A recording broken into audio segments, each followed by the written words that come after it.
Thank you for choosing this beginner-level Italian course. My name is Sergio, the language nerd.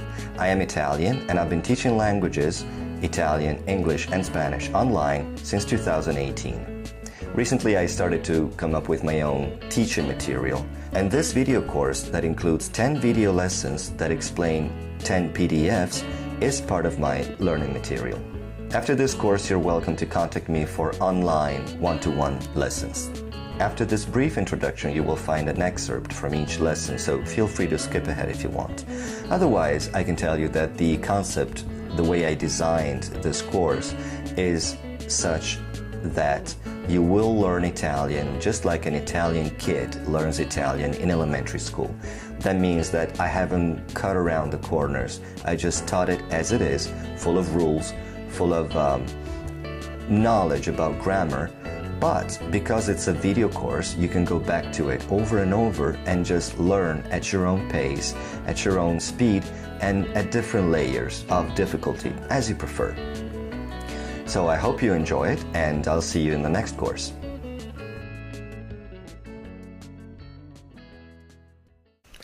Okay, the alphabet. Here we go.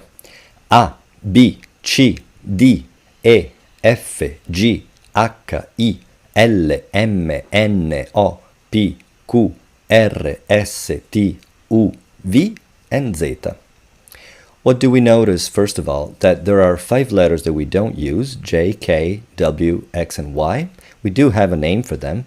I lunga, so long I, K, W, or V, or W, or V, I'll say that in a second, Y, and then X and Y. What's the mystery with the letter V? The official name is V. That's why a DVD is called DVD, or the TV is called TV. And other little acronyms like that, they retain the superofficial name of V because of historical reasons. So my generation basically says V. I've never heard anybody saying V because all the other consonants have this sound. B, D, G, P, T, so V. Now let's look at the vowels. The vowels are the backbone of every Italian word. In general, their pronunciation is crisp and rigid, with only one sound corresponding to each vowel, exceptions below. Double consonants. Now we're getting into the fun stuff. Italian has double consonants that have to be pronounced double. So, what does that mean? The English also has double consonants, but they just tweak the sound of the vowel before. Possibly after, for sure before. Think of cuter and cutter. It's totally different. Like I said, in Italian, the vowels only have one sound, no matter what comes before or after. Let's see what that means.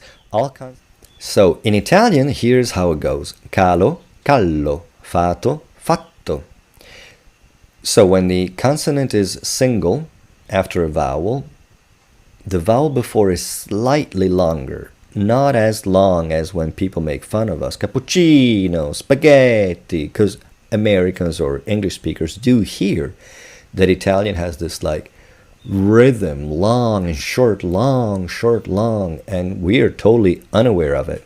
Okay, so let's do some of the homework. Oh, yeah, this is an important one. Exercise 1, you'll find it in every unit, and I particularly care about it. A lot of people might, underestimate it, but you say, I don't know, you find a word like irresponsabilità. There you go. And then if you click again, it should say it slower. Irresponsabilità. And what do you know? In Portuguese, it's irresponsabilidade. In English, a chair is a chair. Is it a masculine chair, a feminine chair? It's a chair. In Italian, every noun, anything you may be referring to, an abstract concept, an object, or any noun, is either masculine or feminine. And that comes with a set of endings. And so we have a masculine article and a feminine article. So let's go in order. Monkey, no. La tigre is the tiger, a female tiger. Nobody should really be so close to a tiger as to ascertain the gender, because it could be dangerous. But we don't have a neutral way of saying tiger. The name of the animal is la tigre, l'oca, la giraffa, il serpente. Snake is masculine. Now, how does this rule really come to life? Well, you'll see that there are a lot of adjectives that do behave like this. Say, elastico, plastico, elettrico. Some nouns, and that's the funnest part, are masculine in the singular and feminine in the plural ending in a. What? Well, in English you still say phenomenon, phenomena, criterion, criteria, bacteria. Many people don't know it's plural.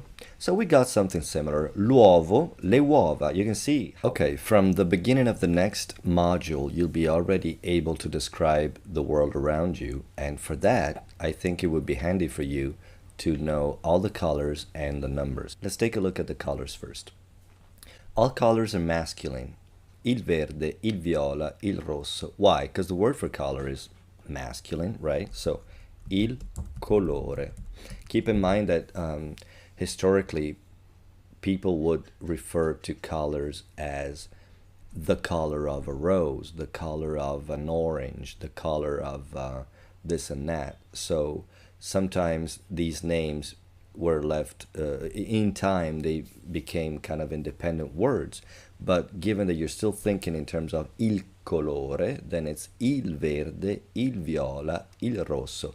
Given that, as we saw in the unit about articles, we do have to refer to colors with the article. Now, don't mistake this ending in a as the a ending of a word that is in o, used with a feminine noun. Il cappello rosso. If you want to talk about something feminine like a shirt, la camicia rossa. So you might think, well, that's a color ending in a, but no, it ends in a when it gets inflected in relation to a word that is feminine. What I'm talking about is colors such as viola or rosa, meaning the color of a violet, the color of a rose. So because of that, you just use the name of the flower itself. Should the hat be purple, you would say il cappello viola. Should it be plural, le camicie, again, viola, because it doesn't change. Then you have words that are not numbers. They express quantities. You could say they refer to numbers, but they are also approximate, right? A pair. If I say, give me a pair of napkins, give me a pair of paper towels, you could give me 3, 5, 4, or a couple, right? Un paio di giorni. Di giorni means of days. Decina is a 10, so una decina di giorni would mean around 10 days. If you come back to work after 11 days, nobody will say, hey, you said 10. I didn't say 10. I said una decina. Una decina. Una dozzina is a dozen. Una quindicina, una ventina, una trentina, una quarantina, and so on. So you can see that there is a direct correspondence. There is, c'è. There are, ci sono. And if any of this is not clear, I just stuck a little saying in there. Finché c'è vita, c'è speranza. As long as there is life, there is hope. Just something for you to learn. I like to put as many proverbs and sayings and little things, little cultural bits as much as I can. Okay, ready to start Unit 7? This is on adjectives, and I'm quite excited to start. Ready and excited are adjectives. In Italian, they are pronto and eccitato. Of course, you don't really want to say eccitato because it mostly means aroused. So, as much as I am excited to talk about adjectives, I'm not that excited. But let's begin. An adjective is Unit 8, it's about time, and it's about time we learned how to tell time in Italian. It's easy, but it's not simple. We're going to see why. Okay, so che ore sono is the correct and most common way to ask what time. Unit 9, and we're going to talk about the weather. Fun fact, weather and time are the same word in Italian, tempo. In Italian, we're not that fussy, so we could very well say it rains to say that it rains right now, because sta piovendo is double the syllables, so who's got that kind of time? Adverbs are my favorite, and here's why. Unlike articles, adjectives, nouns, and verbs, adverbs are very easy to learn. As soon as we hit verbs, which is very soon, you'll be able to speak much more than you probably expected yourself to. So I'll see you in the next unit. Okay, the alphabet. Here we go. A, B, C, D, E, F, G, H, I, L, M, N, O, P, Q, R, S, T, U, V, and Z. What do we notice, first of all? That there are 5 letters that we don't use, J, K, W, X, and Y. We do have a name for them, ilunga, so long I, K, W, or W, or W, or V, I'll say that in a second, Y, and then X and Y. What's the mystery with the letter V? The official name is V, that's why a DVD is called DVD, or the TV is called TV. And other little acronyms like that, they retain the superficial name of V because of historical reasons. So my generation basically says V. I've never heard anybody saying V because all the other consonants have this sound. B, D, G, P, T, so V. Now let's look at the vowels. The vowels are the backbone of every Italian word. In general, their pronunciation is crisp and rigid, with only one sound corresponding to each vowel, exceptions below. What does that mean? It means that in English, the letter O, it's O. You may not be aware of it, but there are 2 sounds for the same vowel. U is U, I, A. Whereas in Italian, they're just very crisp. The sound you begin with is the same you end with. Ah, and that's it. U, etc. So let's go in order. A, as in pasta or car. Now, it's more like pasta, given that you say pasta like in Italian, because, if you say car, it's a more guttural A. Oh, no, it's an open ah. Pasta. U, as in glue, rhubarb. Actually, more rhubarb than glue, because when you say glue, you go ooh, glue. It's, like I said, all throughout, ooh, glue. Now, for E and O, which are pronounced E and O, they have an open sound and a closed sound. So let's see what that means.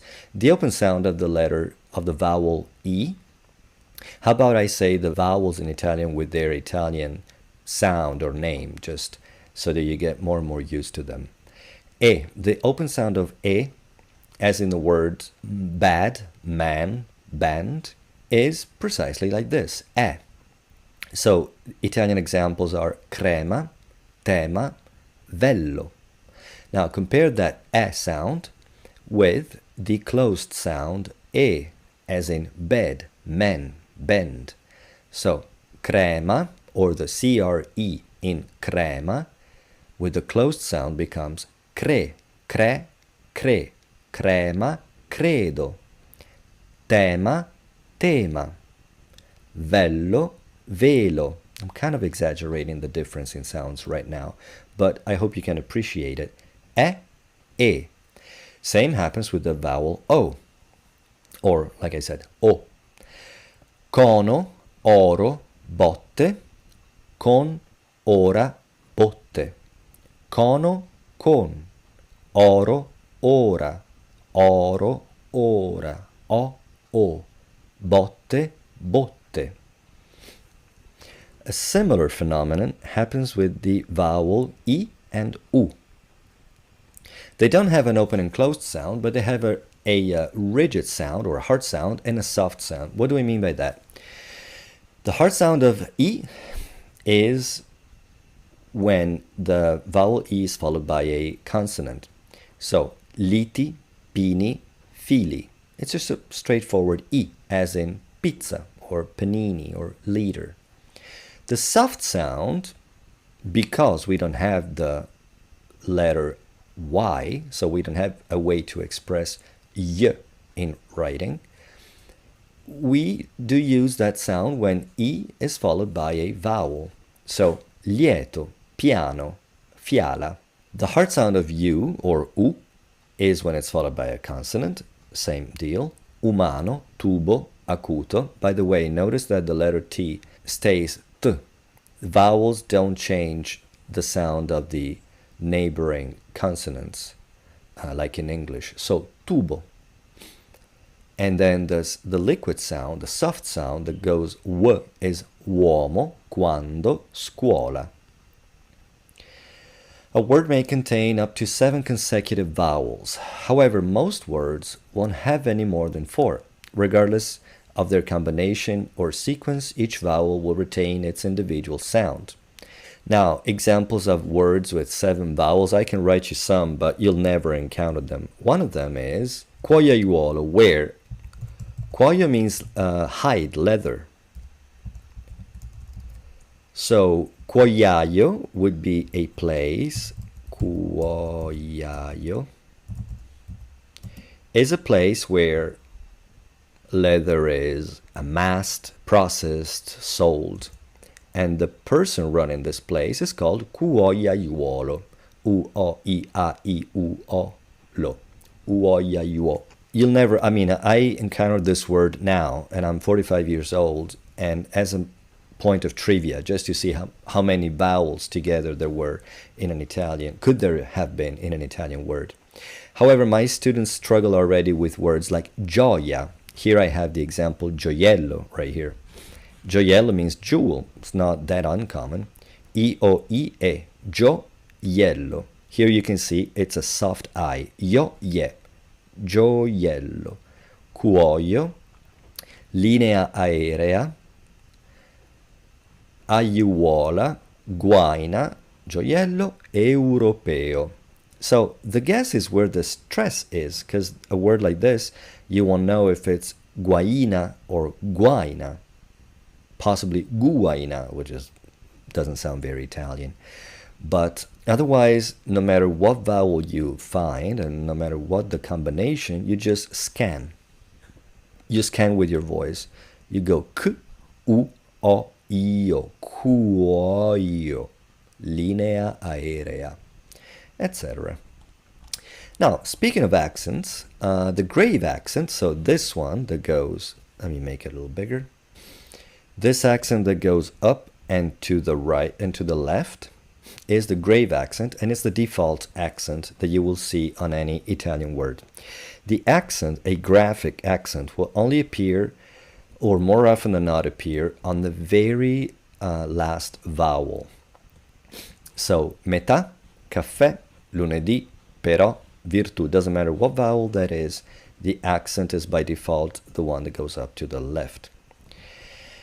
They mean half, and you have to be careful because some words like metà without the accent, meta means goal, while metà means half. Caffè, lunedì, però, virtù. Now, some words have the acute accent, so the one that goes up to the right. A word may end in e instead of e. They are usually words ending in che, like perché, finché, etc. These are conjunctions. Why? Because the word che has that sound, has the e sound, not e. So when you attach it to the end of a word, such as perché, to retain the e sound, you need to use the other accent. Otherwise, if you use the default accent that also indicates an open e, it would be pronounced perché, and the word che would lose its identity. Numbers ending in tre also have an accent, 23, 33, so 23, 33. But I don't know if you will ever type or write out a full number. And of course, words of French origin, canapé, démodé, frappé. When the stress of a word doesn't fall on the last syllable, a graphic accent is not required. In the following words, the stress will be indicated in red. So yeah, like Spanish, which is quite precise, and Portuguese as far as the accenting, in Italian, if the accent is not graphically marked on the last syllable, it's anybody's guess where the stress of the word is going to fall. And we ourselves learn with our teacher, with our peers, with our parents, with the TV or something. So now, these words have the stress on any syllable, which is not the last one. So, immaginalo, occupatene, pentola, tenere, tenere. Immaginalo If you see it all black, such as in a newspaper or any text, it would be anybody's guess if it's immaginalo, immaginalo, immaginalo, or immaginalo. For sure it's not immaginalo, because in that case it would have the accent on it. In case of uncertainty, even native speakers resort to a dictionary, where the stress of a word will always be marked with an accent. In the case of e and o, it will also indicate whether it is the open or closed sound. The following words are displayed as they would be in a dictionary. Sempre, pecora, oro, orso. So you can see how the accent goes left or right based on whether it's an open E or a closed E, an open O or a closed O. In other words, a dictionary will tell you what pecora means, that the accent goes on the E, and that the sound of the E is closed. An accent can be used to distinguish two words with identical spelling. They're called diacritic accents. So compare la with la. There's no sound distinction. It's just, like I said, to distinguish one from the other. When you see la, also, why would you put a stress on a one vowel word? An accent can only go on a vowel, so there's no doubt. You cannot. There's no doubt on where the accent can fall in this word. It's just two letters, and it cannot be on the L. So, but la with an accent means there. La without means the or her. Li means there again. We have two words for that. And li means them. E means is. E means and. So here there's a distinction. Also in the sound. The word that means is an open, choppy sound. E. The word that means and is slightly longer and closed. E. Da and da, no difference. Just a convention. Ne and ne. Se and se. Si, si. Di, di. Te, te. Here there's a difference. Te with the accent means T. Te means you or to you, and it has the closed sound. I hope you can recognize it by now. In the above examples, the accent is mandatory.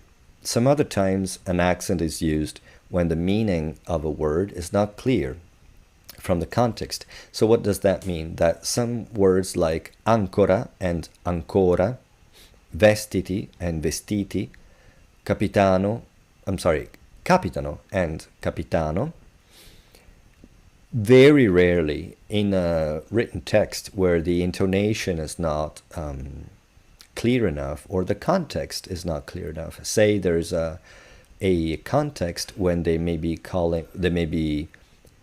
talking about an anchor, and they might have to say ancora, which means again.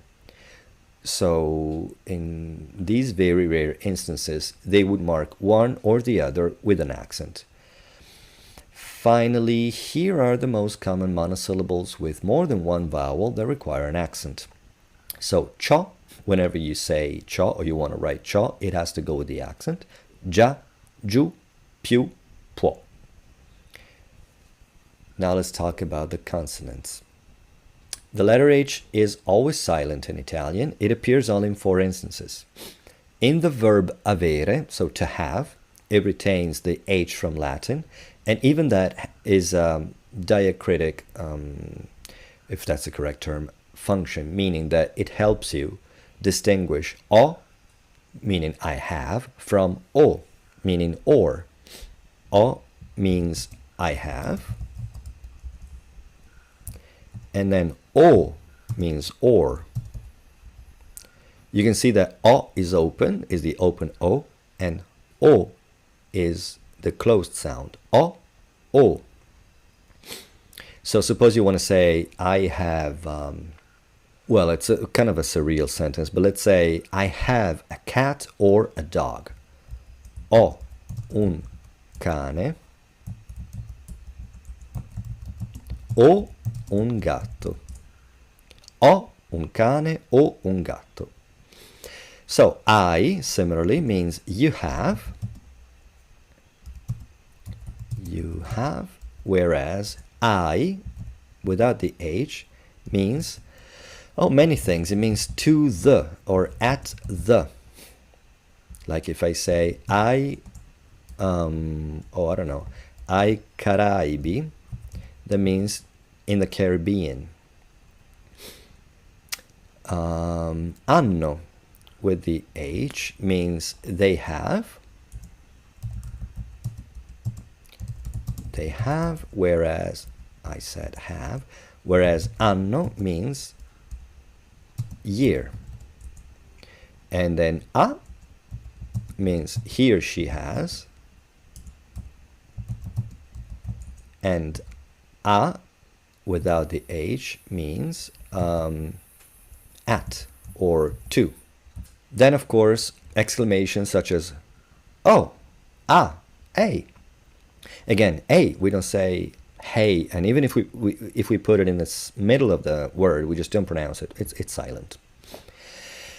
The letter H also is used to harden the sound of C and G before E and I. We'll see that in a couple of seconds. So, to make the sounds che, chi, ge, gi, think of spaghetti, Lamborghini, maccheroni, Chianti. In foreign words like hotel, hangar, notice how I'm saying them. It's not hotel, given that it's French, so they don't even say the H. Hotel, hangar. Double consonants. Now we're getting into the fun stuff. Italian has double consonants that have to be pronounced double. So, what does that mean? That English also has double consonants, but they just tweak the sound of the vowel before. Possibly after, for sure before. Think of cuter and cutter. It's totally different. Like I said, in Italian, the vowels only have one sound, no matter what comes before or after. Let's see what that means. All consonants except H and Q can be doubled, which results in an intensification of the consonant sound and a shortening of the preceding vowel. So the vowel doesn't quite change its nature, but it may sound a little shorter. So let's see what happens here. Now, in English, you can compare I do it with I do it. And there are many more examples. I was watching a video on YouTube just a few weeks ago. And the guy was Slavic, and he was saying background. I was like, background? And he wouldn't say background.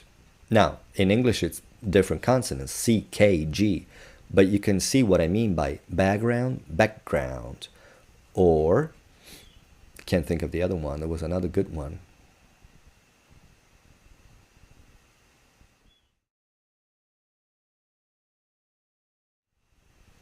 So, in Italian, here's how it goes. Calo, callo, fato, fatto. So, when the consonant is single after a vowel, the vowel before is slightly longer. Not as long as when people make fun of us. Cappuccino, spaghetti. Because Americans or English speakers do hear that Italian has this like rhythm, long and short, long, short, long, and we are totally unaware of it. I remember when I first moved to the States, I was like, why do people say that? Spaghetti. But especially before a double T. But no, we do, after I, kind of honed my ear, we do make a vowel a little longer. Calo, calo, calo.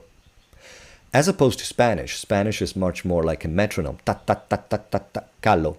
We say calo, calo. On the opposite, when you have two consonants, callo, you go from the C, from the K to the L. And the A is very short, just to move from one to the other.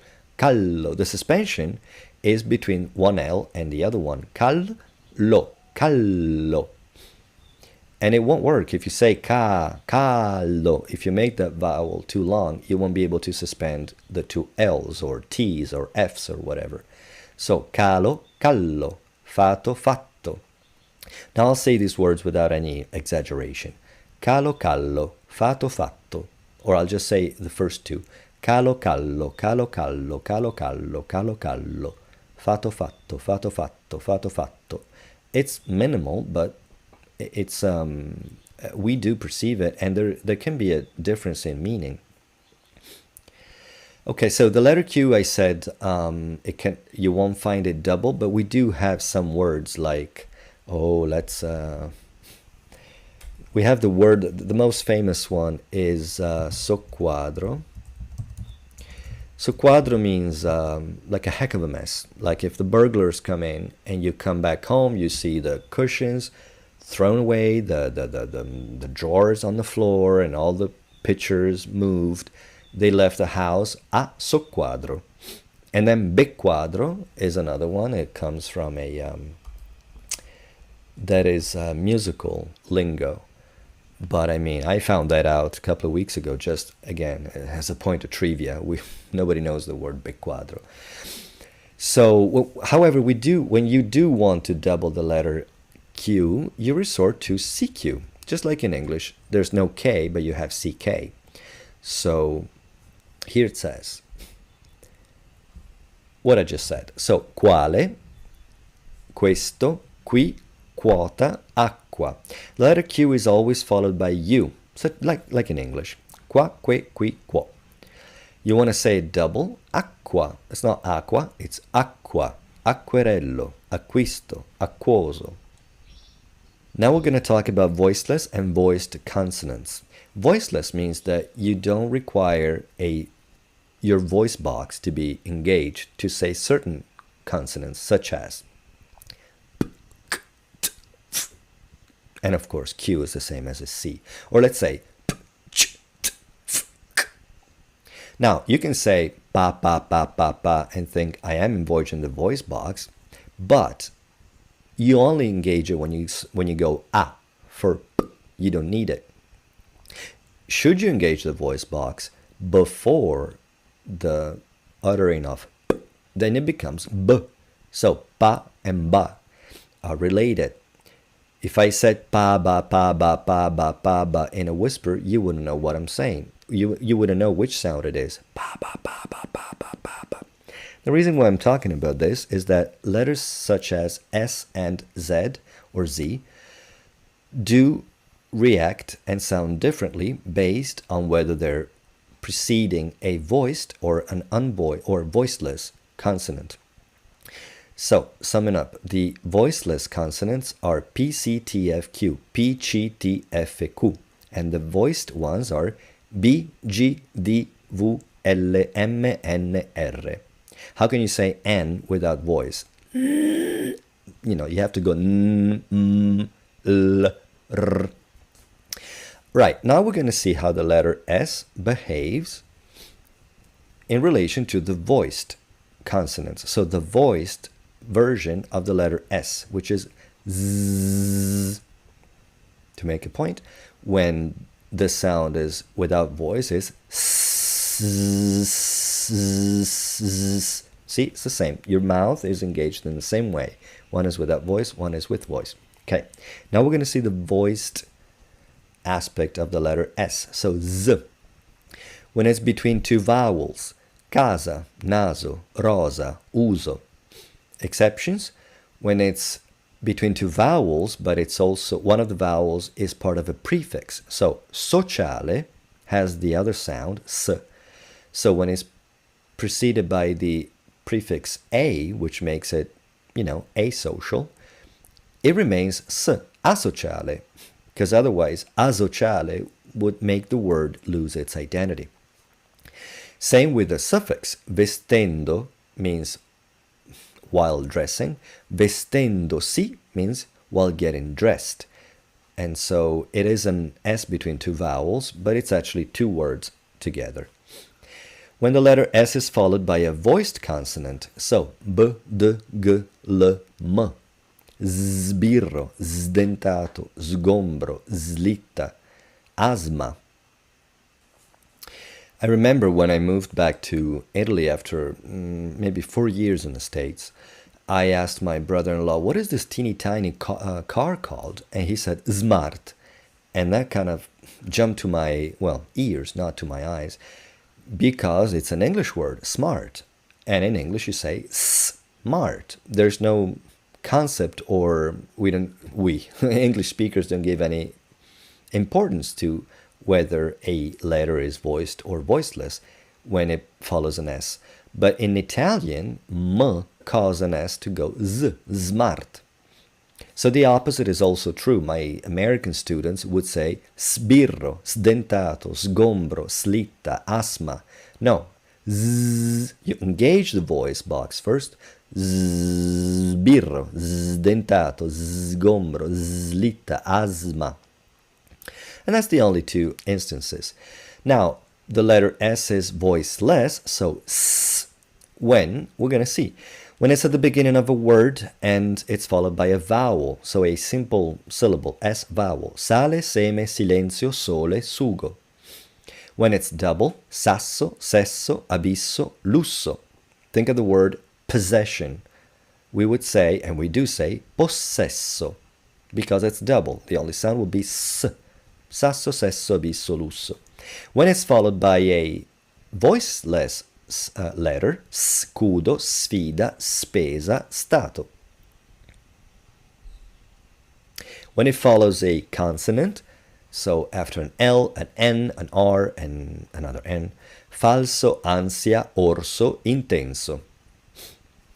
When it is part of a closed compound word, so gira sole, sole means sun, girare means to turn, girasole is a sunflower, or a turnflower as we call it. So you wouldn't say girasole, because otherwise it would lose its identity. The word sole is in there. So girasole, it doesn't matter that this S is between two vowels. Porta sapone, same stuff. The letter Z can be voiced or voiceless, based on the sounds that precede or follow it. Now, the voiced sound of Z is never Z, like in, I don't know, any English word. Say zen, it's z, like there's a D before, like Led Zeppelin, or the beds are messy or something. So this z sound is at the beginning of a word if the next syllable is also voiced. So this letter, this word begins with a Z, but the next consonant is a B, so it's voiced. B, not P, B. So you say zebra, not zebra. Zebra, zodiaco, zona, zero. When it's followed by two vowels, the first of which is not I. So, zaino, Zeus, zoologia. Here's where my English-speaking students are tempted to resort to their English sensibility. They say zaino. No, zaino. You may not know if it's zaino or zaino, but A is A, I is I. E is E, U is U. Zeus, zoologia. When it is found between two vowels, so nazareno, ozono, azoto. And then in the suffix izzare, which makes verbs such as organizzare, armonizzare, which you will never guess what they mean in English. Organizzare, armonizzare. The voiceless sound of Z, so ts, as in pizza, happens when it's at the beginning of a word and it's followed this time by a voiceless syllable or consonant.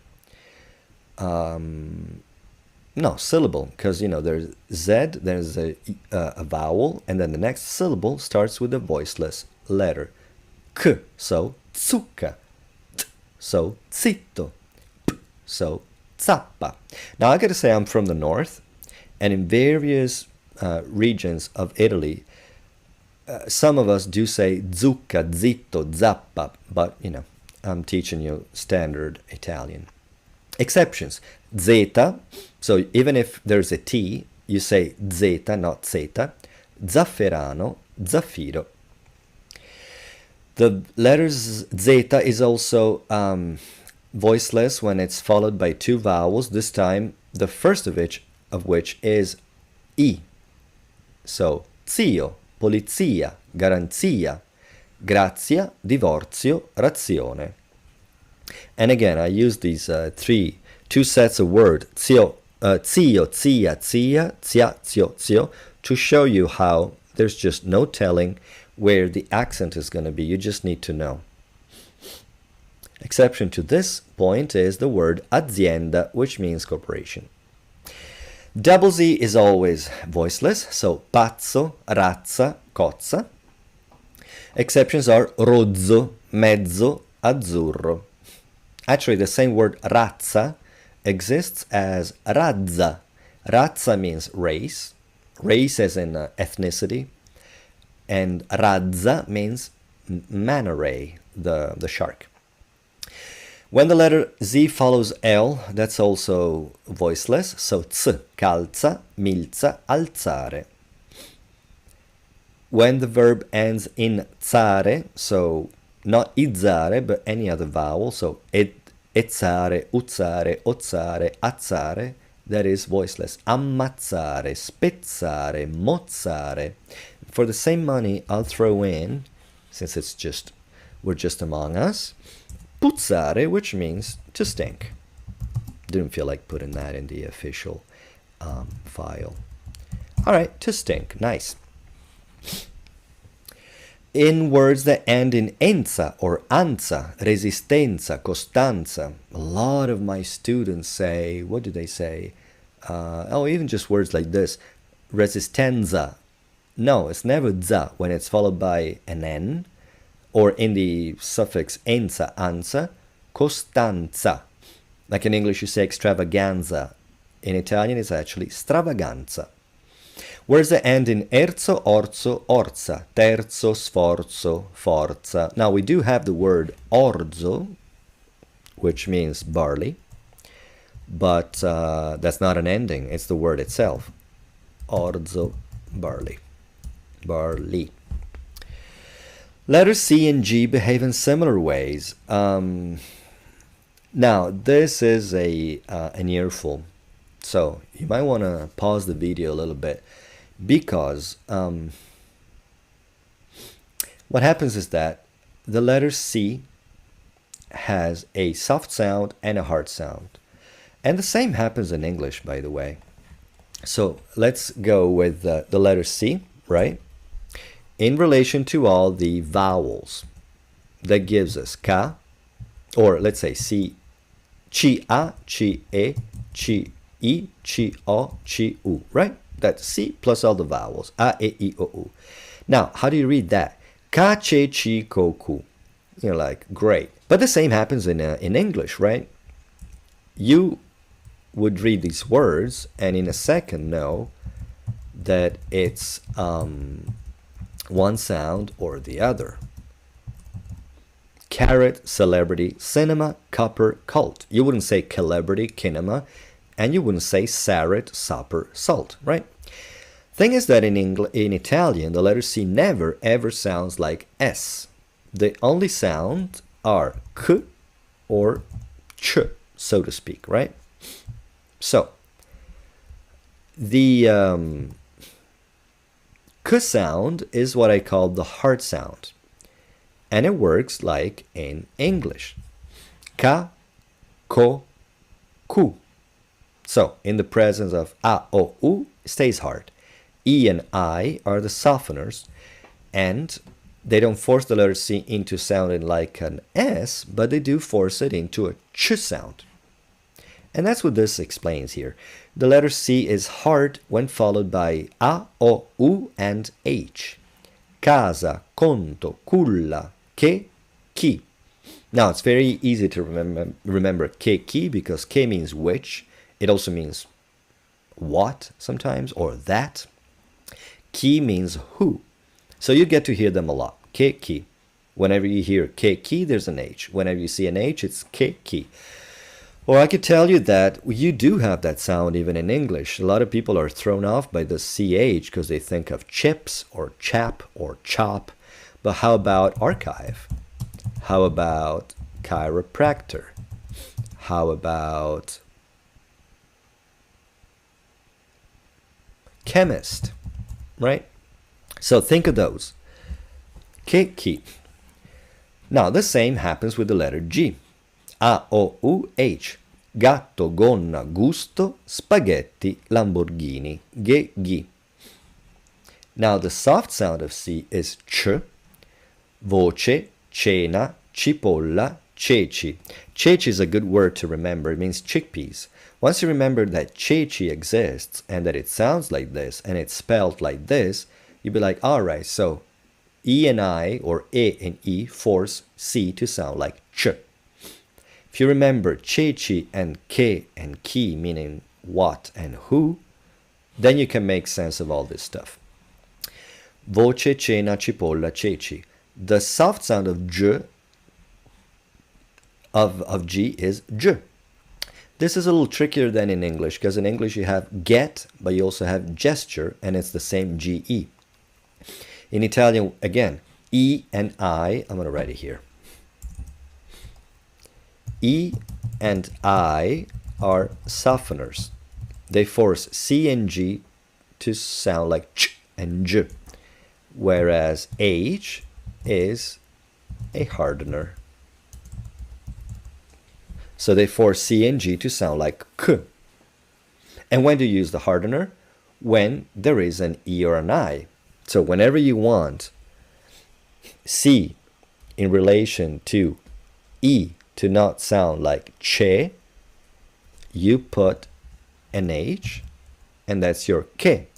You don't put the H, and that's che.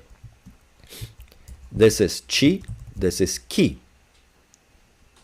This is G, this is gi, this is je, this is ge. I hope it's clear. So, soft sound. Gelato. Gelato everybody knows, right? Gelato, gesto, it's like gesture. Giro, agile. When C or G are followed by I plus vowel, the letter I acts as a softener, and it's not pronounced unless the accent falls on it. What does that mean? Common words, focaccia, you can see that it's CA and CA, but this CA, this C is forced to be pronounced soft, so ch, by this I. It doesn't mean that you say focaccia, just focaccia, ca, cha. Again, here you have the double consonant, so it's not focaccia, focaccia. Do you hear the difference between focaccia, focaccia, focaccia, cha, focaccia, focaccia, focaccia, focaccia. Cioccolato is another good example. If this double C wasn't there, it would be cioccolato, but it's cioccolato. But this is not the point of this thing. The point is that with the I, what is CO, co, with an I in the middle becomes cio, cioccolato. And again, you don't say cioccolato, cioccolato. Giorgio, the I is there. Otherwise, it would be Gorgo. Giorgio, my name is Sergio, not Sergio. Sergio. However, when the accent is on the I, of course you got to say it, right? Otherwise, you cannot not say it. Magia, farmacia. The soft sound, the soft C sound, the soft C sounds like sh when preceded by an S. So, CIA, we've ascertained that it's cha, right? CE, che. CI, chi. CIO, cho. CIU, chu. But when it's preceded by an S, they bleed into one another and they turn into a sh. Because in Italian there's no sh.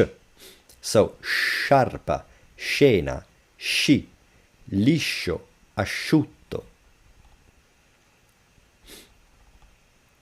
I wanted to say something else about the CI. So, yeah, in English you have something like accident. You have two C's and you want to pronounce one different than the other when you say an Italian word.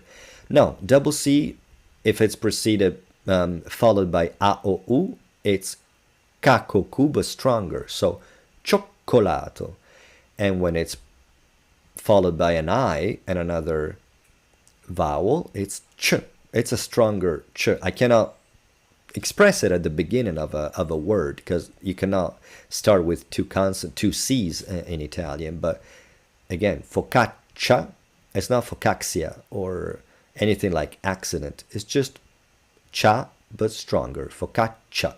Sorry for insisting, but this is a tough one for many English speakers. It's a very hard one to overcome. That's why I'm trying to make it clear and super clear. Now, GN sounds like the ñ in piña colada, or ñe, ñe, ñe, ñe, ñe. Spagna, Agnese, Bagni, Regno, Gnu.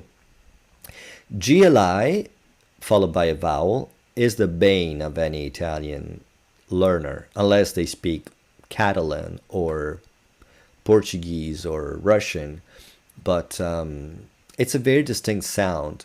It's or Gaelic. I learned from an Irish student. You have this y sound, and that's exactly how it sounds. It's a l, but not the l that you make with the tip of your tongue, like la la la la la la la. It's the o in bell, or yeah, bell. But then you squash the tongue flat against your palate, and you force the air to come out of the sides of your tongue. So it's y, y, y, y, paglia, moglie, gli, aglio. So as it explains in the line above, it's like the ly in I'll kill ya, I'll tell ya, y, y, y, y. Try your best. Speaking of try your best, the letter R is pronounced with the trill that is common to Spanish and Scottish. So Rufus, or, you know, the R. A lot of people don't realize that it's the same sound as in gotta go, or get it done, get it, r, r, r, get it. It's just spelled differently, but it's the same R. The double R is a different thing. Actually, it's much of the same. It's just making the tip of your tongue vibrate. By the way, I got geckos all over and howling monkeys and birds because I live in the tropical forest and they're out of my control. So I apologize for any such interruption. Okay, so what happens when you say R, and what happens when you say R? This is your palate, R, your hard palate. So right behind your front teeth. This is the tip of your tongue. Start with the T, which is, the Italian T is not soft like T, it's more like T, like in New Jersey. What are you gonna do? T and D, same. T, to do, to do, to do, to do. So you say the sound by moving the tip of your tongue further back. To say T, you touch right behind your teeth. To say T, you go a little further back. So this is your T. If you separate the tip of your tongue and you produce enough air to make the tip of your tongue vibrate, you go trrr, trrr, trrr. So the letter T is the easiest one to practice this letter from. And then once you get the mechanism, you can apply that to any other vowel or by itself. So what happens is that it's sensitive to the distance between the tip of your tongue and the palate. So this is me saying a double R with the tongue too far. It just won't vibrate. See? So the distance is critical, but also the pressure of the air coming from my throat. So that's the theory. The rest is up to you. Practice knowing all this in front of the mirror. Look where your tongue hits, if it hits, how far, how fast, move it up, move it down. But that's the theory. That's all that the tongue is supposed to do. Now, the difference is the same between faro and farro, caro and carro. So you can see how it's the same word. If you say caro when you mean carro, you're saying expensive instead of saying cart. The apostrophe, and we're almost done. Apostrophe, this is the biggest topic. This is just a summary.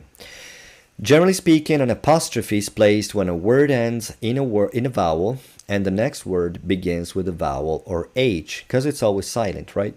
Unless you're saying words like Hrvatski. In Croatian, in most languages, the letter H is followed by a vowel, and given that it's silent in Italian, we just consider the following vowel. The first word has the last letter removed, and the two words are joined by an apostrophe and pronounced as a single word. That's important because take the first one, la anatra. A lot of my students say la anatra because they want to pronounce that apostrophe, otherwise why is it there? Well, guess what? Do you say it's? Do you say don't?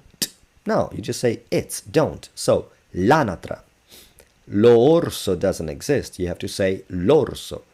And it doesn't matter that it's a, o. Case in point, the next word is o, a. Lo artista becomes l'artista. So these are instances where it happens between the article and the noun. La incudine, l'incudine. Una ora, un'ora. An apostrophe can also happen between an articulated preposition and a noun and an adjective, or an adjective. What's an articulated preposition? We'll see it in quite a while. But basically it means of the, in the. They turn into one word in Italian. So, just like you don't say la acqua, you say l'acqua. If you want to say in the water, nella acqua becomes nell'acqua. Sull'armadio, dell'imbuto. And again, you read it like it's one word. Dell'imbuto, sull'armadio. Between certain adjectives and a noun or adjective. Questo albero, so this tree, becomes quest'albero. Bello albero, a beautiful tree, becomes un bell'albero. Sometimes some verbs have the apostrophe. L'ho visto becomes l'ho visto. Lo abbiamo, l'abbiamo. Ci è, c'è. In many other instances, an apostrophe may or may not be used. These are the cases in which it's mandatory. More on this when we discuss elision and truncation, and that's going to be fun. Okay, so let's do some of the homework. Oh, yeah, this is an important one. Exercise 1, you'll find it in every unit, and I particularly care about it. A lot of people might, underestimate it, but write down and learn all the vocabulary of this unit, including the words in the following exercises. Check the pronunciation on Google Translate by typing the word and clicking on the speaker icon. Should you not know what I'm talking about, let me just do it right now.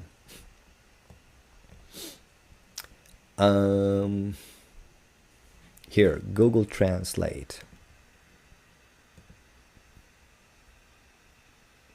So, you wanna... you say, I don't know, you find a word like a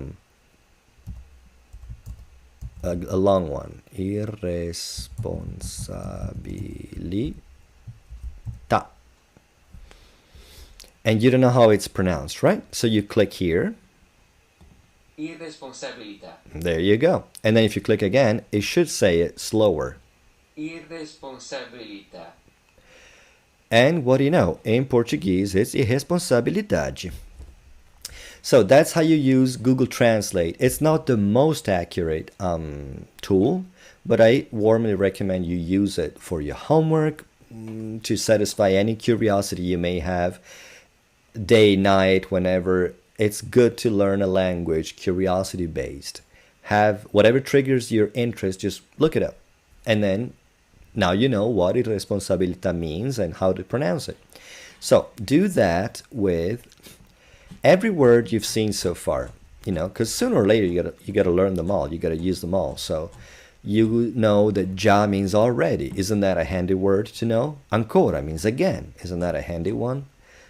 Pentola means pot. Virtù means virtue. Just write them all down. Make your own dictionary.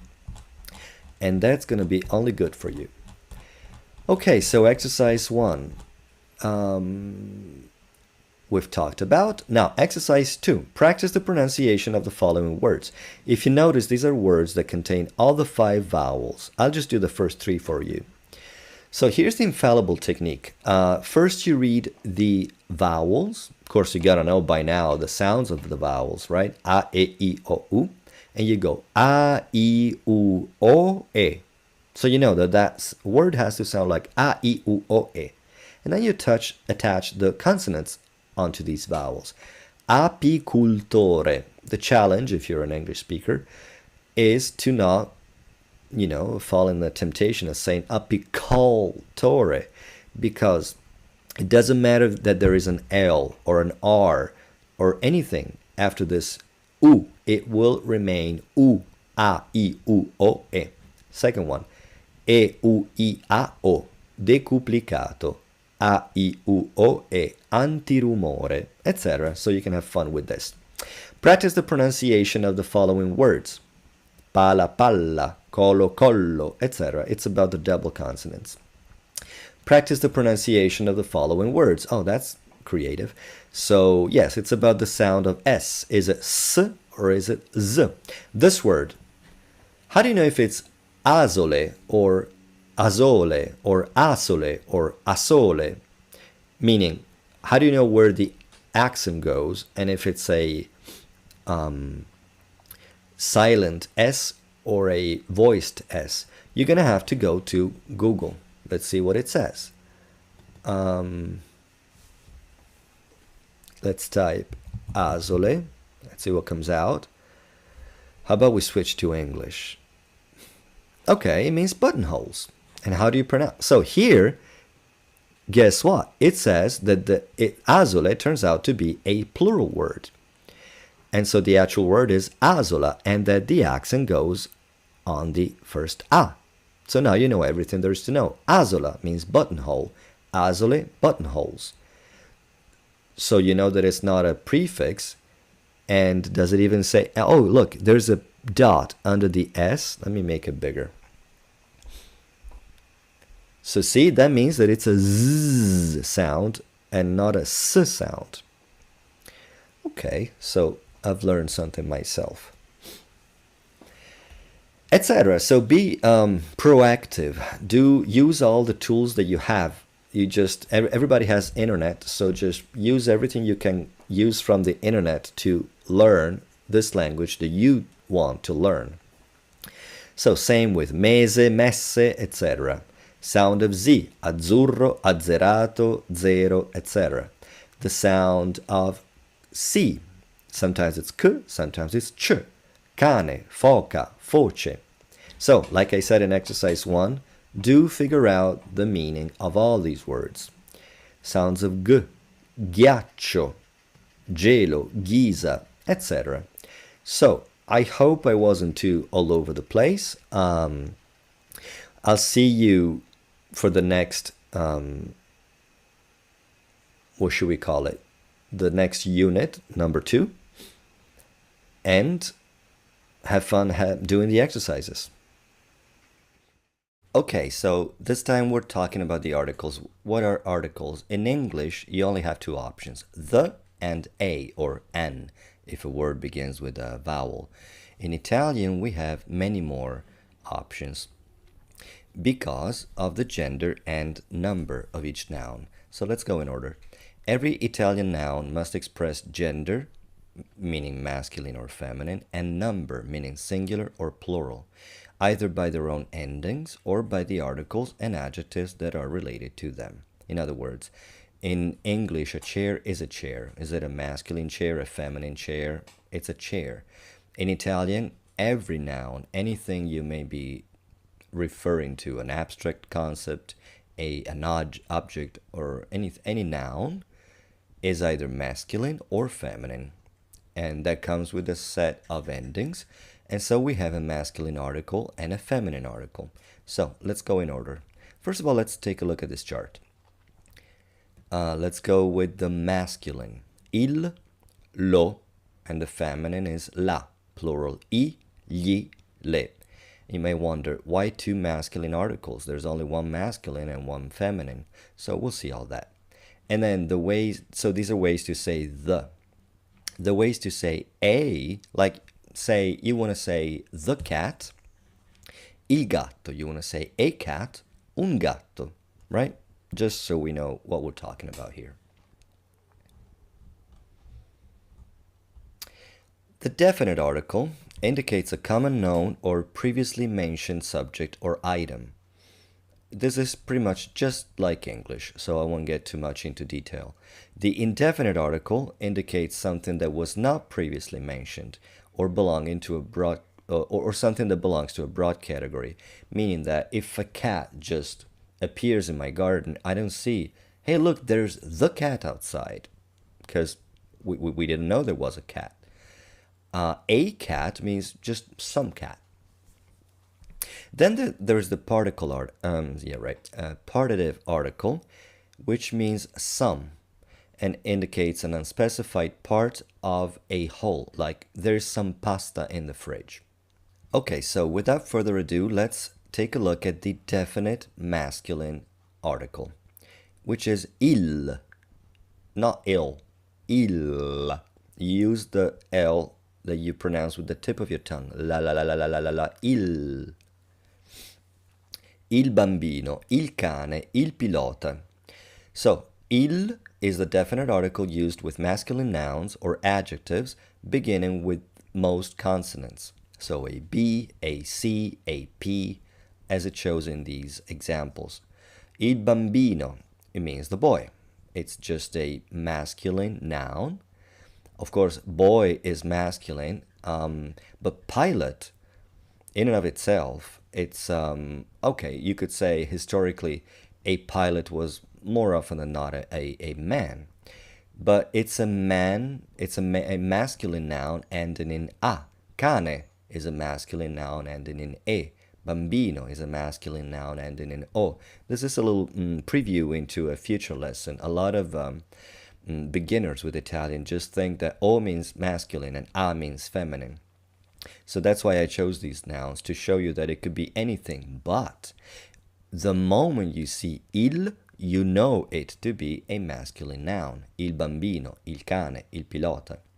So what about lo? When do you say lo? Lo is used when a masculine noun or adjective begins with, and here's a big list: S plus consonant, lo stato, lo specchio. So whenever you have S and another consonant, ST, SP, SC, SD, you name it. Whenever a word begins with Z or Z, lo zio, lo zucchero. Whenever a word begins with Y sound, whether it's a Y or I plus vowel, lo yoga, lo yodio. If a word begins with GN, gnocco, you may have heard of gnocchi. Well, one of those dumplings is called gnocco. Lo gnocco, you don't say il gnocco, you don't say il gnu, you say lo gnu. Now, why do you say lo instead of il? It's just a matter of phonetics. At some point, somebody decided that, say, take a word like strumento. Strumento begins with three consonants, strumento. Now, if you want to say il strumento, it's not the easiest sound to produce, il strumento, and that's why we go with, again, bear with me, I have a new wireless keyboard, lo strumento. You might wonder what's so complicated about saying il gnocco, il zio, il yoga. I don't know. Somebody decided that for words that begin, masculine words, that begin with these consonants, which I call funky consonants in my online lessons with my students, I call these 1, 2, 3, 4, 5, 6, 7, 8 consonants, funky consonants. So S plus consonant, Z, Y, Ny, Ps, Pn, Pt, Ks. You could see how it would be appreciated to have a little respite from that O of lo. Imagine saying il psicotico. Most of my American or English-speaking students have a hard time even saying a word that begins with PS. Okay, there's a lot of psychology in learning a language, and they might probably think, oh, in my language we say psychotic, why do I have to say ps? But, you know, if you can say Pepsi, you can say lopsi, lopsicotico. But the point is, just like they have a hard time beginning with PS, PN, imagine saying that after il. So that's the reason why we have two masculine articles. Lo is for the funky consonants, il for any other consonants. So going on. Lo psicotico, lo pseudonimo. Again, notice how we say every vowel. Eu, lo pseudonimo. Now, how many times will you have to say pseudonym? I don't know. But again, I'm giving you the 100% of what needs to be learned about Italian, and then you pick and choose. That's the beauty of these pre-recorded lessons. You just focus on what you think is important at the moment, but you can always go back to them. Lo pneumatico, lo pterodattilo, lo xilofono. So as it says here, these letters result hard to pronounce after the L of il. Of the above, the first five are the most important to remember, and it's true. So just retain S plus consonant like lo stato, lo studente. Studente is a pretty common word. And you need to remember that it's not il studente, but lo studente. It's not il specchio, but lo specchio, lo zio, lo zucchero, lo yoga, etc. Now, la is the feminine article, and it's pretty easy. It's just la for all of them. La bambina, la luce, la crisi. Again, little preview into future lessons. Notice how feminine nouns, yes, do end in a, but just as well in e or I, sometimes I. La bambina, la luce, la crisi. You see the word crisi, you're like, geez, masculine or feminine? The moment you see that it's preceded by la, then you know it's a feminine noun. A word beginning with a vowel or H requires the article to drop its vowel. Lo becomes L apostrophe and la becomes L apostrophe. So let's go back to the chart. So far we've seen lo, il, lo, and la. Both lo and la, when they're followed by a noun that begins with a vowel, they drop their last vowel and they become just L apostrophe. So, animale means animal. You would have never guessed, huh? Animale means animal. It's a masculine noun. So if you go to a dictionary, an Italian dictionary, you would find animale, and then it would say sostantivo maschile. Sostantivo means noun. M stands for masculine. So you would know that the article is either il or lo, because it begins with an animal, with a vowel.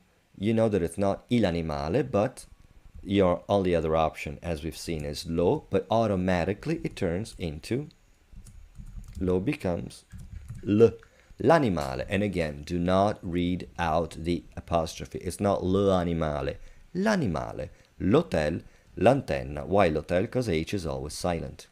That's why it says vowel or H. Antenna, l'antenna. The two words joined by the apostrophe are pronounced as one. Now, the plural is I, gli, le. So, where you have il bambino, you say I bambini, the child, the children. Lo studente, gli studenti. L'animale, gli animali. Remember this funky sound? Gli. It's not li, it's not, certainly not glee or gli. Forget the G sound. It's a GLI. It's y. It's just a conventional combination of consonants or letters to make you understand that you need to say y. La bambina, le bambine. L'antenna, le antenne. So the apostrophe is only in the singular.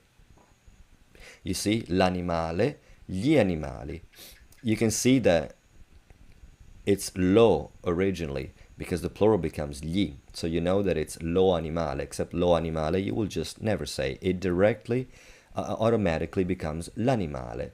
La antenna becomes l'antenna, but in the plural, le antenne. No need of apostrophe in the plural. La crisi is a funky feminine noun in I that remains the same. The indefinite article, so ways to say a or an, it's un in Italian, and it's the indefinite article used with masculine nouns or adjectives beginning with most consonants or a vowel this time, other than I plus vowel. So, un corresponds to il, where you say the cat, a cat, you say il gatto, un gatto. Let me write cat, because I don't think we've seen that yet. So, il gatto. Okay, I'll swallow my pride and look at the keyboard.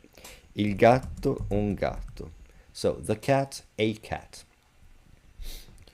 They tend to correspond. However, where in the definite article you say lo, for example, well, let's say,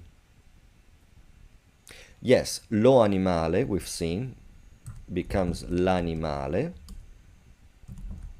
but it's still lo. In the case of the indefinite article, you still say un. un animale. In other words, you don't go like this. This one, if I could make it red, I mean I could, but it's like too complicated at this point. Just no. Why? Because un plus the apostrophe is only in the feminine, and that's what we're going to see in a second. So, un bambino, un cane, un pilota, un animale, un hotel. We've seen all these nouns with il. Il bambino, il cane, un pilota, il pilota, un pilota, l'animale, un animale, l'hotel, un hotel. Meaning the child, a child, the dog, a dog, etc. Uno, again, it's like lo, that's why you add this o. Because just like it's complicated to say il studente and you resort to lo studente, when you want to say a student, you don't say un studente, you say uno studente. So uno is used in relation to the same letters that require lo. Uno studente, uno zio, uno yogurt, uno gnomo, which means a gnome. Una is the feminine, una bambina, una luce, una crisi. However, when una is followed by a word that begins with a vowel, there goes the apostrophe again. Una amica, you would never say una ora, una insegnante. You go straight to saying un'amica, un'ora, un insegnante. Given that the indefinite article is formed around the word for one, uno, it does not have a plural in and of itself. The plural of the partitive article is used instead. So let's go back to the partitive article. Partitive article means of them, of the. Actually, it doesn't mean. It's formed by the preposition di, which means of. So in other words, there's a correspondence, as we're going to see right away, between il and del, where del is the preposition di, which means of, plus the article il. Now, sometimes, and that's for quite a few lessons in the future, del will mean of the. But in this case, they're spelled the same, they're the identical, same word, but they're used as an article, as a partitive article. So that's what we're considering only right now.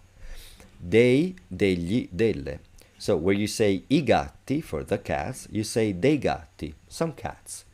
Where you say gli studenti, the students, you say some students, degli studenti. Le bambine, delle bambine. Which is why I didn't put this as the plural of un, but they actually do match. If you say there is a child outside, un bambino. If there are some children, dei bambini.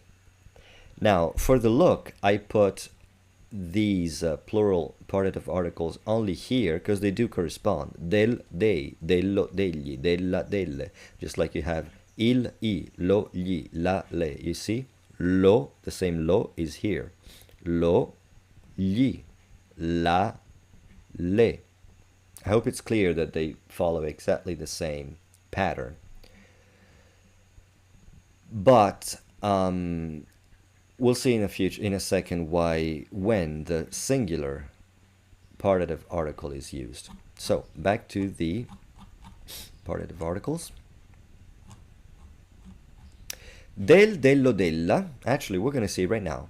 And del, when do you say del? When a word begins with a vowel, whether it's masculine or feminine. Follow the same rules for definite articles, given that they are a combination of the preposition di and the definite articles, which is exactly what I've been saying here. They are used before uncountable nouns. What's an uncountable noun? Like milk. When is the last time you said milks? You know, some things are only in the singular. Substances, certain feelings, certain abstract nouns, etc. So, del pane, della pasta, like I said before, there is some pasta in the fridge, which I write here. C'è della pasta.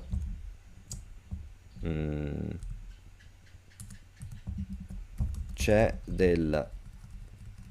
Oh, come on. This keyboard is tiny, a little tinier than mine.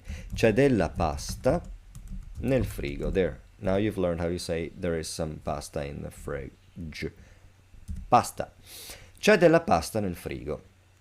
Because it's uncountable. Pasta. Pasta is pasta. You wouldn't say pastas. Now, the plural is what I said before. It gets used more as the equivalent plural of un, uno, una, un bambino, dei bambini, un cane, dei cani, un insegnante, degli insegnanti. Un hotel, degli hotel, uno studente, degli studenti, una bambina, delle bambine, un insegnante, delle insegnanti, una crisi, delle crisi. Again, notice that the apostrophe is only applied in the singular. Note that degli, like gli, is used before the funky consonants as well as before vowels. Okay, so you can look at this list and notice it yourself. Now, here's an important point. One thing that should be clear is that while remaining true to gender and number, the articles mutate entirely based on the letter that follows them. Meaning that lo zio, yes, you do say lo zio, because zio requires lo. But il mio zio favorito is my favorite uncle. In other words, lo is not always the article for zio. Zio is a masculine noun. You require the masculine article. Which article? The one that applies, based on what follows right after the article. If right after the article, masculine singular, you have the actual word zio, then you gotta use lo. It's like two faces of the same coin. If you have a definite masculine definite article coin, one is lo, one is li. And it's like chemistry. You have a name that begins with a funky consonant, it goes back to, it switches immediately to lo. If after the article there's a common consonant, so like an M in this case, when you want to say my favorite uncle, it goes back to il mio zio favorito. L'anno means the year. Why? Because it begins with a vowel. L'anno. You want to say the second year, you go back to il, because if it's followed by an S. Il secondo anno. La bambina, but l'altra bambina, because altra begins with a vowel.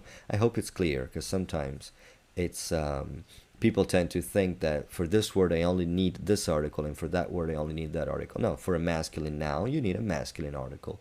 Which article? It depends on the initial consonant. As far as the application of the articles, it's a little trickier than in English. If you want to say the mailman or the mail is here, okay, it's that thing that we expect, that we know is supposed to come, that does come every once in a while. So the mail, you wouldn't say a mail is here.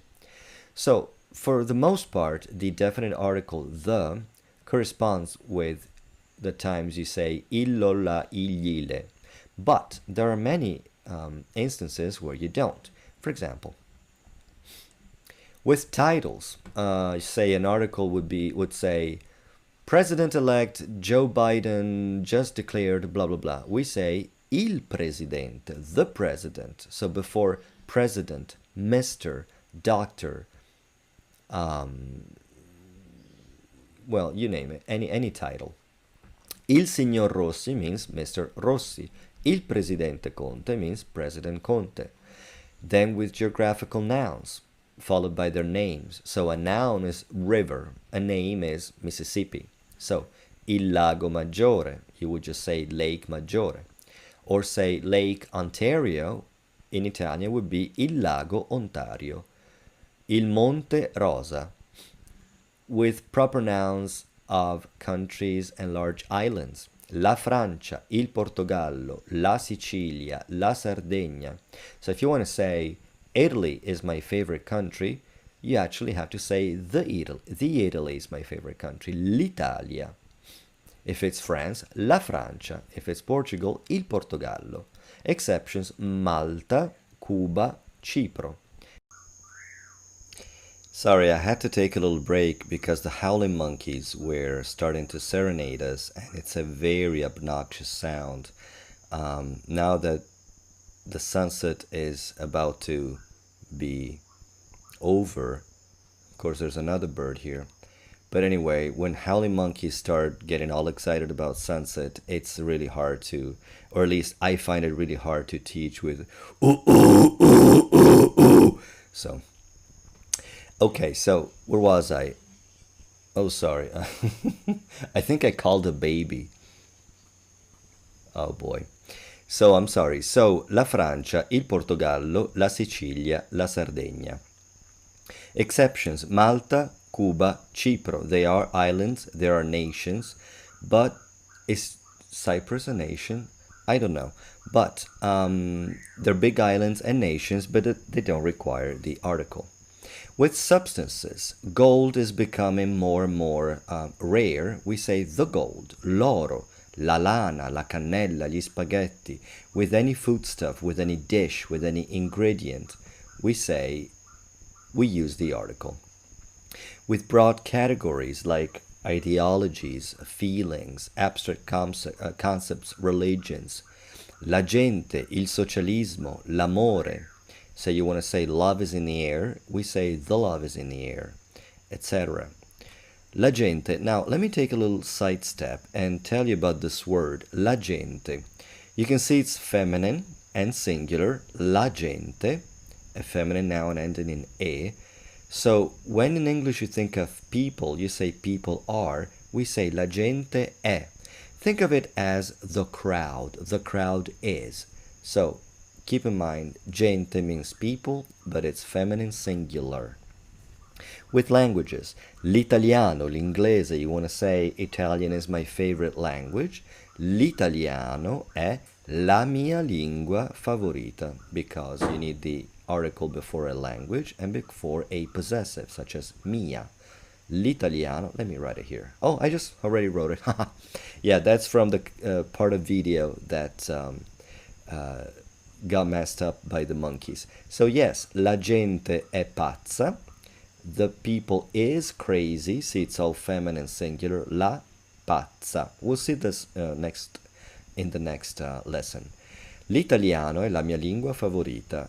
The Italian is my favorite language. Note that favorite goes after language.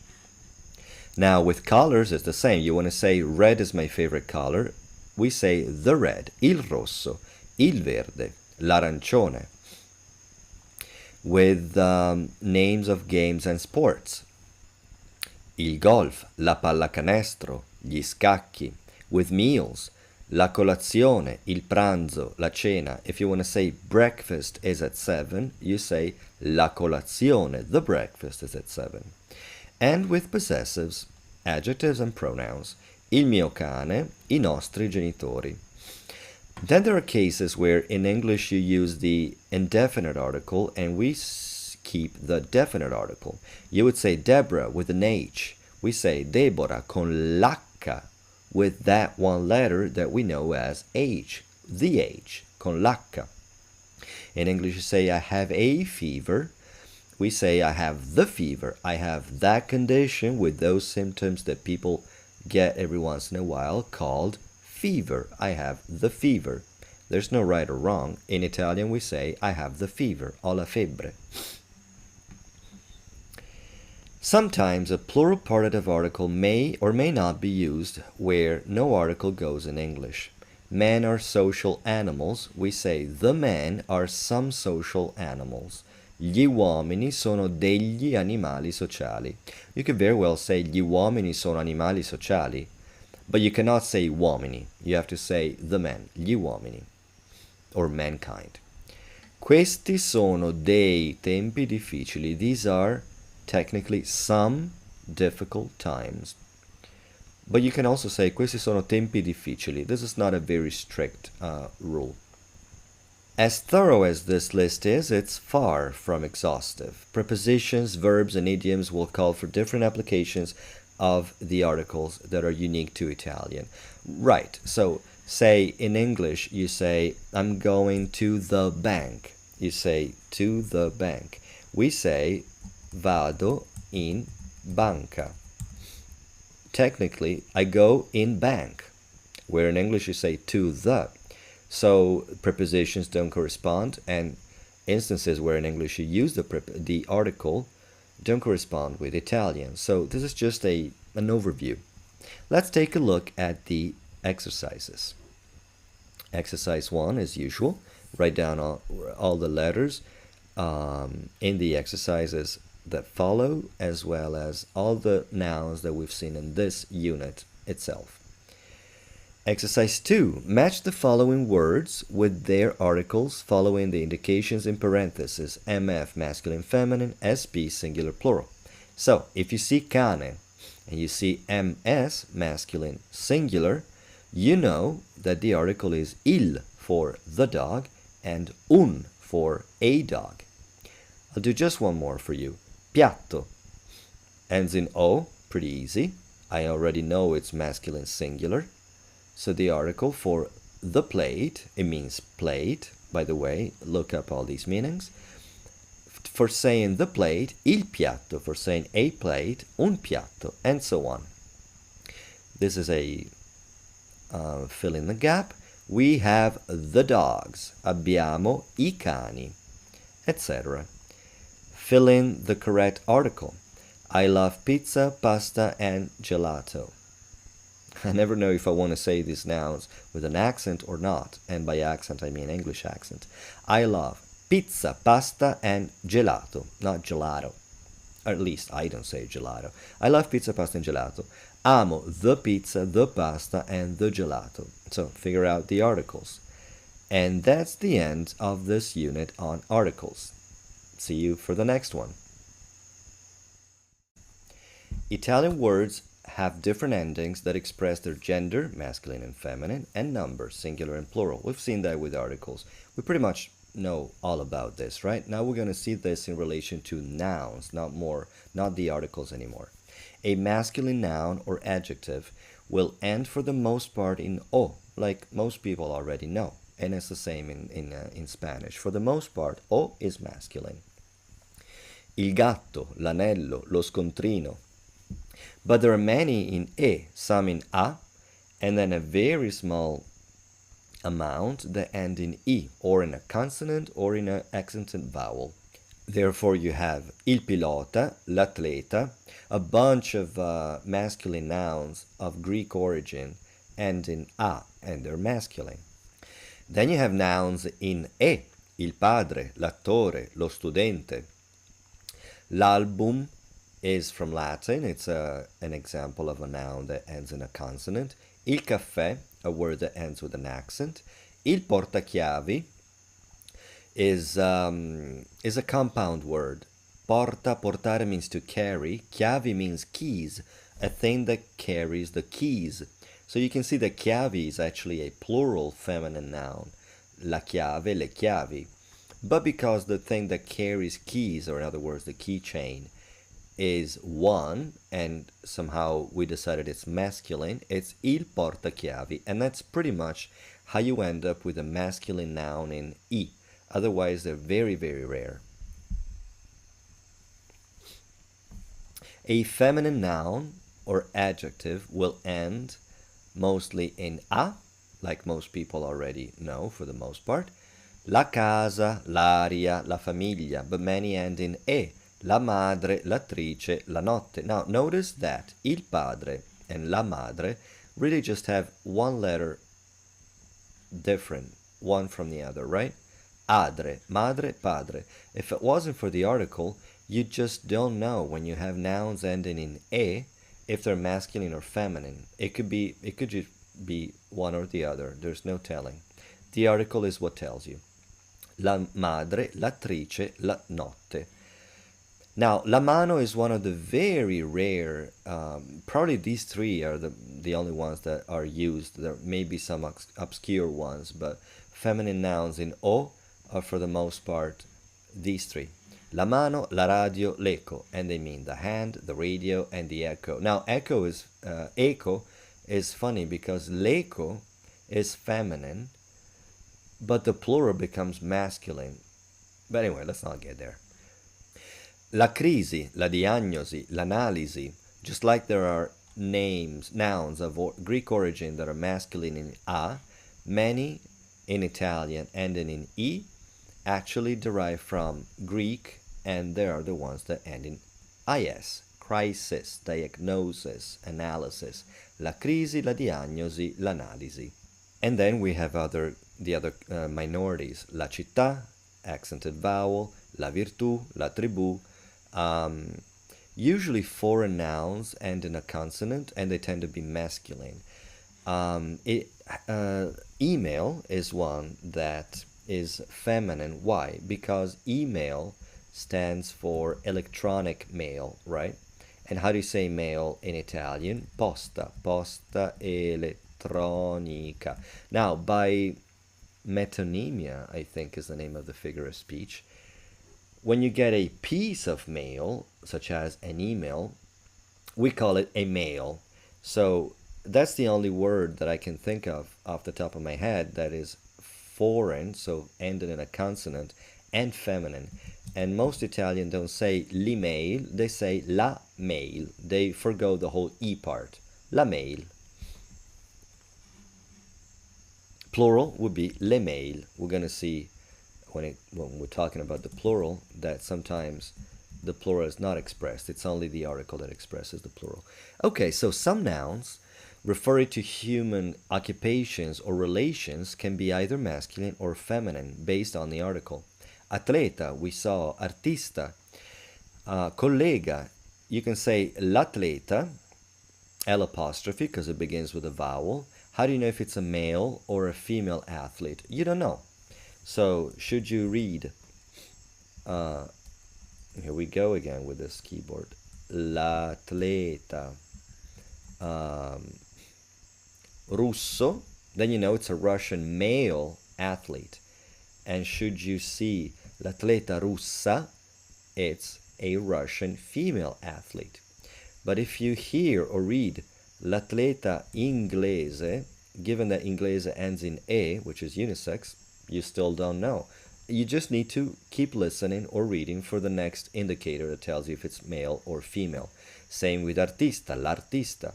Il collega, la collega, no ambiguity there. L'insegnante, yes, it ends in e and it begins with a vowel. So with L apostrophe, you don't know. Could be a male teacher or a female teacher. Il parente, la parente, the relative, masculine and feminine. Il cantante, la cantante. Il nipote, la nipote. So yeah, for nephew and niece, we have the same word. Il nipote, la nipote will tell you if it's a nephew or a niece. Incidentally, nipote also means grandson or granddaughter. Many masculine nouns in o that refer to humans have their feminine correspondent in a, right? Lo zio, la zia, il figlio, la figlia, il cugino, la cugina, il maestro, la maestra, il fornaio, la fornaia, il ragazzo, la ragazza, il bambino, la bambina. Most of you who are learning Italian through Duolingo, they already know il ragazzo, la ragazza. It's one of the first words that they learn. Now, why, you might wonder, why do you have two words for teacher, il maestro, la maestra? Maestro means, well, like a maestro, a master at their trade, or a elementary school teacher. Insegnante could be a scuba diving. That's probably instructor. Let's say insegnante di pianoforte, meaning piano. So anybody who teaches anything would be insegnante. Maestro is a teacher in a school. Other nouns make their respective feminine equivalent with a totally different word. Just like in English, you have man and woman, we have l'uomo, la donna, il gallo, la gallina, il toro, la vacca, il maiale, la scrofa, il dio, la dea. Now, careful with this word la vacca. It is a proper word for cow, and any veterinarian would say vacca. Here's a cuter word that, you know how you have pooch for dog and pussy for cat, or what's the other one? Anyway, I can't think of pooch. Anyway, in Italian we have micio for gatto, which means cat, and then papera means anything like a duck or a goose, and then we have mucca, because they go moo, so it's taken from vacca, but it's mucca. It's like a word, a children's word, just like they say tummy for stomach, or they try to say stomach and they go tummy, but it means belly or stomach. So I'm saying this because most people would say mucca. I can say mucca, but there's nothing wrong with vacca. But I need to tell you, to caution you, that it can also refer to a prostitute. Like the word bitch it's a very dignified word in and of itself. It's got its meaning, but it also has another meaning. Okay, so 6. Here are some more related endings between masculine and feminine.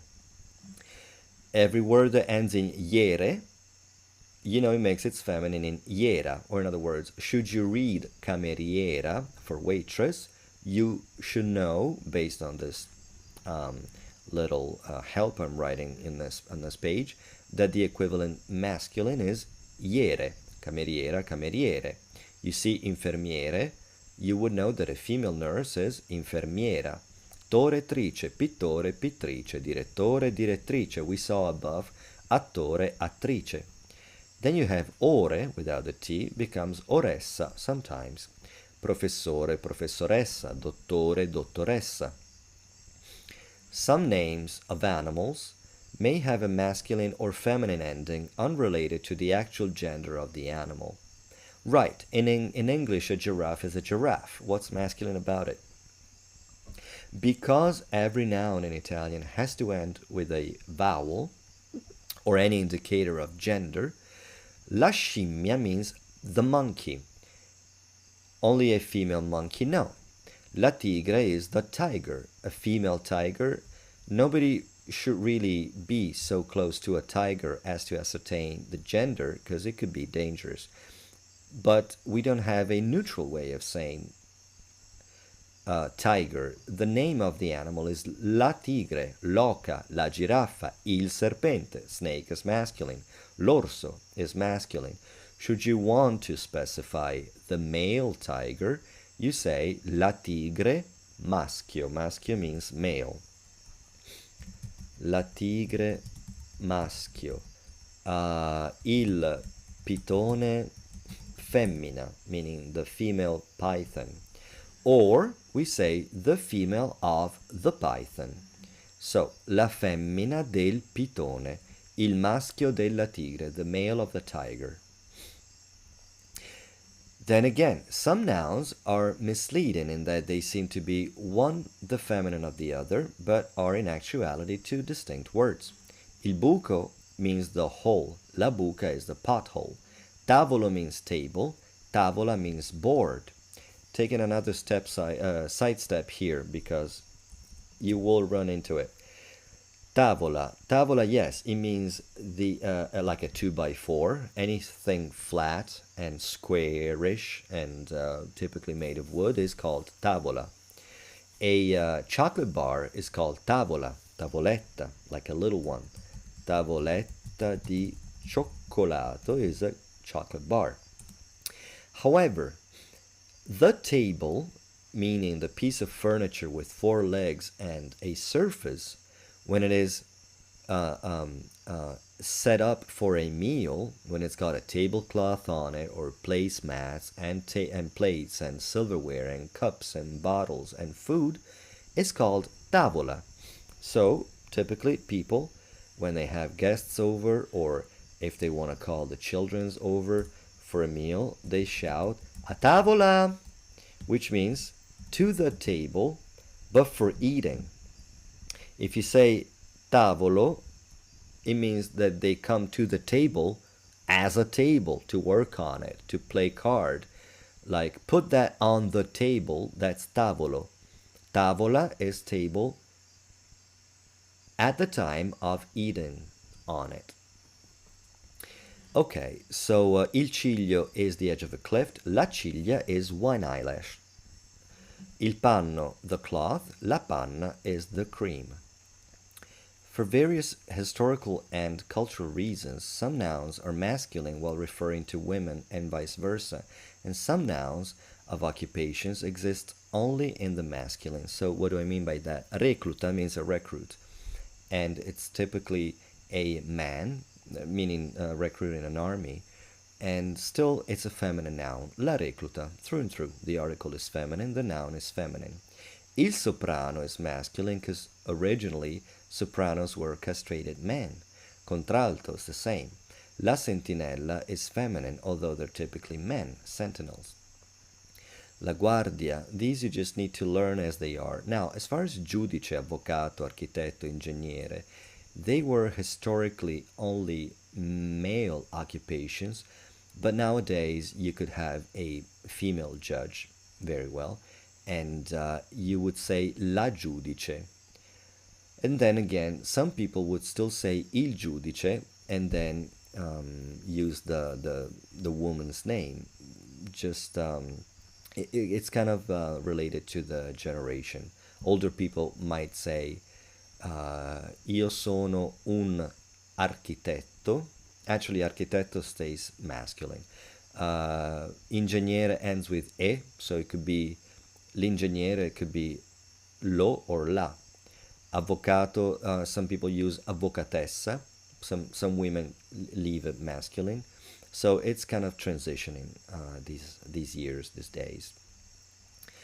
Okay, now, while it's not always easy to ascertain the gender of a noun in the absence of the corresponding article, here are some guidelines. So let's take a look at all these endings. Ore, il colore, il calore, l'odore, il sapore, il signore, il dolore. You can see that they're all masculine and they all end in ore.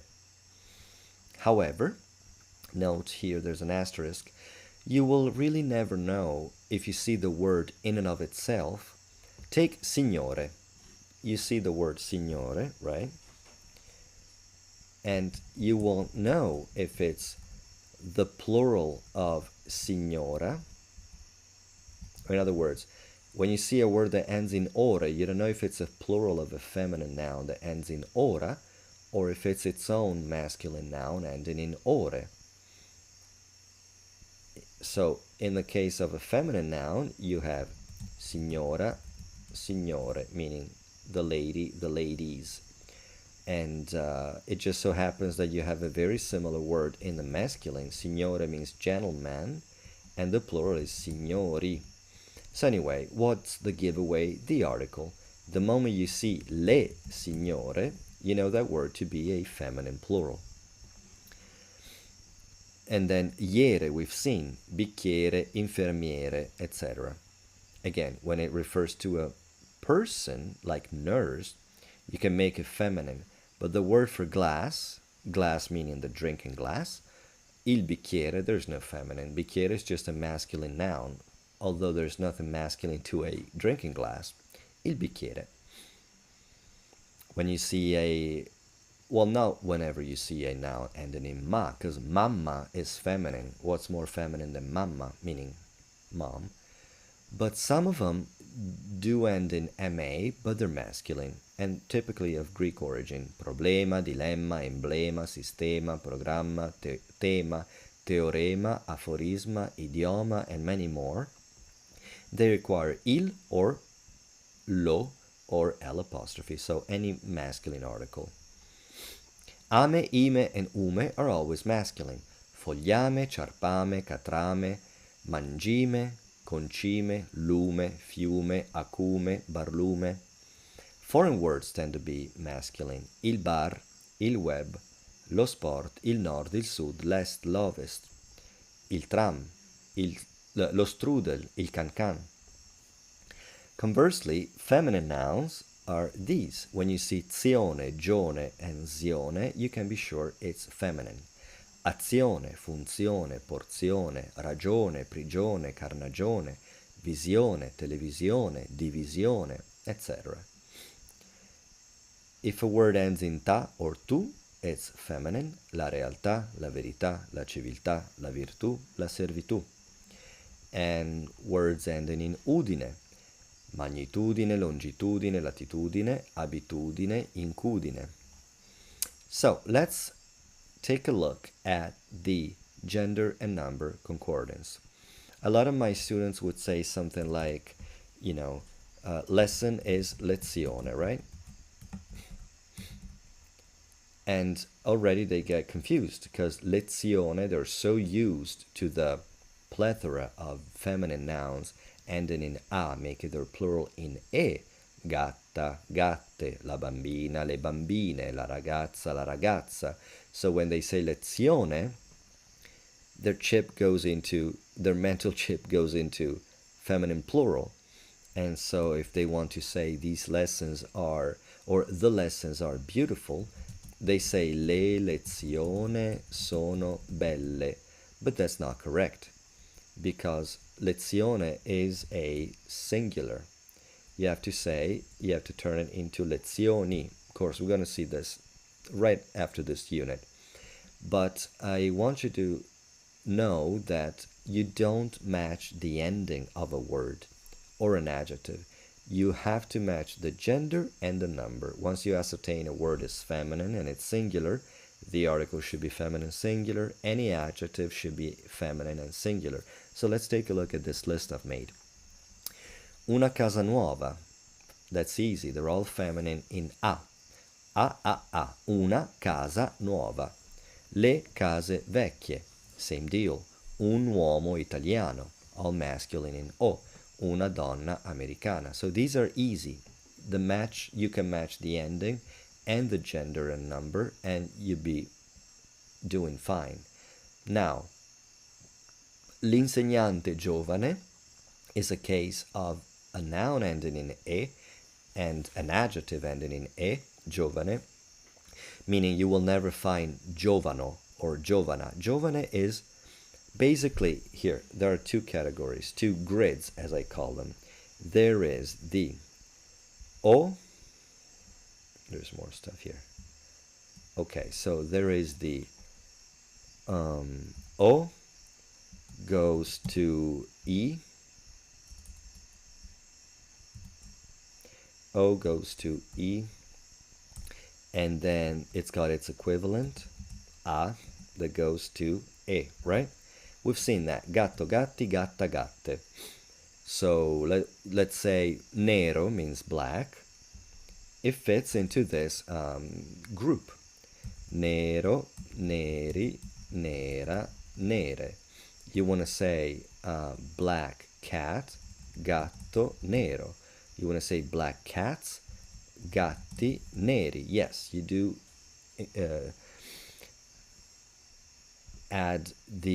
you do change the ending of adjective too.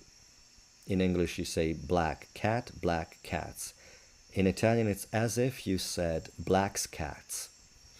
So gatto nero, gatti neri, and in the feminine, gatta nera, gatte nere.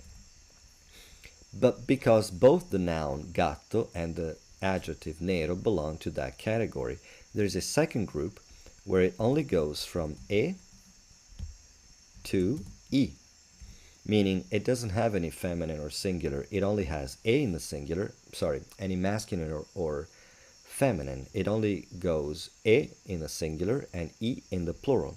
Giovane is one of these words. So for giovane, for young, you only have giovane if you're talking about something either masculine or feminine in the singular, and giovani in the plural. That's how you get l'insegnante giovane.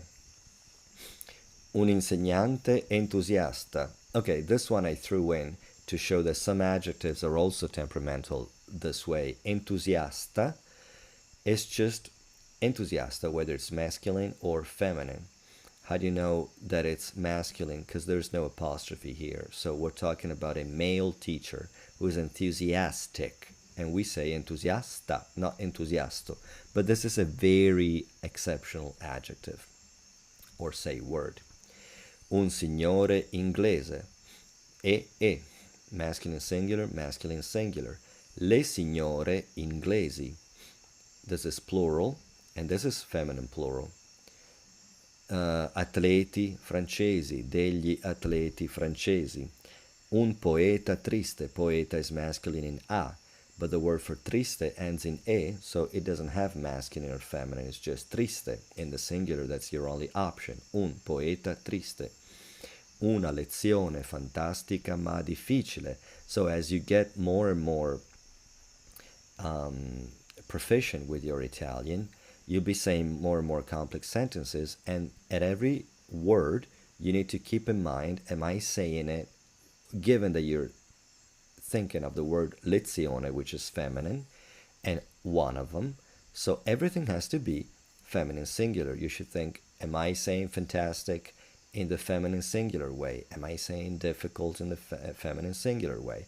Una lezione fantastica ma difficile.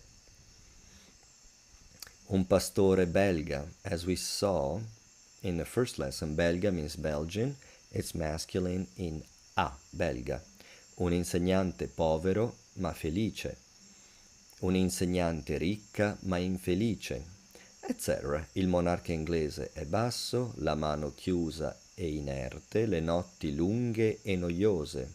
A lot of my students say le notte, because they're thinking many nights, but no, notte is already ending in e in the singular. You need to make a notti. Anyway, this is just a glimpse into the unit right ahead, up ahead. Un numero pari, I numeri dispari. Pari and dispari are like enthusiasta, they're just pari and dispari, they don't change. They mean odd and even, or even and odd. Serie televisiva, le specie animali, these are irregular words that we're going to see next time. Una specie estinta, una città bella e ospitale, le città grigie e tristi. So anyway, just take a look at these words, at this list, and just use it to make mind gymnastics or eye gymnastic. Just see how the letters alternate, but everything has to be feminine singular, masculine singular, feminine plural, masculine plural, etc. So here we are with the exercises again. Exercise 1 I'm not going to explain anymore. Exercise 2. Based on the vocabulary below and throughout the lesson, complete with the proper ending based on gender and number. Okay, so here are some new words. Arancione, alto, basso, grasso, magro, etc. So every one of these lines has a giveaway that will tell you if it's masculine or feminine, singular or plural. Here it says un gatto, so you know it has to be masculine singular, plus everybody knows that Garfield is a fat and orange cat. That's how he's depicted. So how do you say fat in the masculine? Grasso.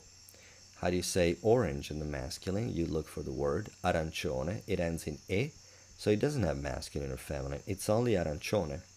Given that Garfield is uno, then you leave it like that. Grasso e arancione, etc. And so yeah, there's only 2 exercises because we're going to talk about this more in detail in the next lesson, the next unit.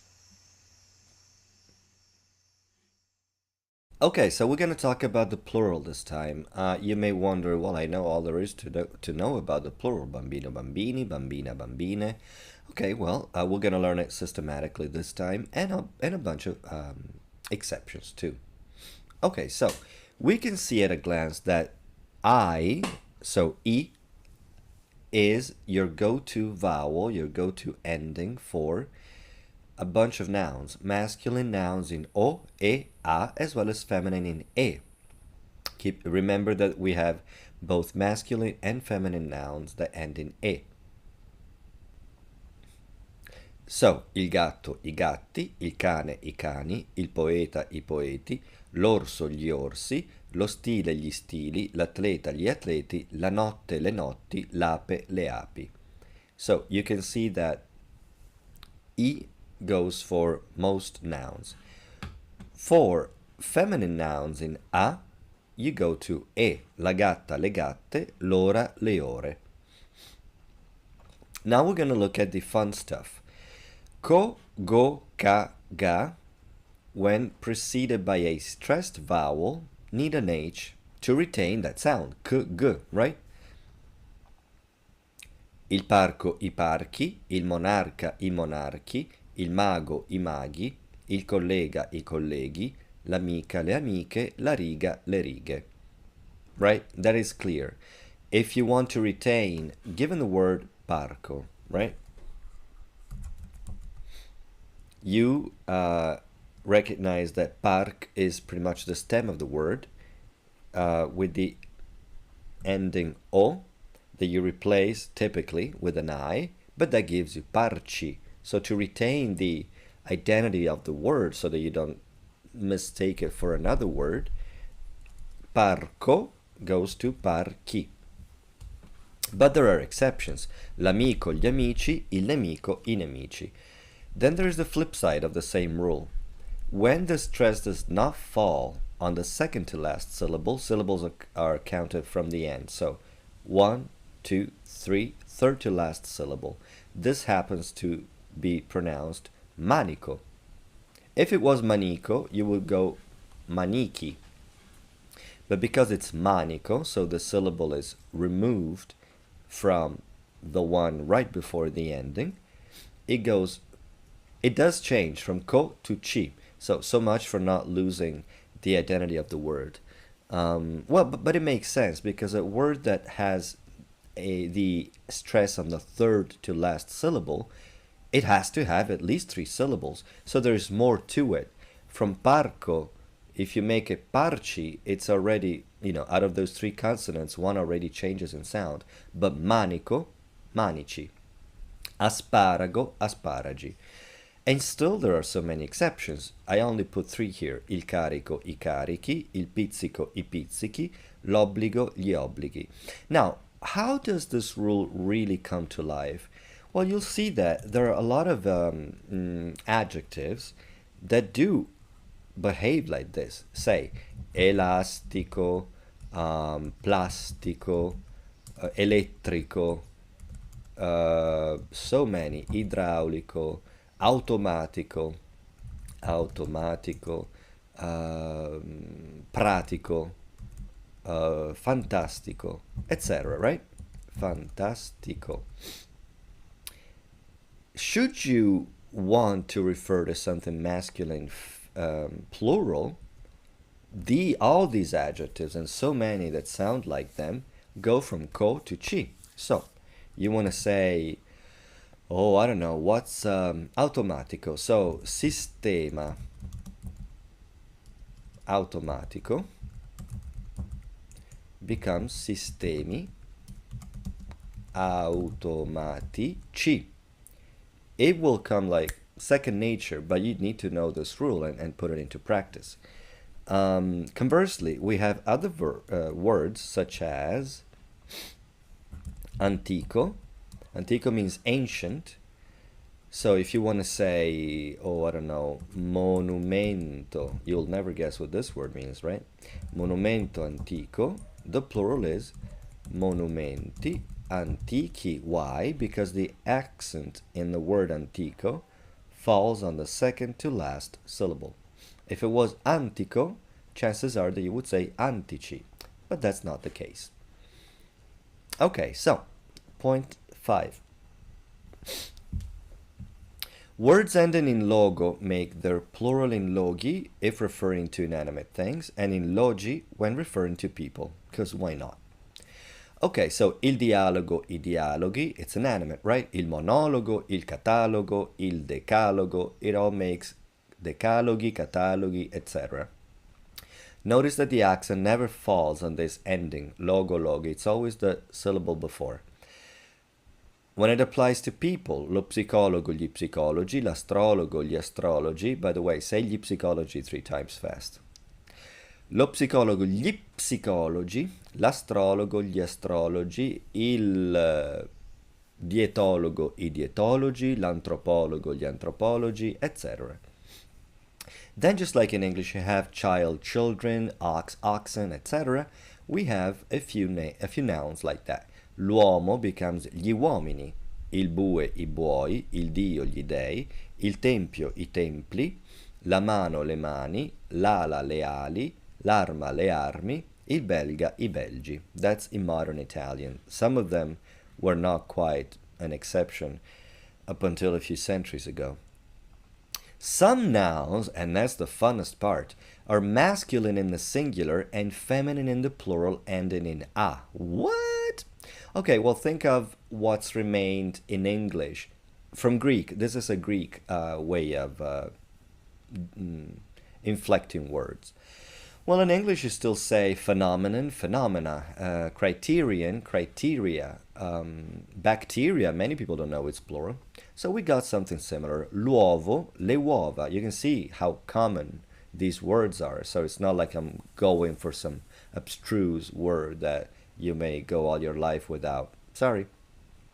Il braccio, le braccia, il dito, le dita, il ginocchio, le ginocchia, il labbro, le labbra, il paio, le paia, il centinaio, le centinaia, il migliaio, le migliaia, il corno, le corna. But these three last ones, maybe also braccio and labbro, they do have a double plural. When you say le corna, it means the set of horns on any animal that has horns, a bovine, antlers. I don't think we have a word for antlers, to be honest. We call them all horns, corna. But when they're taken individually, or they are horns but used as something else, like a bugle, then you could say I corni. Similarly, l'osso, le ossa, is when it's within a system like a skeleton. But gli ossi would mean the bones that you give to your dog to munch on. Il lenzuolo, le lenzuola, when it's part of a sheet, of a set of sheets, whereas I lenzuoli would be, the sheets you will cover your furniture when you leave a house for a long time, or the sheets you will cover corpses in the morgue, or the sheets that you tie together to evade from prison or something. So braccio is, if you really want to look for an application of bracci, yes, braccio does have a plural. It would be anything that does look like arms, like the mechanical arms that assemble cars, and you call them bracci. And labbri could be the name of the edges of a wound or a gash. It looks like lips, but they're not lips.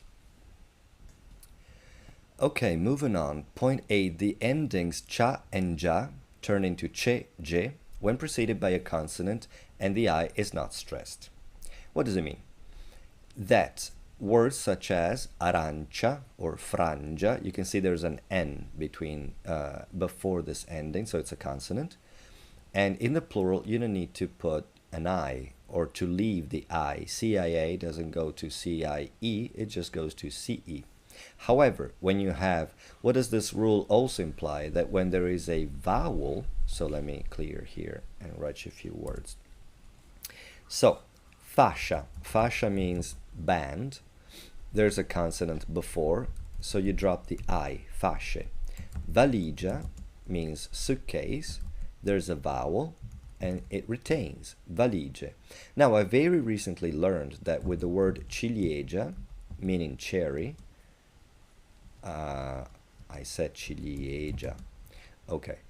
The plural, given that there is a vowel, ciliegie, should be this, and that's the one I've always used. However, I heard that this spelling is also beginning to be accepted. I don't know why, but I'm just throwing it out there.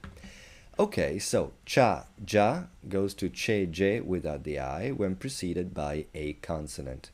And when preceded by a vowel, it goes from CIA to CIE. So, standard procedure. Okay, so the ending yo turns into I if the I is not stressed. Bacio, baci. What does it mean? That when it is stressed, say something like zio, that's not zio, it's zio. So you can't just drop the O. You have to retain the first I that makes the word, and you have to add the other I that makes it the typical masculine plural ending. Zio, zi. Or fruscio. Fruscio means the noise made by leaves as you step through them in a park or in the woods. Fruscio, frusci. Okay, what's one too many? Now, you see that word and you don't know if it's fruscio or fruscio. Again, you just need to learn every word where the stress falls. Some words have their plural expressed only by the article. Okay, and here's a list of words that do behave like that. Monosyllables, il re, I re. Given that re is two words and one vowel, if you change this one vowel to make the plural, the whole word loses its identity, as you may have heard me say a bazillion times. Il re, I re, la gru, le gru. Foreign words, we just leave them as they are, because if we are to calculate the plural of every foreign word that we use in Italian, we just use it as it is. So, il partner, I partner, yeah, right, I'm Italianizing too much. La mail, le mail. Il caffè, I caffè, that belongs to the category of accented vowels, words that end with an accented vowel. Il caffè, I caffè, la città, le città. Words in I stay as they are. We saw la crisi, then l'analisi, le analisi. Then there's a series of words in ie. La carie, la serie, la specie remain unchanged in the plural. Le carie, le serie, le specie. So if you want to say a TV series, we say una serie televisiva. If you want to say, I don't like TV series, you would say, okay, well, I don't like is non mi piacciono le serie televisive. So, serie remains as it is. Specie, that is a mistake that many Italians also make. La specie, a lot of people want to say le specie, but no, it's le specie. Le specie animali, animal species. Compound nouns also remain the same. Why? Because portachiavi, this chiavi, is already a plural word. It means keys. Portachiavi is the carrier of keys, so a keychain. Lavastoviglie is the washer of dishes. So the plural is a singular word made of a verb and a word in the plural. So it cannot have another plural. Il portachiavi, I portachiavi, la lavastoviglie, le lavastoviglie. Some nouns like il cobra, I cobra, il sosia, I sosia, il gorilla, I gorilla, I lama. They're usually just, I guess it counts as a foreign noun. And then abbreviated nouns, so la foto, le foto. Should you say the full word, la fotografia, le fotografie, la motocicletta, le motociclette. But when you use the abbreviation stays as it is, la foto, le foto. Okay, so we're done. Let's skip exercise 1, which you should know by heart by now, and let's focus on 2. For each word, find its meaning, then write it preceded by the corresponding definite article in the singular, then in the plural, then repeat with the indefinite article. Please make a line for each word, best in a spreadsheet. Okay, I suggest you do this in installments because you might get bored to death, but it is a good exercise. So, okay, so the examples are tema. It says here it's a masculine noun, so you know that the articles are il tema and un tema.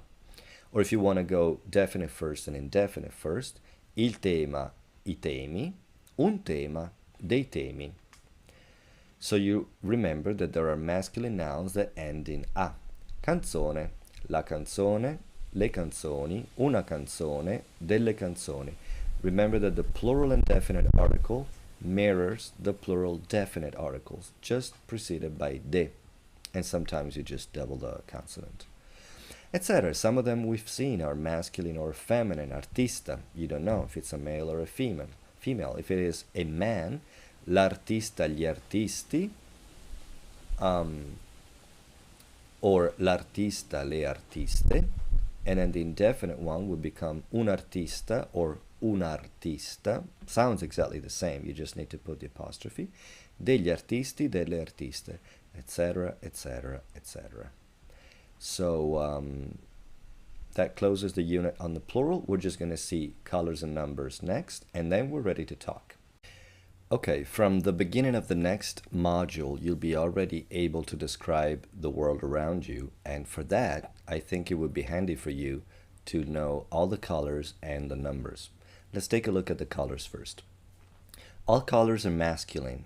Il verde, il viola, il rosso. Why? Because the word for color is masculine, right? So, il colore. Keep in mind that historically, people would refer to colors as the color of a rose, the color of an orange, the color of this and that. So sometimes these names were left, in time, they became kind of independent words. But given that you're still thinking in terms of il colore, then it's il verde, il viola, il rosso. Given that, as we saw in the unit about articles, we do have to refer to colors with the article. If you say, red is my favorite color, il rosso è il mio colore favorito. The colors whose names end in O, make their plural in I, have a corresponding feminine in A with their plural in E. So far, nothing new.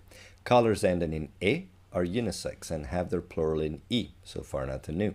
Colors ending in any other vowel, so in A, U, I, or stressed vowel, have no plural. Now, don't mistake this ending in A as the A ending of a word that is in O used with a feminine noun. What do I mean by that? That if I want to say, let's see, what's red? Let's say a hat. Hat is cappello. No, actually, let's think of something that can be masculine or feminine. Well, let's just take two words, right? We have cappello, il cappello rosso.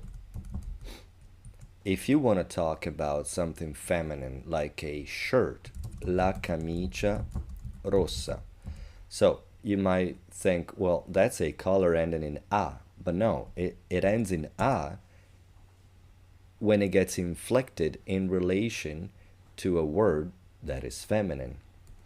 Remember that, what did I call it, grid, or the category O-I-A-E, right?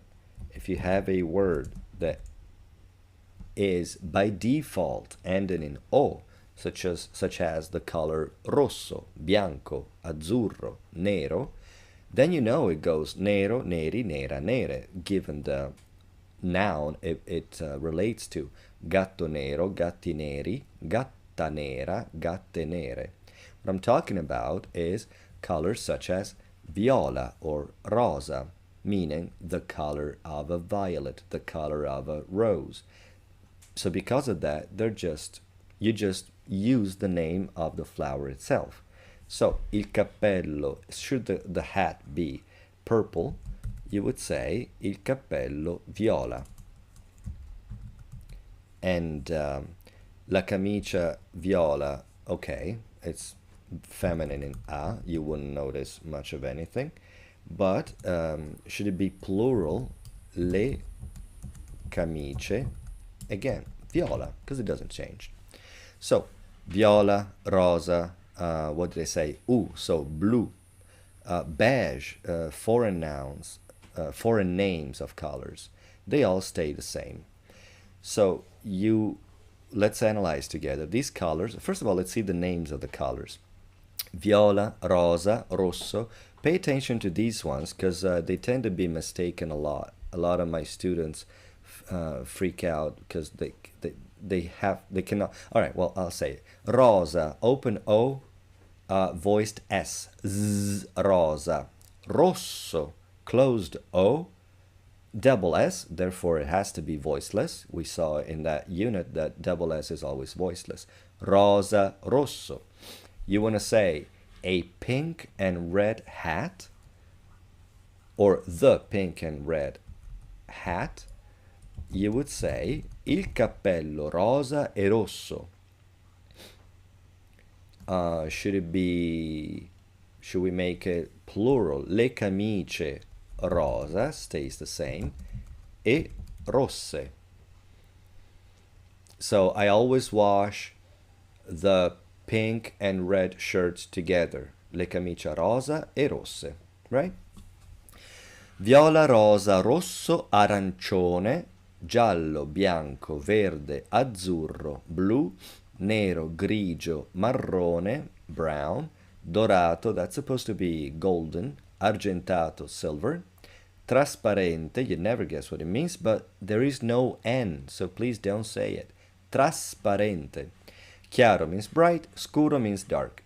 If any of you have a background in art, they may have heard chiaroscuro, which is a technique. So, viola, rosa, rosso, arancione, giallo, bianco, verde, azzurro, blu. Okay, azzurro and blue. Oh, my generation, we pretty much identify them like that, azzurro and blue. To be absolutely a purist about it, the only color for, well, not the only color, but in Italian, you only have azzurro, coming from Arabic, azzurro, but it's just any blue, like lapis lazuli. It's lapis is Latin for stone, and lazuli is coming from the Arabic word that means some blue, and lapis lazuli are a dark blue. I have nothing of that color here. Well, maybe this adapter. This could be, let me see it. This could be, this is blue or azzurro. But, and then you have celeste, celeste coming from sky, which is cielo. In English, you have celestial, so from the sky, a celestial vision, a celestial being. Well, we have the celestial color, the color of the sky. So that would be your sky blue. So in Italian, the pure Italian words are azzurro and celeste. I'm just going off a tangent. You don't need to hear any of this, but hey, just for extra information. However, we got blue, whether it comes from French bleu or English blue. It got introduced, I don't know, in the 50s or 60s. So my generation, I'm 45 years old. This would be, going through my laundry here. This t-shirt is blue. It looks the same as my shirt, but this is gray. This is, azzurro. Azzurro, and these shorts are blue. So, azzurro and blue. Where celeste would be a much paler blue, which I don't have here. But I'll do something in post-production. I'll show you. Somehow I'll insert these colors in the video, don't worry. Other than that, with azzurro or blue, you're pretty much good to go. And then you can always, find details. You can say blue oltremare. Blue oltremare is the blue at the very horizon when it's deep blue. Or azzurrognolo. By the way, we haven't talked about ways to tweak these nouns yet. Like you could say reddish, greenish, yellowish. I'll do that in a second. So, viola, rosa, rosso, arancione, giallo, bianco, verde, azzurro, blu, nero, grigio, marrone, dorato, argentato, trasparente, chiaro, scuro. Okay, so when a qualifier is used in relation to a color, the whole color remains. They make fun of me because I don't know how to pronounce the word color. I hope I'm saying it right. I'm sorry, I speak 6 languages, but I don't have an ear for this word. Color. Am I saying it right? Color. The whole color remains in the singular. So a pair of fluorescent pink socks is un paio di calze of socks rosa fosforescente. because you're referring to the color. The color is fluorescent pink. It's not that the pair is fluorescent pink or the socks, right?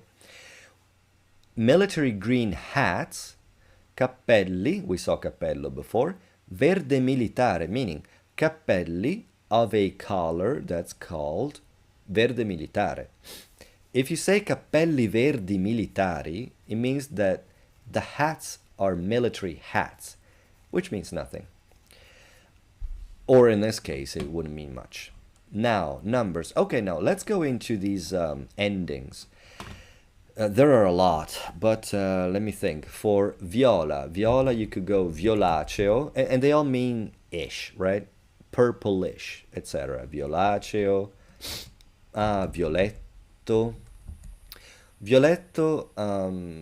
Violetta is the name of the flower, violet. You could say violetta, but you could also say violetto. Now, I don't know if it's common parlance or it's a proper color in a dictionary, but that's that. Viola, violaceo, violetta, violetto, and that's about it. Rosa. Rosa, there's not too many ways. Rosa. No, you would say rosa chiaro, rosa scuro. Oh, by the way, this chiaro and scuro is the same category of fosforescente, militare. So if you say dark pink socks, calze, rosa scuro. You don't say calze rosa scure, because the socks are not dark. It's the color. It's a nuance, but anyway, that's how you say it. Okay, so rosa, all your options are chiaro and scuro. Rosso. Rosso, you have rossiccio. Rossastro. Rossastro is kind of like pejorative, like it's like a rusty. Rossiccio, just reddish. Rossastro. That's about it. Arancione is arancione. Of course, you can always qualify it. You can say arancione and then you name it. Any sort of vegetable or fruit or anything. Giallo. Giallo, you go giallognolo. Giallognolo is not very good. Giallognolo is if you have jaundice, or it could be the color of urine, or it's usually giallognolo is not very nice. Giallastro, same. Giallastro, giallognolo. Then biancastro, again, biancastro is like off-white, but it's not something, a good tone of white. Bianchiccio also. Bianchiccio means pale, anemic looking. You could say that of some dish or just, these are pejorative terms. They're ways of saying ish, but not, they don't say anything good. Biancastro, bianchiccio, verde, verdognolo. I mean, at the end, they're always the same. Verdognolo, verdastro. But for example, you wouldn't say verdiccio. Verdognolo, verdastro. Azzurro, azzurrognolo, azzurrognolo. That's about it. Blu, bluastro. Sometimes they say bluette, which I don't know what color that is. But yeah, bluish. Nero. Nero is nero. It's like pitch dark. Nero. Nerognolo. I've never heard it. I don't think it exists. Grigio, grigiastro. What else? Grigiognolo. No. And then marrone, marroncino, that's more dignified. Marroncino means, to be honest, it's up to anybody's interpretation. Marrone, you have marrone scuro, which is, okay, still going through my laundry. Okay, here, I would say, this is marroncino, and this is, where are you? Marrone scuro, or, just marrone. Anyway, marroncino exists. You wouldn't say marronastro, marronognolo. Dorato is dorato, argentato, trasparente, chiaroscuro. Okay, that should cover everything about colors. Let's go to numbers.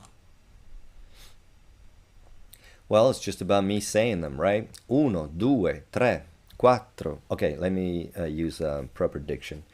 Uno, due, tre, quattro, cinque, sei, sette, otto, nove, 10, 11, 12, 13, 14, 15, 16, 17, 18, 19, 20, 21, 22, 23. I'm going to stop here for a second. What do we notice? They're all different, right? Until 20, they're all different, and you need to learn them all. Again, uno, due, tre, quattro, cinque. This cinque, if you haven't followed my the previous units assiduously, you'd be like, whoa, there's a Q and then there's a C, but it's not pronounced as an S. I've heard students say quinque, cinque. That's how you say cinque. Sei, sette, otto, nove. Notice that the O's are open. Otto, nove. It's not otto, nove. O, otto, nove. 10, 11. These have all the stress on the third to last syllable. So it's not undici, dodici, but undici. It sounds like hominy, trinity, scrutiny. 11, 12, 13, 14, 15, 16. Then it switches. If you have noticed, the dici part is your teen, so it's related to 10. Undici means 110. Dodici, or let's go in Italian. Undici, uno, 10. 12, 2, 10.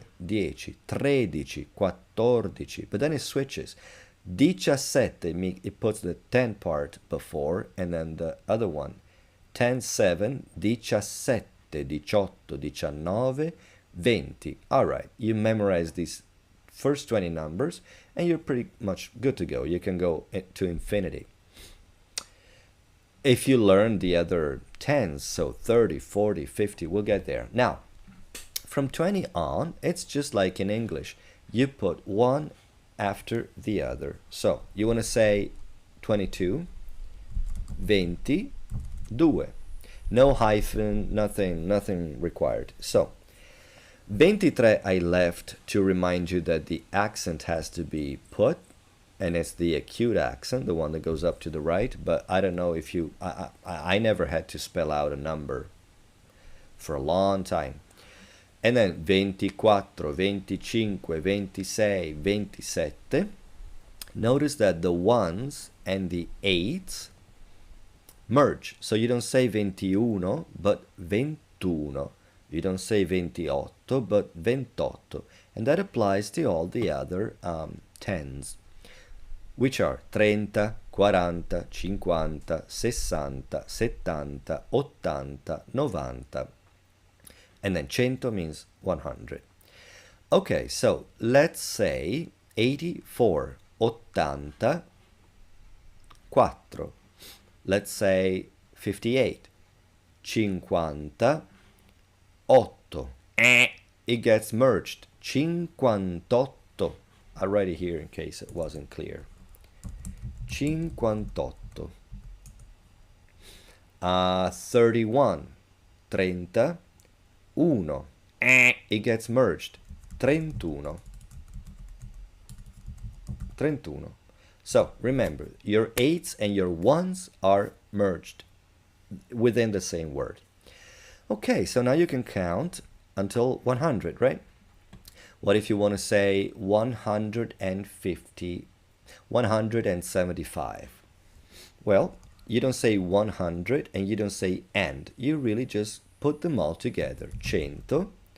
How do you say 70? 70. How do you say 5? 5. 175. It's pretty easy, right?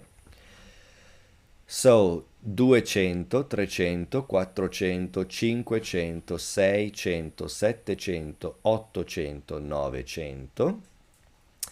1000s we don't use. In American English especially, in order not to say, oh, 1,573 people were stopped at the border, they say, I don't know, 1500, I forget what number I said, 1573 or something. Or we have $2,500 in the bank as opposed to $2,500. Well, in Italian, we don't have this shortcut. So, therefore, after 900, that's it. We don't have 1700s. But we do have 1,000, which is 1000. Okay, so if you want to say 1,175, so this number, it becomes, what am I doing here? It becomes 1175, and so on, up until 1999,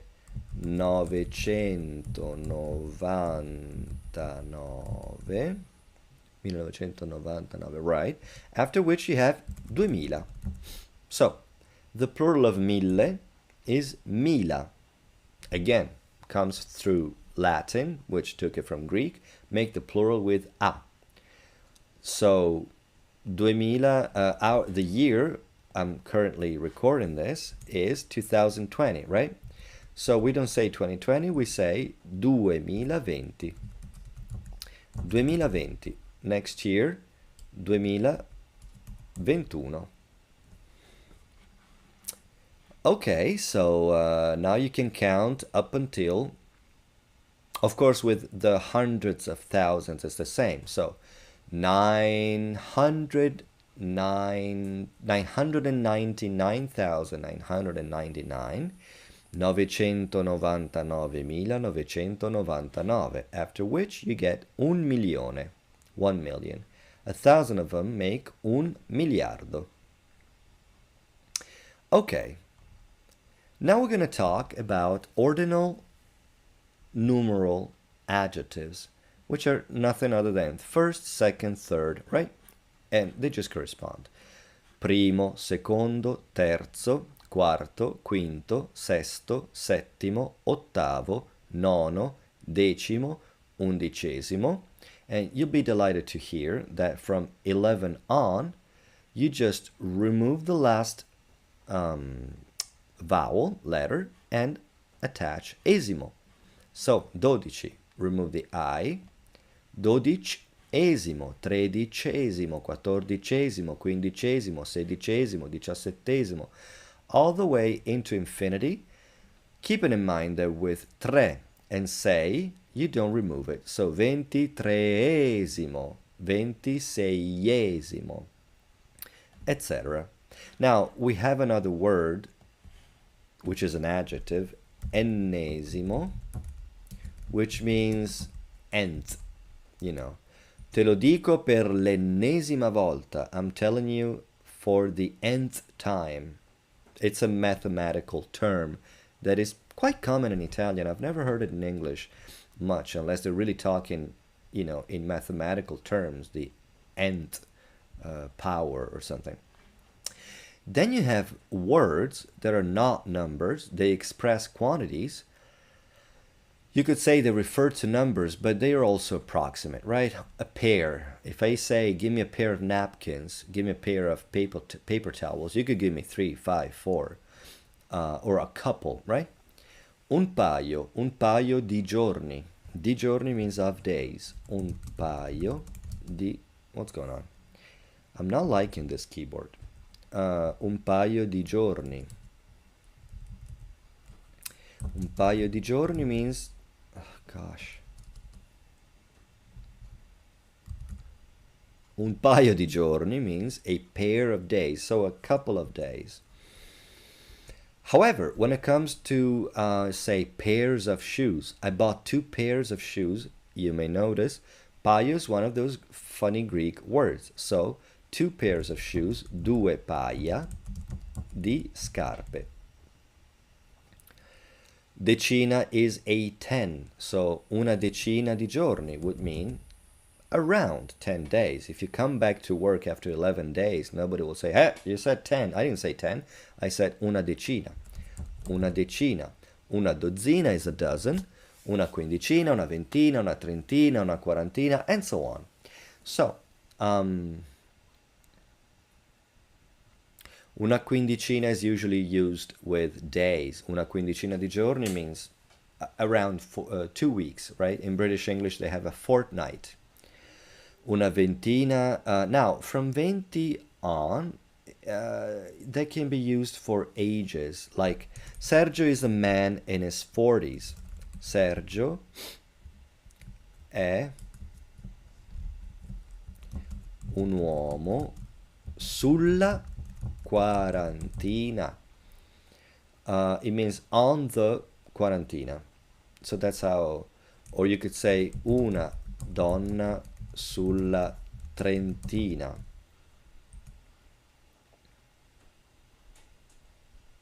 Also, it means when you're estimating somebody's age. How old do you think Sergio is? Literally in Italian, we'll see this in a couple of units, is how many years do you think Sergio has? And the answer would be, oh, I don't know, una quarantina, about 40. He must be in his 40s, Una quarantina. All right. So, centinaio behaves like paio, un centinaio, due centinaia, un migliaio, due migliaia. And now you can count anything you want. Let's look at more details. Numbers in Italian are pretty straightforward. They're written and pronounced one after the other without hyphens or and. 1975, which is my birth year. However, a few points need to be considered. The numbers after 20 ending in 1 or 8 merged together. We saw that. 21, 21, 38, 38. Numbers ending in 3 are spelled with an accent. We've seen that. Mille is only singular. The plural is mila. Now, with dates, we don't put any commas or periods. With thousands, we put periods.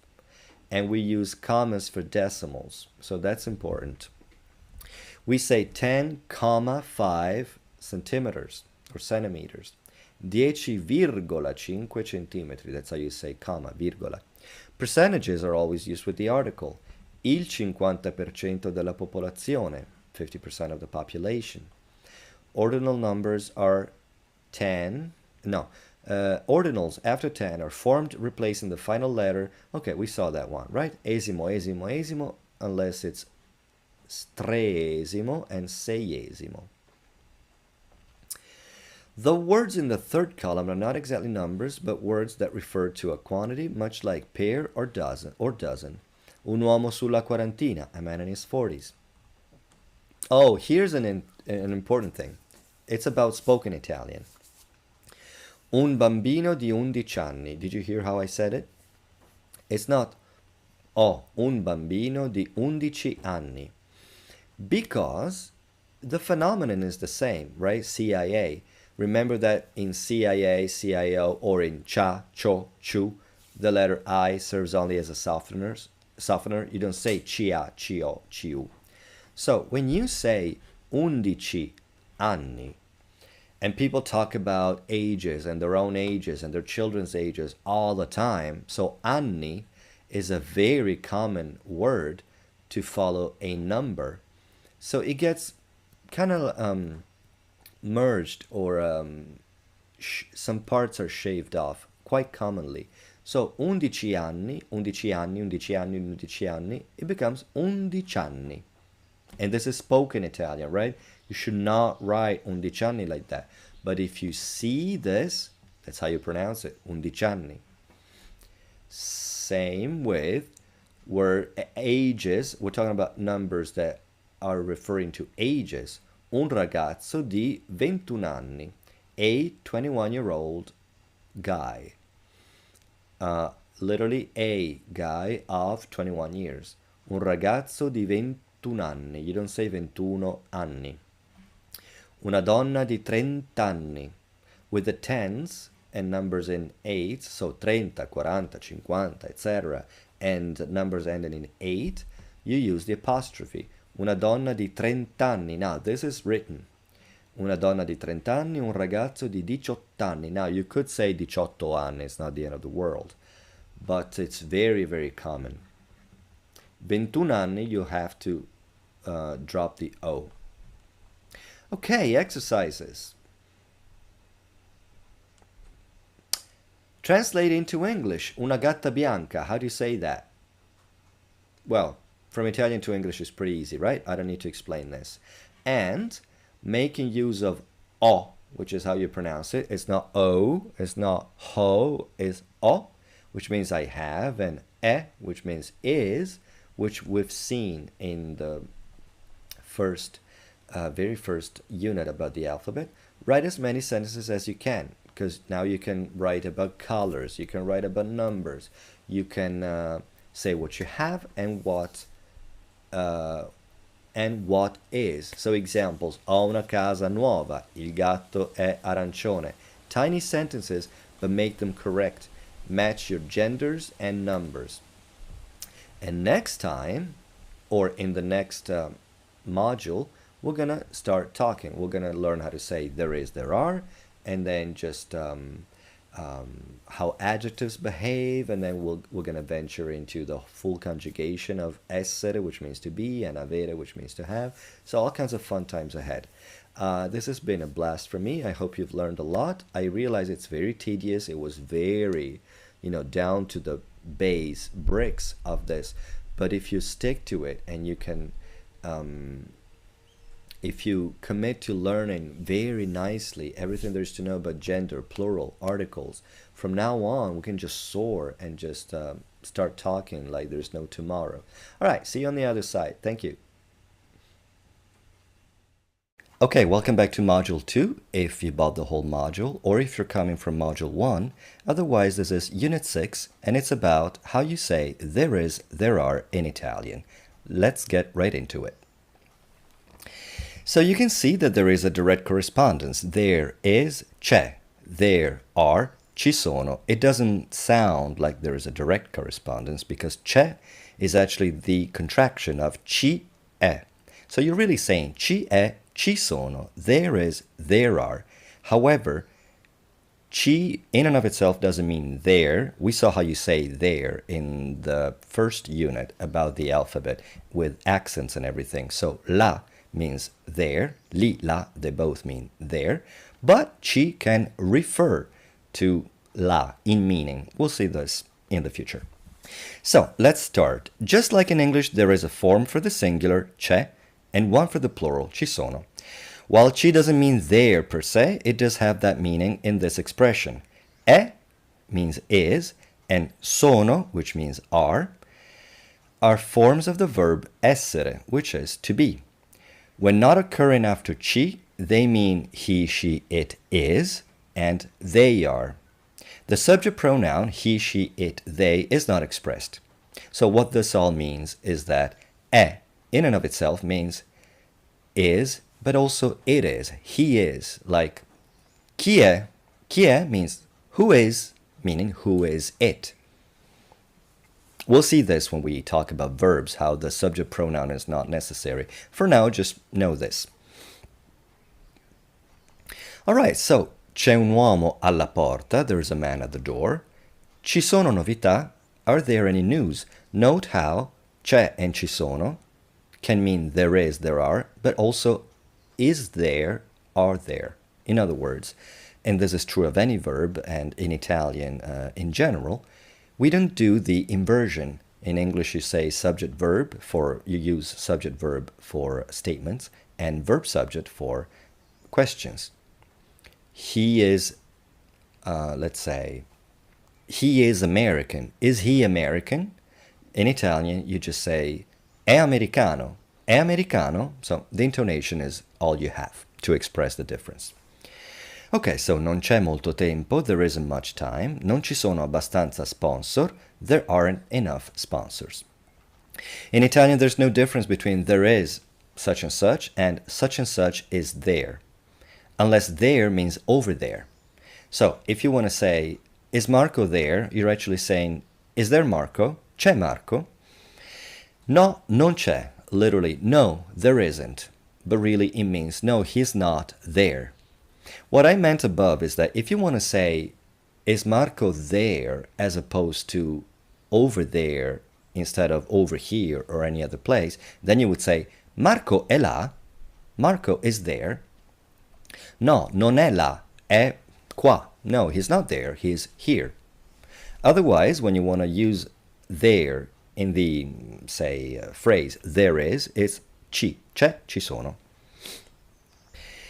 And if any of this is not clear, I just stuck a little saying in there. Finché c'è vita, c'è speranza. As long as there is life, there is hope. Just something for you to learn. I like to put as many proverbs and sayings and little things, little cultural bits as much as I can. Also, on account of that, I'm going to leave you, before we move on to the next session, with a video I found on YouTube, which is a commercial from my childhood. It's about a brand of ice cream, or a type of ice cream, called La Cremeria. And you'll hear how this c'è Gigi, is Gigi there, is going to be said over and over, and you'll just learn, if not from this, at least from the commercial, how this expression is used. Sì? C'è Gigi? Non c'è. E la cremeria? C'è, sali. Buonasera, c'è Gigi? Non c'è. E la cremeria? C'è. Salite. Vorrei Gigi. Non c'è. La cremeria sì, vero? Cremeria Motta, il buon gelato abita qui. Gigi non c'è. La cremeria è finita. Okay, I hope you enjoyed the video. Let's go ahead and look at other expressions that contain c'è, ci sono, because the grammar behind this is pretty simple. C'è, ci sono, there is, there are. So now we're going to look at expressions that you can already include in your, albeit limited, speech. So, non c'è niente da fare, there's nothing to do. Literally, there isn't nothing da fare, to be done. Note how, and I said it many times, we use a double negation in Italian, so there isn't, non c'è, nothing to do. Non c'è due senza tre.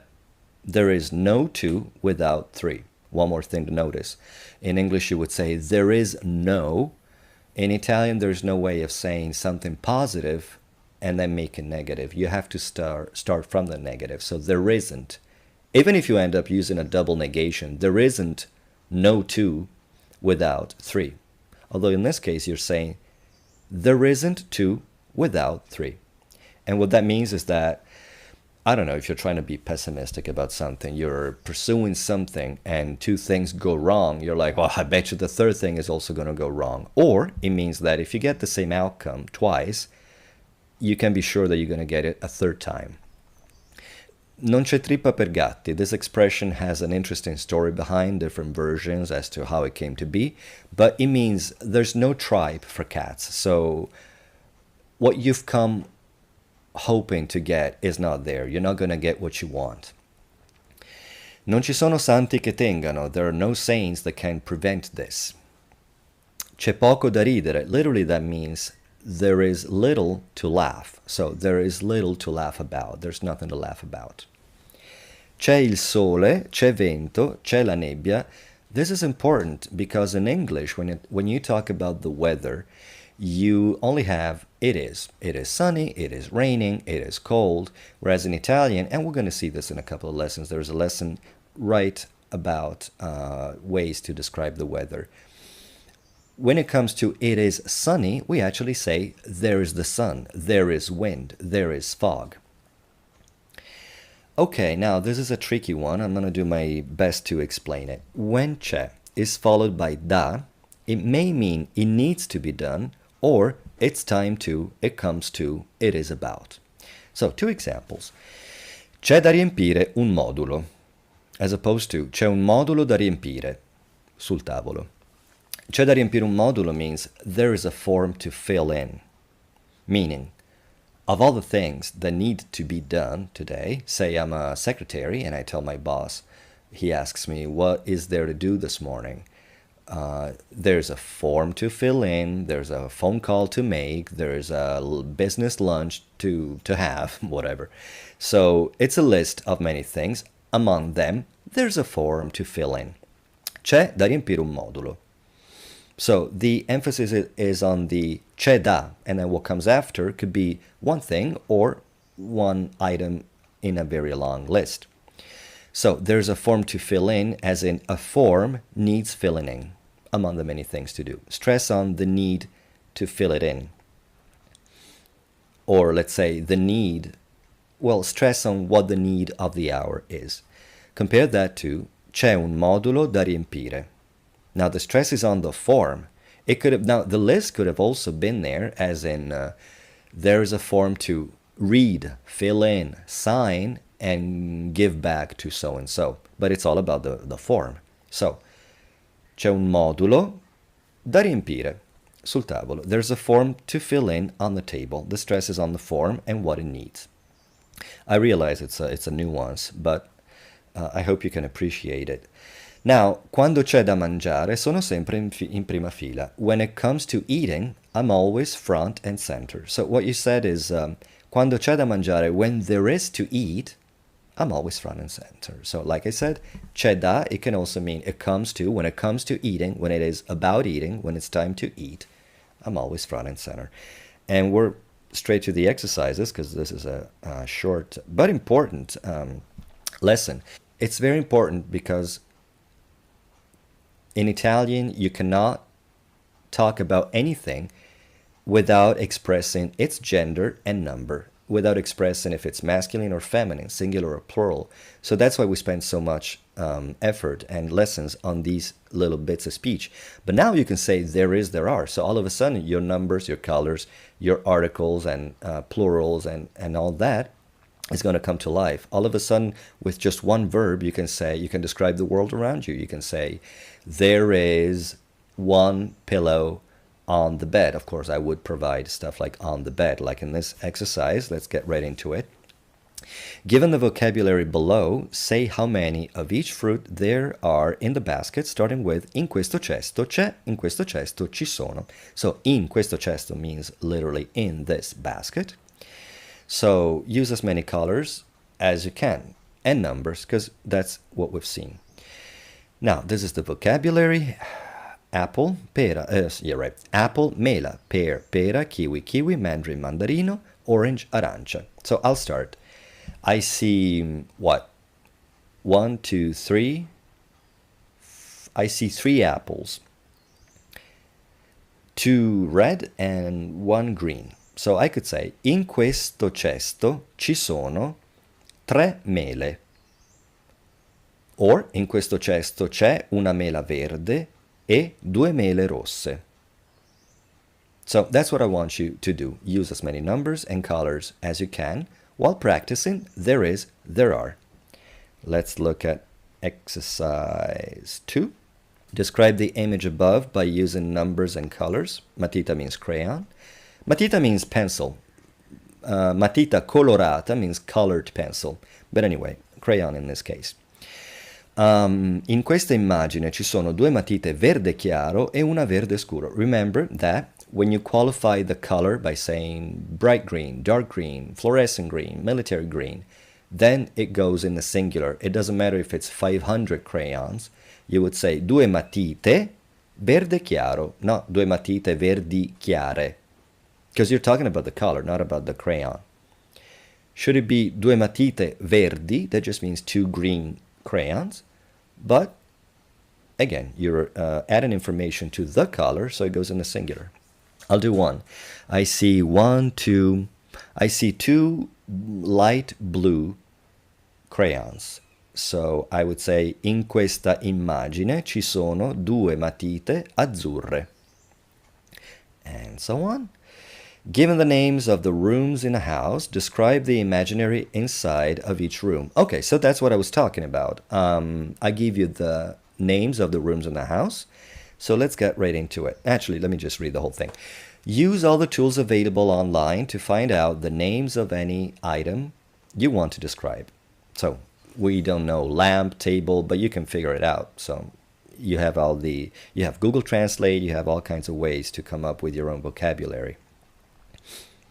Look for the item preceded by a an, so you will know the gender of the word. Of course, yeah. If you want to say there's a glass on my table and you find out the glass is bicchiere, that ends in e. Is it il bicchiere or la bicchiere?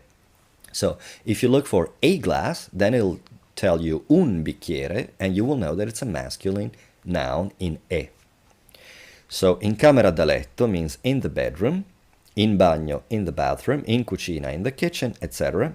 Note how, and this is true in general in Italian, when things are mentioned, talked about daily, or they're very close to one's daily reality, we try to cut around the corners. So in English you say in the bedroom, but we just go straight to in bedroom, in bathroom. So learn that. In camera da letto c'è un letto, obviously. In the bedroom there is a bed. Or I could say, let's say, what do I have in my bedroom? I have two windows. In camera da letto ci sono due finestre nere, due finestre nere, and so on. And that's pretty much the end of Unit 6. Again, it's a small one, but potent, because you can already describe the world around you. And next time, we're going to learn more adjectives. We're going to know how to say, there are two red, fluffy pillows, for example. So see you then. Okay, ready to start Unit 7? This is on adjectives, and I'm quite excited to start. Ready and excited are adjectives, in case you didn't know what an adjective is. And in Italian, they are pronto and eccitato. Of course, you don't really want to say eccitato because it mostly means aroused. So, as much as I am excited to talk about adjectives, I'm not that excited. But let's begin. An adjective is a word that provides further information about a noun. You may have seen that in the exercises of previous units. Now, I need to apologize for all these tropical birds and, rain that you might hear on my roof. I do live in the tropical forest. It is the rainy season, and it's full of animals. Right. But if you can bear with all this, let's move on. Certain adjectives can be placed before or after a noun with slight differences in meaning. Typically, when placed before, they have a more abstract or simply descriptive meaning, or one referring to emotions, while when placed after, they tend to have a more concrete or restrictive meaning, this as opposed to that. So in case you're having a hard time understanding descriptive and restrictive, descriptive means, if you want to say the new shoes, just to say that the shoes are new, whereas restrictive means the new shoes as opposed to the old shoes. So let's look at this list. The most common ones are alto, means high or tall, basso means low or short, caro means dear, it also means expensive.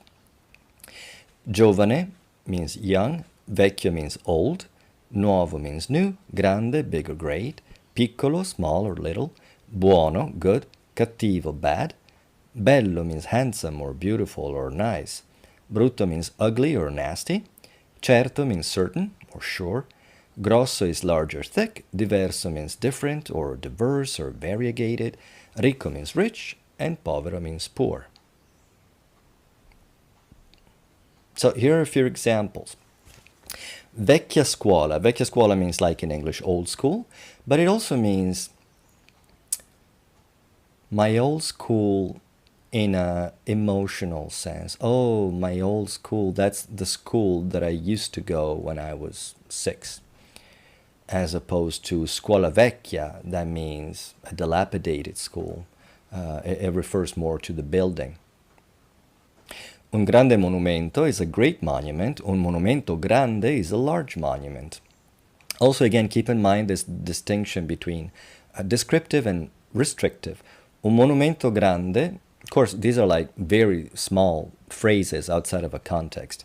But if I hear monumento grande, I expect to hear something else. Like, look at that large monument as opposed to the small ones around it or something. Un grande monumento could mean a great monument, but again, given the context, it could just be that they built a big, enormous monument. So it's not a set in stone type of rule. Una buona insegnante is a competent teacher, so good at what she does. Un'insegnante buona is more like a kind, good-hearted teacher, benevolent teacher. The same is true of bravo. Una brava insegnante, un'insegnante brava. Ci sono diversi libri means there are several books. Ci sono dei libri diversi, it means there are books other than what you told me. The adjective bello, which means beautiful, nice, takes the same endings as the definite articles when it appears before a noun.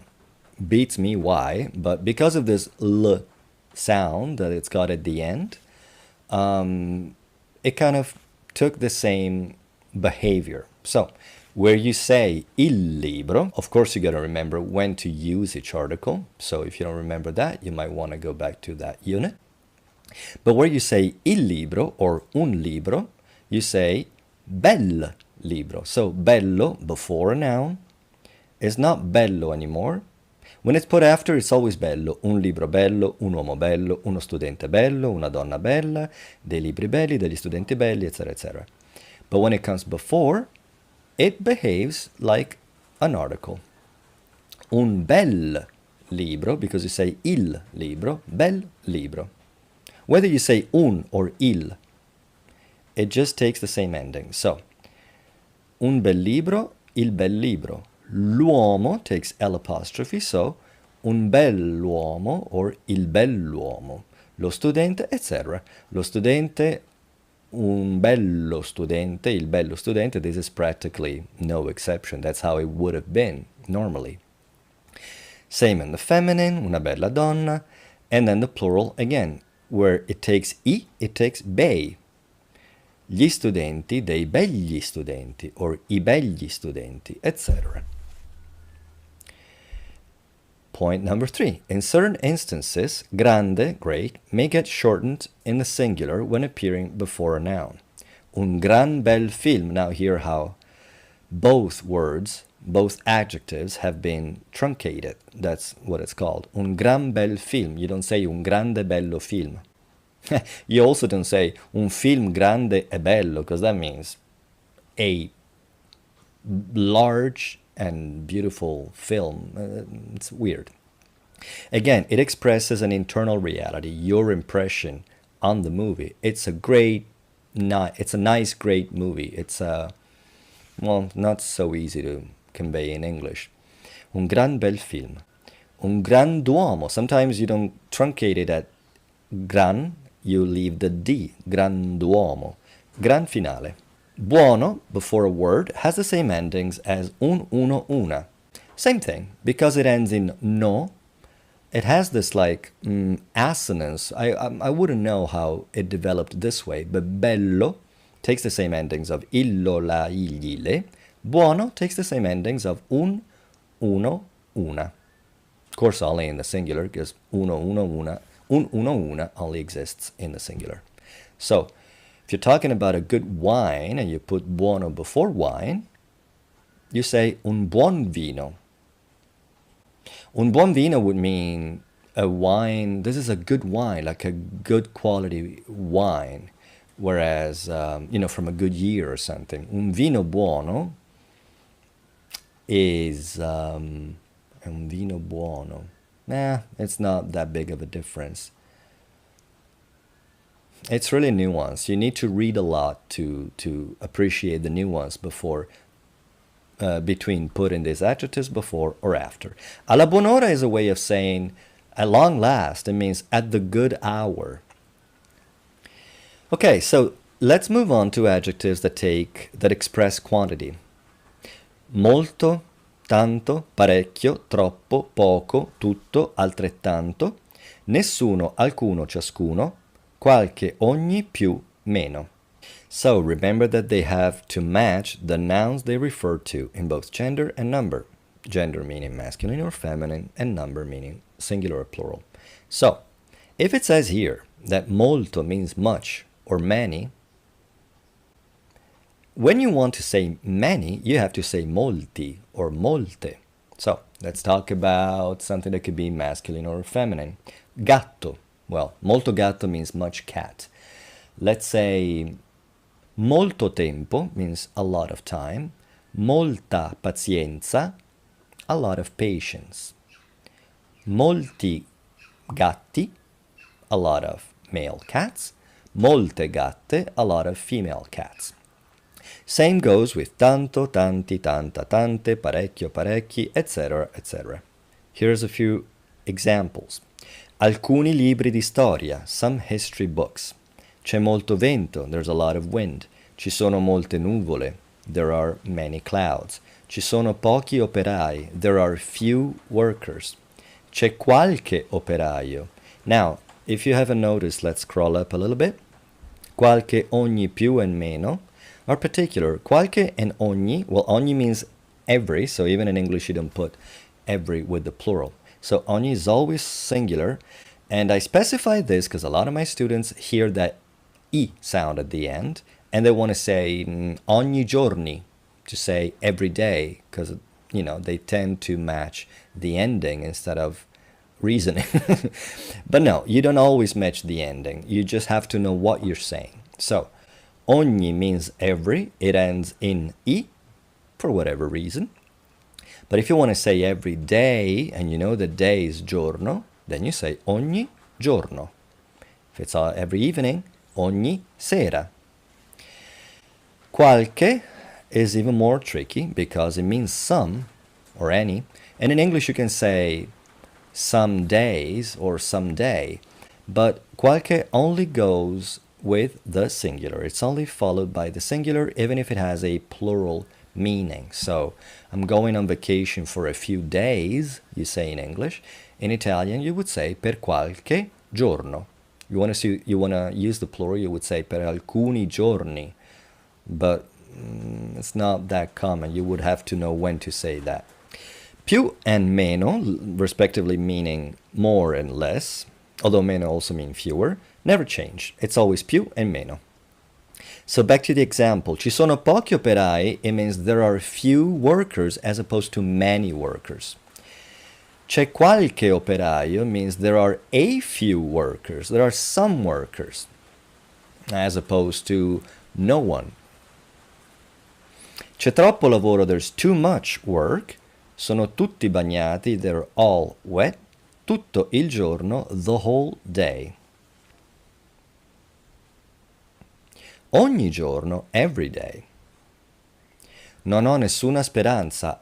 Again, double negative. I don't have no hope. I have no hope.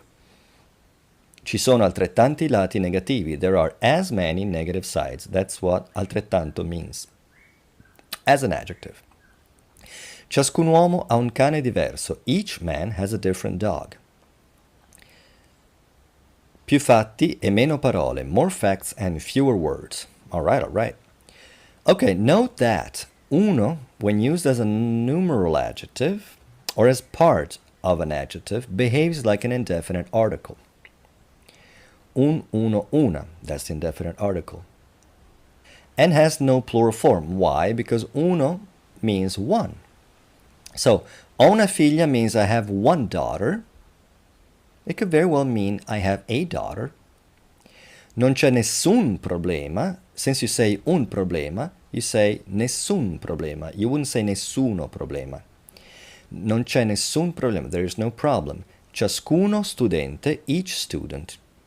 Because studente begins with a funky consonant. If it was uomo, ciascun uomo. As it says above, ciascun uomo ha un cane diverso. Let's take a look now at demonstrative adjectives, meaning that they show this, that. So, questo, this, quello, that. And again, if it's feminine, questa, quella. And if it's plural, questi, queste, quelli, quelle. Tale ends in e, So plural is tali, there's no masculine or feminine.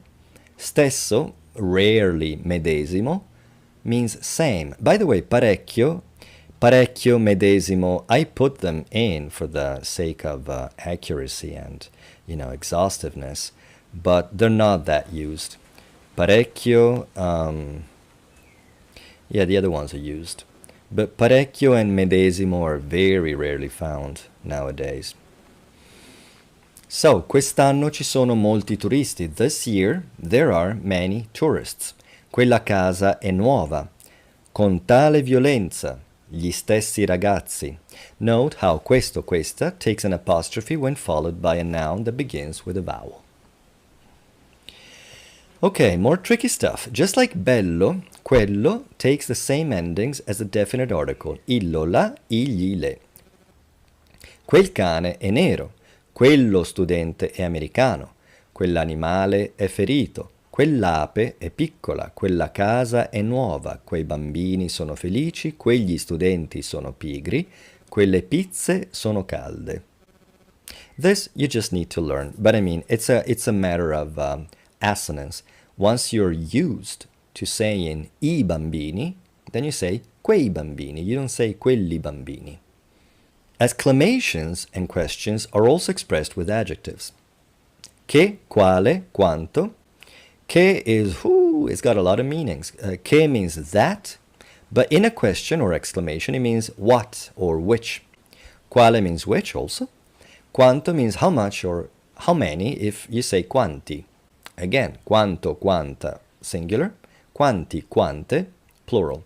I have to stress this because I know, with all the students I've had so far, how hard to wrap one's minds around that it is.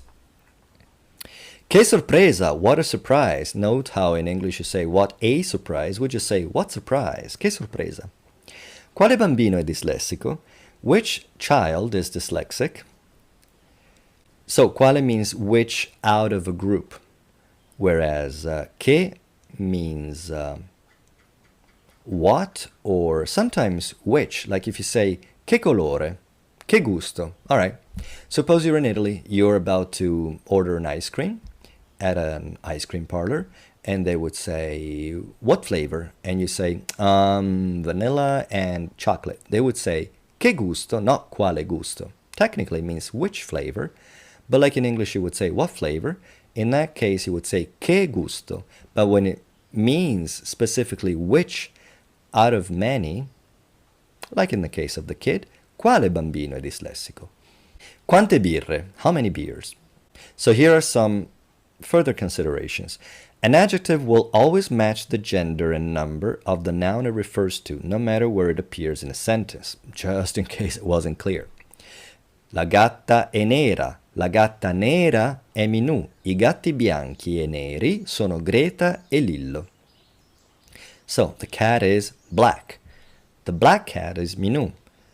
The black and white cats, well, technically the white and black cats, are Greta and Lillo. In cucina ci sono dei piccoli topi. I topi piccoli sono belli, ma questi topi non sono piccoli. I hope you can see how it's working. So, in the kitchen there are some small mice. The small mice are nice, but these mice are not small. So, no matter where you put them, they need to match gender and number. Once you know that topi is masculine and plural, then it has to be piccoli, whether it goes before or after. Now, bello is also used to express nice and, like, oh yeah, nice and dirty type of thing. So, in that case, bel, bei, and belli are replaced by just bello and belli, which is the original, the standard way of using that adjective. So, questi panni sono belli asciutti. These clothes are nice and dry. We don't say and, we just say nice dry. Un cornetto bello caldo. One nice and hot croissant. Actually, in Italian, cornetto is, I've read a whole thing about it with a student of mine. Cornetto has a different amount of butter and maybe a different amount of eggs, but for all intents and purposes, it's a croissant. But it's also a very specific Italian reality. Okay, so here we are at the exercises. Again, write down and learn all the vocabulary of this unit, including the words in the following exercises. Check the pronunciation on Google Translate by typing the word and clicking on the speaker icon. Again, if when you look for a word and you start from English, if it's a verb, remember to put to. So if you want to know how to say to eat, remember to not just put eat, just put to eat so you get the proper form that corresponds to that. And if you find a verb that you think is a verb in Italian, you have to do some kind of like cross-translating back and forth. Same goes with nouns. You want to put a cat or the cat, and given the article it gives in Italian, then you understand, okay, it's a masculine noun, because without the article you cannot tell. Okay, exercise 2, there's no example I can give you, you just have fun with it. Exercise 3, just the same. And exercise 4, look up 20 adjectives you'd like to add to your vocabulary and make one sentence with each. Well, that's pretty self-explanatory. Okay, so that was the unit on adjectives. There's more that can be said. I left out possessives and for a reason. And keep in mind that if you bought this video lesson as part of Module 2, you do get a free live lecture at the end at a specific date. So if you have any questions or any doubt or any comment, I'll see you in that setting.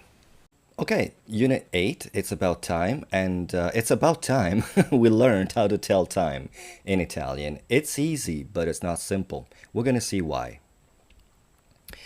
Okay, so che ore sono is the correct and most common way to ask what time it is. And it means what hours are they? Che ore sono. You should be familiar with all these terms. Che, we saw in the previous lesson, it means what or which as an adjective in a question or exclamation. Ora, we saw in previous units, it means hour. So ora is the plural. And sono we saw in c'è, ci sono. Sono in and of itself. Okay, it could mean I am. For the most part, it means they are. So what hours are they? And it's important, in my estimation, that you don't only learn how to say what time is it and learn that it's che ore sono blindly, so to speak. I kind of care that you know that it means what hours are they, so that you know how to recycle and when to recycle che, ore, and sono, or whatever it is that we're learning. So, che ore sono? What hours are they? The answer is, they are the blah, blah, blah. By the way, you could also say che ora è. Actually, you shouldn't say it, but some people do say it, and get ready to hear it. Che ora è? What hour is it? So the answer is sono le plus the number. So, che ore sono? Sono le 2. Sono le 9. Sono le 12. Now, I said that it's simple, that it's easy, but it's not simple. Because it's an easy concept, you know, there's not too much to it. But compared to English, where you just say it's 7:45, it's 7:15, it's midday, it's midnight, it's dawn, it's 7 in the morning, in the evening. I guess you say at night. For the most part, it's quite repetitive and standard. In Italian, we have a lot of prepositions and different expressions. So let's see them. For noon, midnight, 1 a.m. and 1 p.m., the singular is used. Why? Well, because noon and midnight are single events and they're just nouns. They're not numbers of hours. Keep in mind, again, why it's important that you know that the question means what hours are they. It kind of explains why you need to use the article in the plural, the verb in the plural, if and when the number of hours is superior to 1. So when it is 1 o'clock in the morning or in the evening, you have to say è l'una. It's the 1. It's the 1 hour.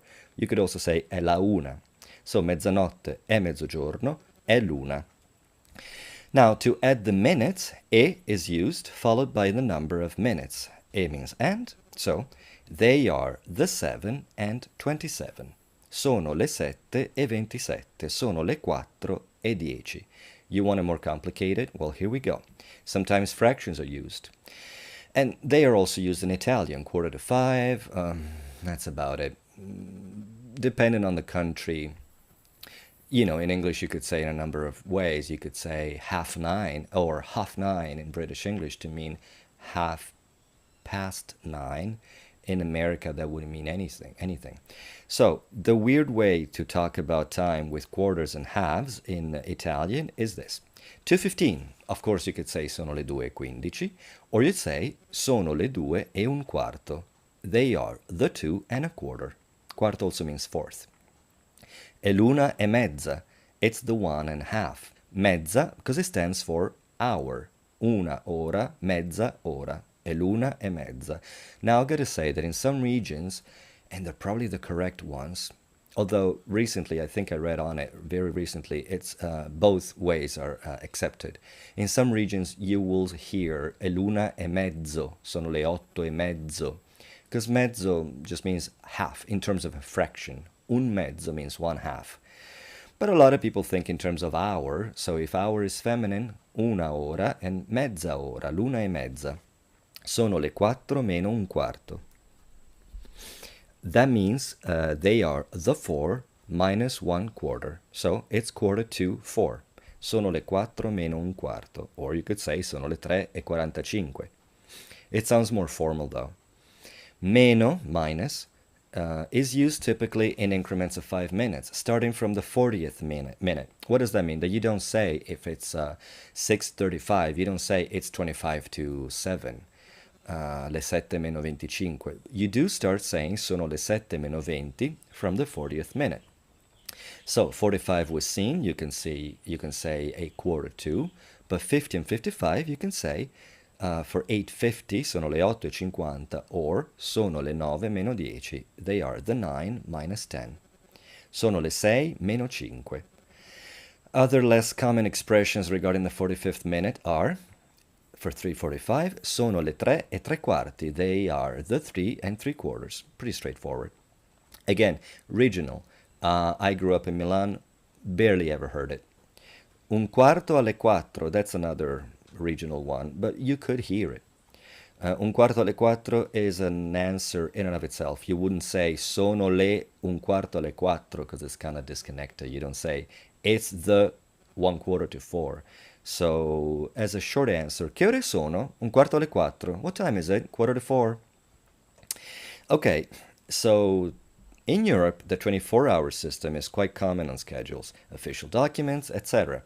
However, when read out loud, the 12-hour nomenclature is preferred in a casual context, meaning that commoners, they wouldn't say, let's meet at 18:45, which Americans call the military system or something. Because it's only, 1800. We don't say hundreds, but we also don't say 18:45. We say 6:45. And then if it's clear that we're going to meet in the evening, then it's clear. Or we'll say in the evening if absolutely necessary. So, sono le 2:50 would be what we would say if we read 1450 in, say, a clock with a 24-hour system. Or you could say sono le 3 meno 10, it's 10 to 3. But like I said, in schedules, like timetables, etc., they will keep a 24-hour system because it's the standard one in Italy. They might even say it out loud if it's an announcement in an airport. The 1450 airport to Moscow is late or something. But common people, among themselves, they don't use it. Okay, so let's look at the vocabulary. Pretty interesting and useful words. I'll just say them. Secondo, minuto, quarto d'ora, mezz'ora, ora, giorno, notte, mattina. Mattina can also be said mattino in the masculine. It's such a slight nuance. You would really have to read a lot and get a sense. For the most part, let's just say it's personal preference. And for the most part, they're interchangeable. Mattino and mattina both mean morning. Pomeriggio means afternoon. Sera, alba, tramonto, aurora. Remember, you say every vowel. Aurora. Crepuscolo. Settimana. Fine settimana. That's a funny one. Fine, the word for end, is feminine. La fine. Settimana is feminine. Fine settimana is masculine. Go figure. Il mese, la stagione, so they end in e, but one is masculine, one is feminine. Il mese, la stagione. Anno, decennio, or decade, both mean a time lapse of 10 years. Secolo, millennio, lunedì, martedì, mercoledì, giovedì, venerdì, sabato, domenica. So, don't say giovedì or giovedì. You see the accent on the last syllable, and you have to say it there. Lunedì, martedì, that's the cadence you need to have. And more vocabulary. Gennaio, febbraio, marzo, aprile, maggio, giugno, luglio, agosto, settembre, ottobre, novembre, dicembre. Note that the months are not capitalized, neither the days of the week. L'altro ieri means the other yesterday, so day before. Ieri, technically ieri, but I say ieri. Oggi, oggi pomeriggio, domani, dopodomani means after tomorrow, so the day after tomorrow. Stamattina means this morning. It's short for, or the contraction of questa mattina, questa sera. You could say questa mattina to say this morning in particular is something rainier than, I don't know. But otherwise, if you just want to say this morning, I woke up with a headache, you would say stamattina. Stasera means this evening. Stanotte, this night. Or tonight. And then, of course, you can combine ieri and domani. Ieri mattina, ieri pomeriggio, ieri sera, ieri notte. Domani mattina, domani pomeriggio, domani sera, domani notte. But for oggi, you say stamattina. You don't say oggi mattina, oggi sera. Oggi pomeriggio, you do say.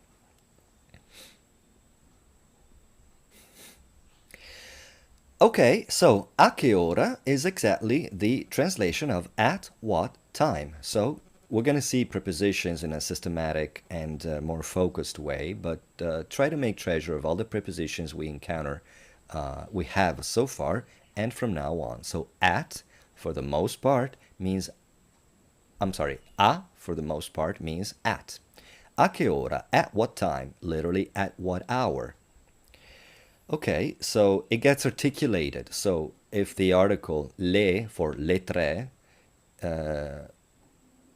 comes after a, then it becomes alle. We'll see all this. Alle. Okay, so a mezzogiorno, a mezzanotte, but all'alba, alba means dawn, we say at the dawn. Al tramonto, all'una, alle due. And now we get to this diagram that is very helpful to some people. Some people have a harder time deciphering, but I did my best. Mezzanotte means midnight. So, che ore sono? Mezzanotte. At what time? A mezzanotte. Or, a che ora? A mezzanotte. Then, if it is dark, it's like the dead of night. We don't say 1 in the morning, 2 in the morning. We say in the night, but we say di notte. So, l'una di notte, le due di notte. Or if they ask you a che ora, all'una di notte, alle due di notte. Le tre di notte or le tre di mattina. We'll see why in a few seconds. Then from 4 in the morning until 11, it's di mattina, alle 4 di mattina, alle 5 di mattina, alle 11 di mattina. Che ore sono? Sono le 4 di mattina, sono le 6 di mattina, etc. Up until midday. Che ora è? Che ore sono? È mezzogiorno. A che ora? A mezzogiorno.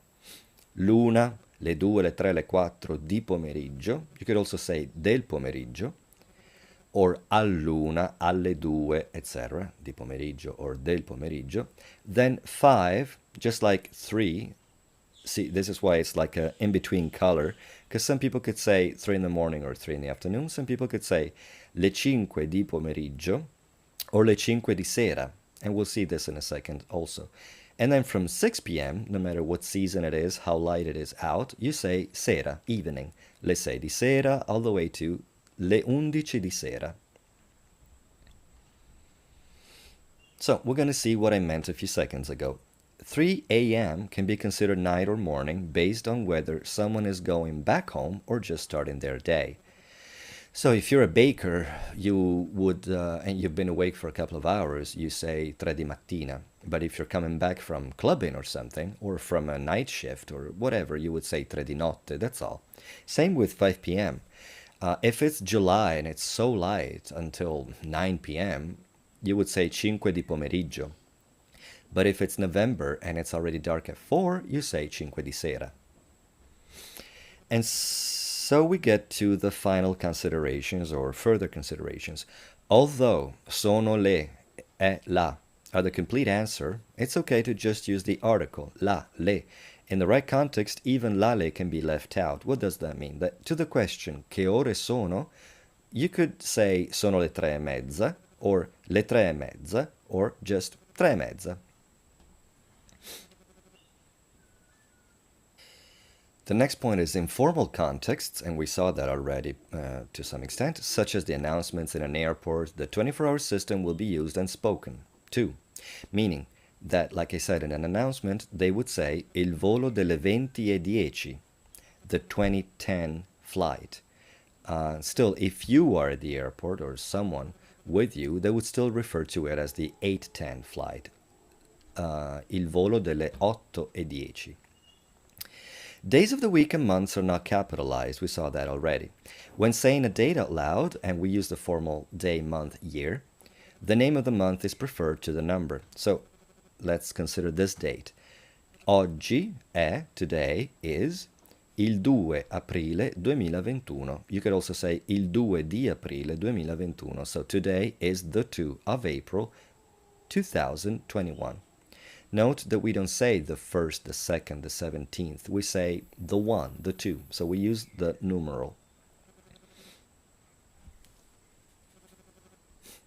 Also note that martedì in and of itself, and that's true obviously of every day, means Tuesday, like I hate Tuesday, I hate something. When you refer to the day, the name of the day is martedì. But in and of itself, that word already means on Tuesday. And if you hear or say il martedì or la domenica, you know, the article that belongs to the name, it means on Tuesdays. So here's an example. Martedì vado al lavoro, anche se di solito non lavoro il martedì. So on Tuesday, this one coming up, I'm going to work, although I usually don't work on Tuesdays.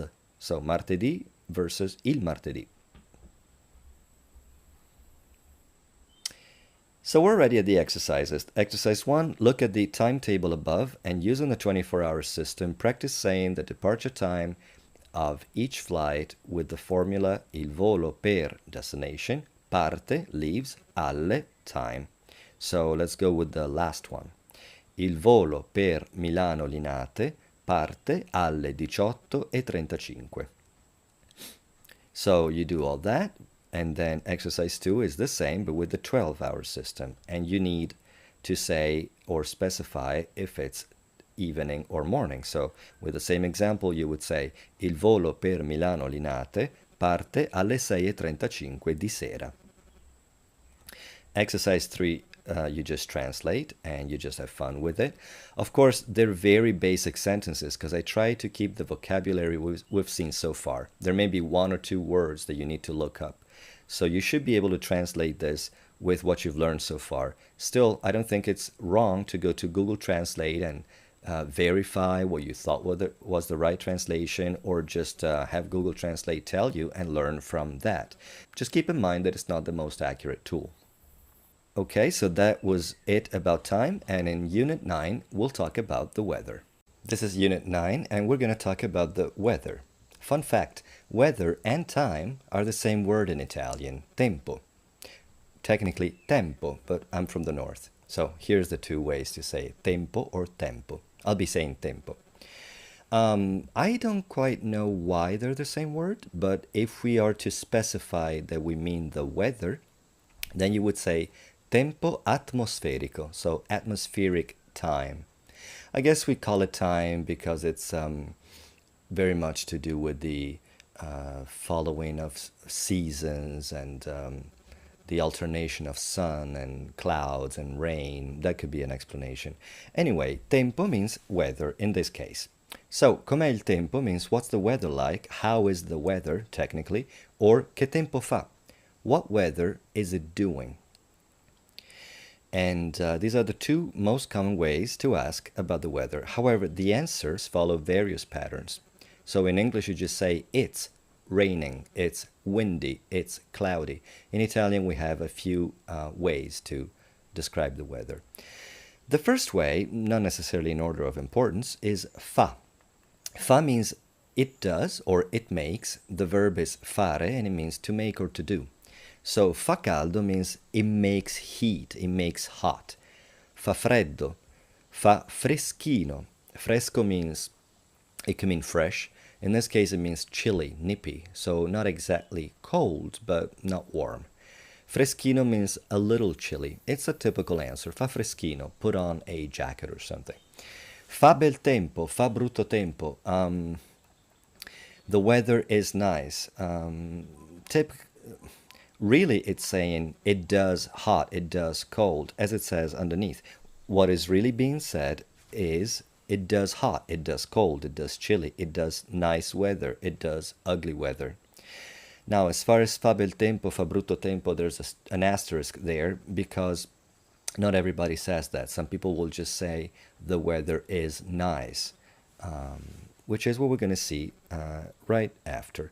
Second way to answer is with c'è. C'è means there is. So, che tempo fa? Or com'è il tempo? C'è bel tempo. There is fine weather. C'è brutto tempo. Or c'è il sole. Funnily, we say there is the sun. The sun is always there. But we don't say it's sunny. We say the sun is there. The sun is out. So c'è il sole. C'è vento means there is wind. So it's windy. C'è la nebbia means there is the fog. You could also say c'è nebbia. C'è afa means it's muggy. Afa refers to that humidity, to that heat and humidity that you may have in certain regions of the planet. C'è foschia means there is poor visibility. Fosco means kind of not sharp, uneasy to see. So foschia means poor visibility. Again, what is said here really with c'è blah blah blah is there is nice weather, etc., etc. Another way to answer to the question che tempo fa or com'è il tempo is with the verb è, which means is in and of itself or it is. Now, I'm saying another way, but these are not interchangeable. With the hot and cold, you can only say fa caldo, fa freddo. With words such as nuvoloso and afoso, which are adjectives, then you say it's cloudy. Nuvola means cloud. Afa we already saw, so afoso means muggy. Okay, so this point has already been said, and some people will say c'è bel tempo, fa bello. Fa bello is really not said by a lot of people, but you could hear it. Il tempo è bello is foolproof. That is understandable by everybody, and it's probably the closest to English. The weather is fine. Now let's look at precipitations. For precipitations, you need to use verbs. We haven't seen them officially yet, but you can learn this much for this context. Piove or sta piovendo literally mean it rains or it's raining. Piovigina or sta piovigginando, it drizzles or it's drizzling. Nevica o sta nevicando, grandina or sta grandinando. Basically, in English, if you say it's raining, it's because it's raining right now.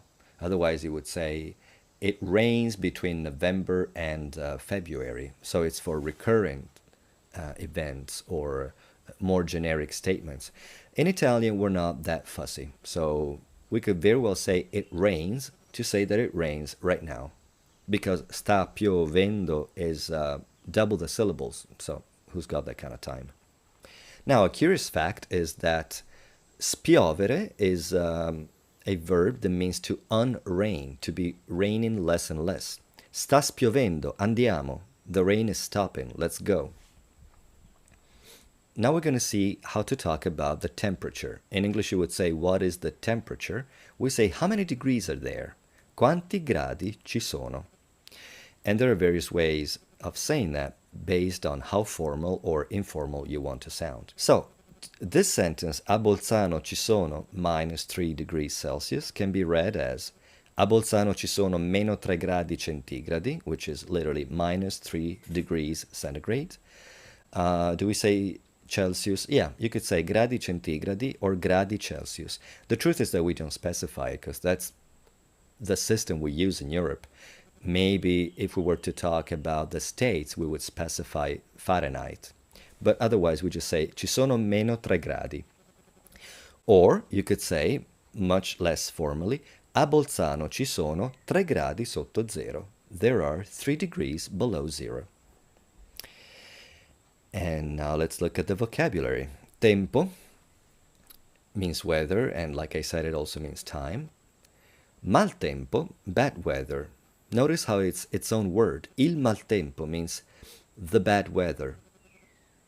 Sometimes you can use it as two words. Sometimes it's just a phenomenon considered as such. Il maltempo. Cielo means sky.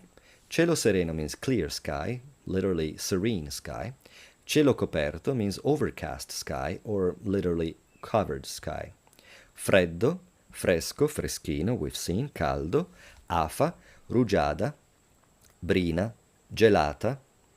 Ghiaccio, nuvola. So what is brina and gelata? They both mean frost. Brina means the actual droplets, frozen droplets, the veil of frozen humidity that you find in the morning in the winter, or on leaves, etc. Basically, it's frozen dew. And gelata is a frost as an atmospheric phenomenon. So when they say so such and such after the last frost of the year, that is gelata. Ghiaccio means ice. Nuvola, nuvoloso, sole, luna, stella, vento, brezza. Nebbia, nebbiolina. Pioggia, neve, nevischio. Grandine, foschia. Temporale, tempesta. Bufera, nevicata. Tornado is tornado. Tifone, uragano, acquazzone, diluvio, inondazione, piovasco, nubifragio, lampo, fulmine. Previsioni del tempo means the provisions of the weather, so weather forecast, and temperatura. Typically when you talk about the weather, it's during small talk, so I included greetings in this unit. Ciao, everybody knows, so it means both hi and bye. That's what most people may not know. Buongiorno means good day. Buona giornata means good rest of the day. We'll see this in a second. Buon pomeriggio, buonasera, buona serata, buonanotte, salve, arrivederci, ci vediamo, alla prossima, a domani, a dopo, a presto, a tra poco, buon viaggio, addio. So again, prepositions. Note how a is used. We saw previously in Unit 8 that a means at. In this context, it means more like to, as in up to, like until. A domani means until tomorrow. But let's analyze them one by one. Ciao is the most informal way of greeting someone at the beginning as well as at the end of an encounter. So it means hi or hello. The words giorno and giornata both mean day, but they have different applications. Giorno refers to the 24-hour span, as well as daytime. So, 2 giorni e mezzo a Roma. Here's another application of a. It means in. We say at Rome, not in Rome. So that means 2 days and a half in Rome. 3 giorni e 2 notti a Milano means 3 days and 2 nights in Milan. So 3 daytimes and 2 nighttimes in Milan. Now, giornata refers to a specific day or to what happens in a day. So that is a little harder to grasp. Il 22 giugno è il giorno del mio matrimonio. Sarà una giornata stressante. So here you can see both words. June 22nd is my wedding day. It will be a stressful day. In English, it's day. In Italian, you say giorno del mio matrimonio because it refers to that one 24-hour period that you can, locate on a calendar the 22nd day of June, è il giorno del mio matrimonio, the day of my wedding. Sarà una giornata stressante. It'll be a stressful. Giornata means what happened throughout the day. So, yeah, it refers to the experience of that day. The same applies to sera and serata. So typically, when you say buongiorno, it's at the beginning of an encounter or a meeting or anything. To open, you say buongiorno. However, when you want to say good rest of the day, meaning whatever happens throughout this day, I wish it to be good for you. So buona giornata, in that sense, I translated it as good rest of the day. Sera serata is the same. If you say sera, it refers to the becoming night, the evening. But if you have a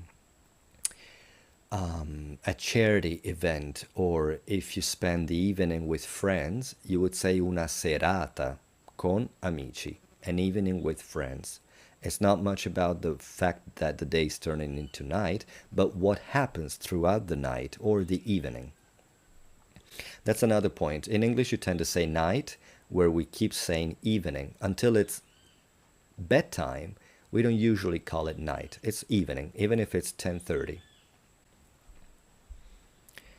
Okay, the exercises are pretty straightforward. Describe these pictures. So I see Pisa here, and I could say oggi pomeriggio a Pisa il tempo è brutto, è nuvoloso e il cielo è scuro. You can just go wild. You've acquired quite a vocabulary by now, so you can describe all these pictures. And exercise 2 and 3 are just translations. And again, if you have any questions or any doubts, I'll be available during the live lecture. Adverbs are my favorite, and here's why. Unlike articles, adjectives, nouns, and verbs, adverbs are very easy to learn in that they never change. They can appear anywhere in a sentence, but usually after a verb or before adjectives and nouns. Adverbs can also combine with one another. They are expressions of time, place, manner, quantity, etc. So you can see why I like them, because they really allow you to express a lot. Once you know your articles, as you should by now, and the gender and number concordance, just short of knowing verbs and how to conjugate them, which will come pretty soon, adverbs will give you most of everything else you need to speak. For example, you could say, lately, I only ever eat standing. You may not know how to say I eat, but if you know how to say lately, always, or ever, only, and standing, these are all adverbs, so you can see how they allow you to enrich your sentences. So let's look at the easiest adverb. It's the one that corresponds to the English ly, and the one that answers the question how. So in which way? The easiest adverb to learn is the equivalent of those ending in ly. In this case, it's an adverb that expresses the way something is done. In Italian, the suffix is mente, and it is attached to any adjective ending in e or the feminine of those ending in o. So, just like quick becomes quickly and slow becomes slowly, veloce becomes velocemente. However, if the adjective belongs to the o, I, a, e category, so the ones that end in o and therefore have a correspondent feminine, and they both have their plural, so o, I, a, e, in this case, lento, lenti, lenta, lente, then you use mente in relation to the feminine version of that adjective, lentamente. When an adjective ends in re or le, the final I is dropped. So facile is not facilemente, but facilmente, regolare, regolarmente. Other adverbs that answer the question how are bene, male, così, and a few more.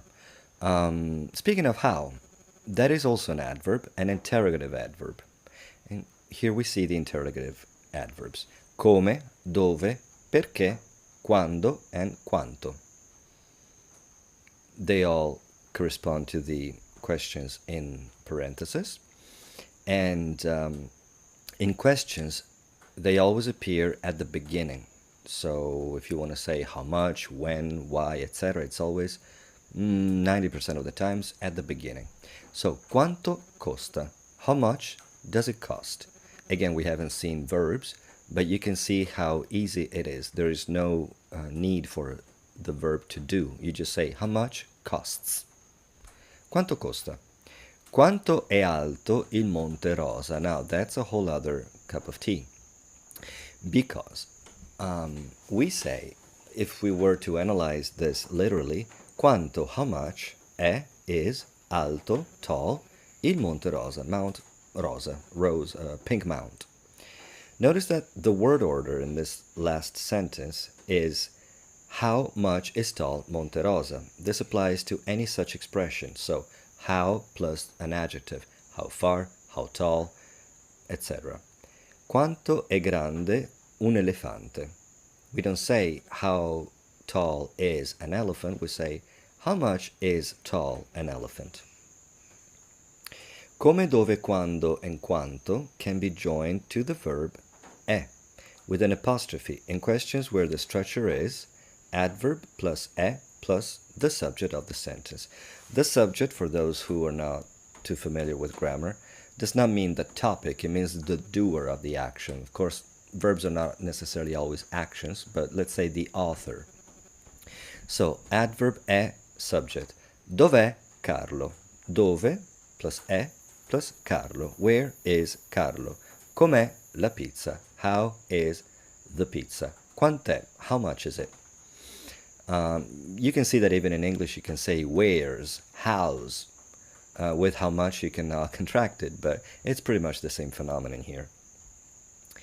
All the above adverbs can be used within plain statements with different meanings, usually to join two related ideas. So basically this means that what is an adverb in a question, such as perché, meaning why, in a statement, or let's say in the answer, would rather be a relative conjunction or different functions.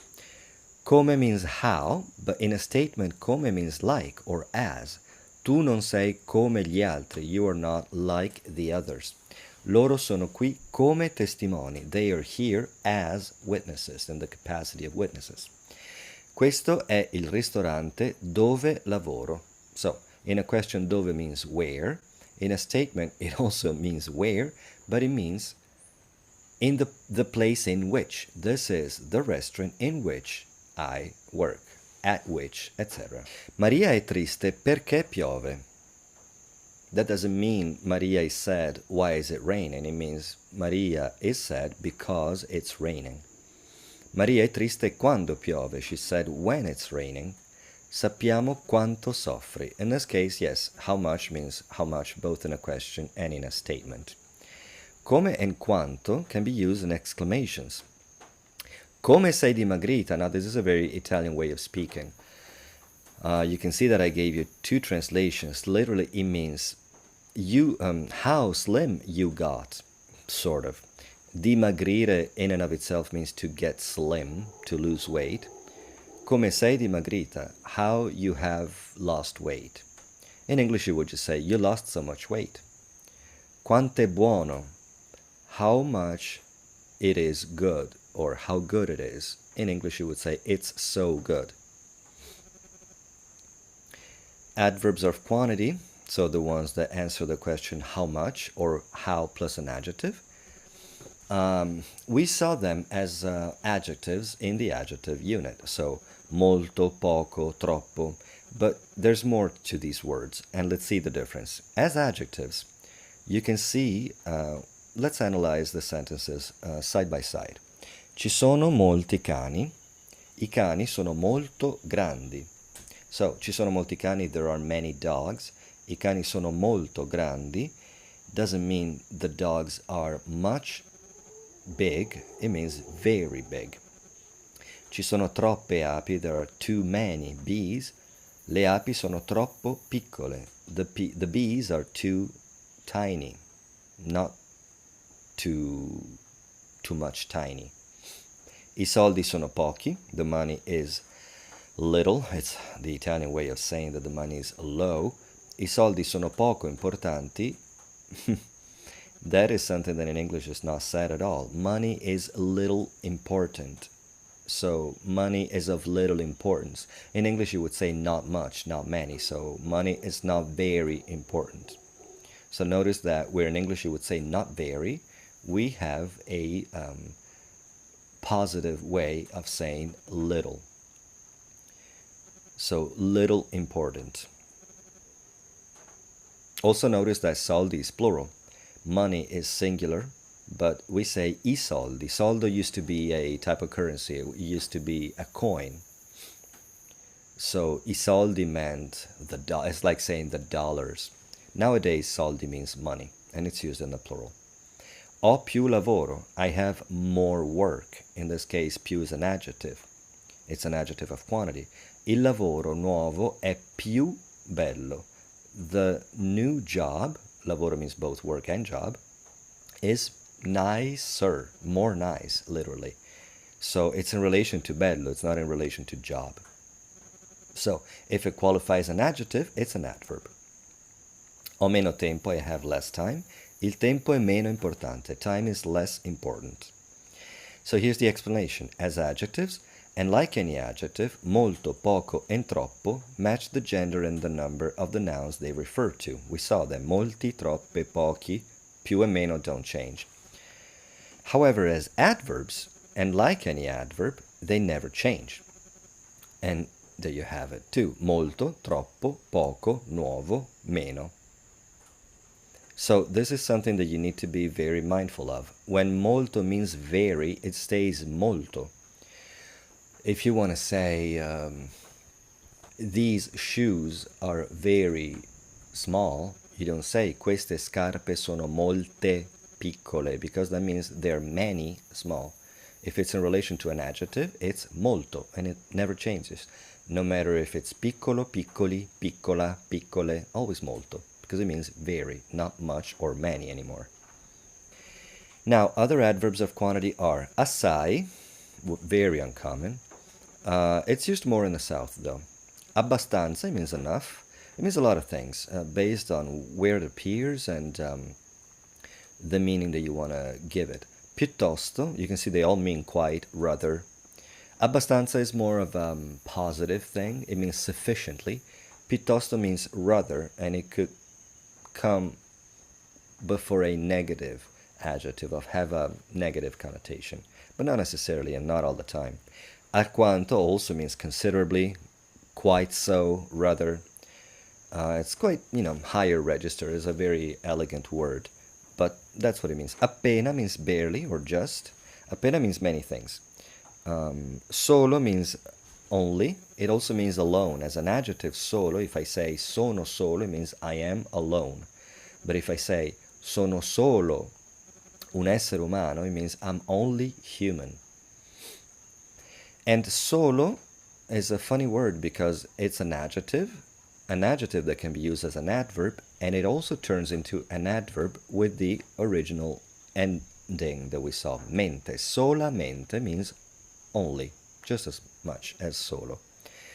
Un po' di means a bit of. Po is an abbreviation of poco. Pressa poco means roughly, give or take. Parecchio means very, quite. Remember that as an adjective, parecchi, parecchio, parecchie was rare, or let's say regional. Maybe in Tuscany they might say parecchio, or in central Italy much more than in the north or in the south. But it's used, and it's a very common word. So parecchio as an adverb also means very, but it's just as little use as parecchio as an adjective. Now, in relation to an adjective, like I was saying, abbastanza has different meanings based on its position. Sono grandi abbastanza, they are big as much as it's necessary, big enough. Sono abbastanza grandi means they're quite big, they're rather big. In order to contain the size of this unit, we will see comparatives more than, less than, as much as in a different chapter. That's right. Now, let's talk about adverbs of time. So the answer to when. Ora. Ora and adesso are exactly the same. It's just personal preference. Some people may say ora, some people may say adesso. Subito means immediately, right away. Prima means first, but it also means before. Poi and dopo mean after or then, afterward. Presto means early, but also soon. Tardi means late. Sempre, always. Mai means never or ever. Già means already.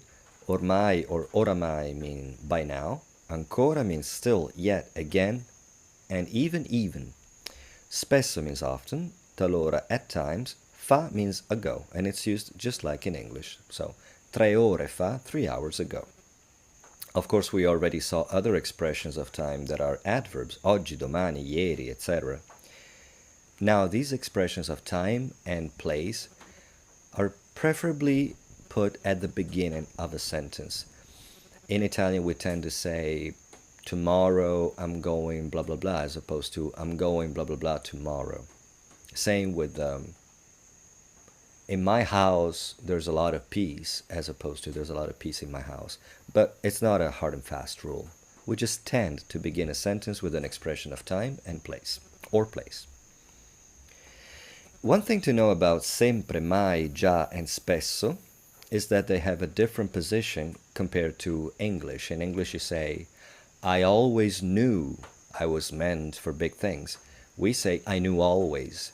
You never come on time. We would say, you come never on time, etc. So, ha già molti amici. Già means already, goes after the verb. All these, sempre, mai, già, and spesso, come after a verb, where in English they would more often than not come before. Vado spesso a Roma. I go often to Rome. Arriva sempre in ritardo. He or she arrives always late. Non guido mai di notte. I don't drive never by night. And again, double negative. Every unit there's an instance. Now we're going to talk about adverbs of place. Qui, qua are interchangeable. We don't even notice if we say one or the other. It's like one I asked an American, do you say either or either? And she said, either. So, pretty much. Same case with qui, qua, lì, là. Ovunque, you can also say dovunque, means anywhere. All these unques means any, in one way or another. Ovunque means anywhere. Ove is an archaic word for dove. That's why you can also say dovunque.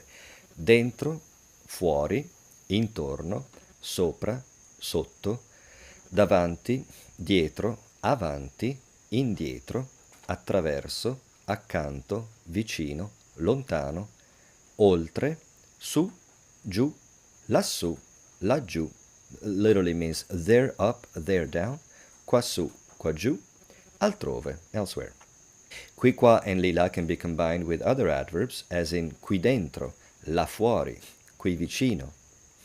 I learned that a few years ago. I was in my room, and I was sharing my room with someone else, and he asked me where the cat was, and I said, she's out here. And he said, on the bed, and I said, no, she's out here. Where is she? I don't see her. Because she's out here. What do you mean out here? Basically, in Italian, out here, or qui fuori, means outside, but qui is close to the speaker. Lì, qui qua, is close to the speaker. Lì, là, is there, so far from the speaker. Maybe close to the listener, but for sure far from the speaker. So I meant to say that the cat was playing just outside my window. It was a cabin. I wasn't on the 10th floor. So she was just outside the window.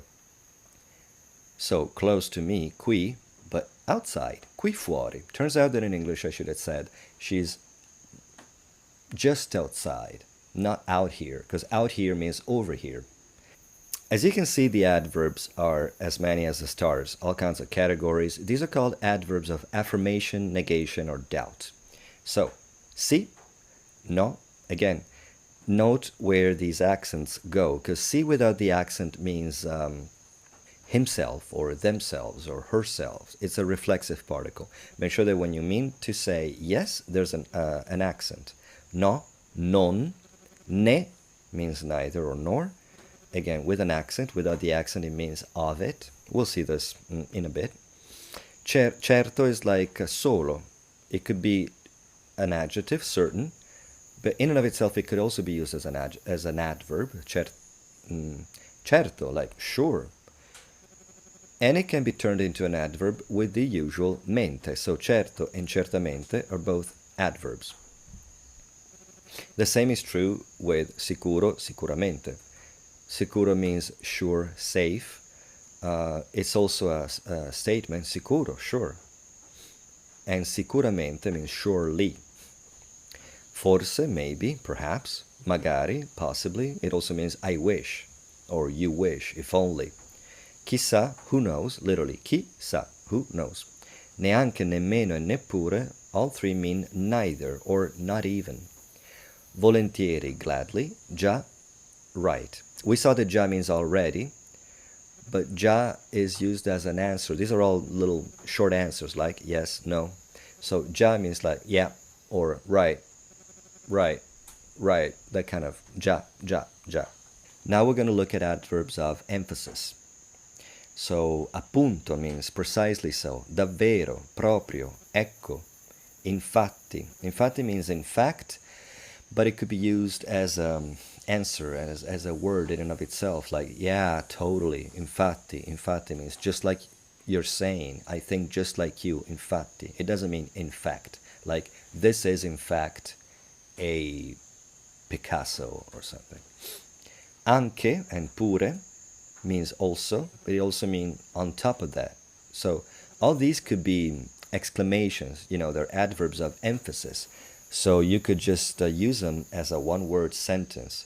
Addirittura, it means to that extent, like whatever, when he realized he didn't win the lottery, he just left everybody and killed himself. Wow, to that extent, addirittura, so much so, something like that. Perfino also means even. Now I gotta say that appunto, davvero, proprio, and sometimes comunque is an adverb of mode that belong to the first category, but I put it in a later list. They're used as fillers. When you become more proficient and you can follow, say, interviews to people on the street or YouTube videos to common people, you will see that they tend to fill their sentences, just like in English you would say, you know, or I mean, or actually, and stuff like that. In Italian, they would say appunto to kind of corroborate their own point of view, their own statement. Appunto, precisely so. Davvero means really. Proprio, it means exactly. And comunque is the one I like the least. There go the cicadas crazy. I hope you can hear me fine. Comunque means whichever way. So I heard someone say once, I'm going to Cuba next summer because it's, of course I gotta say this in Italian, but the translation was, because it's anyway a place that's full of culture and charm, this and that. And I was like, why does she have to say anyway? It kind of has a sense of, no matter what you're going to say after, no matter what you may think, this is my opinion.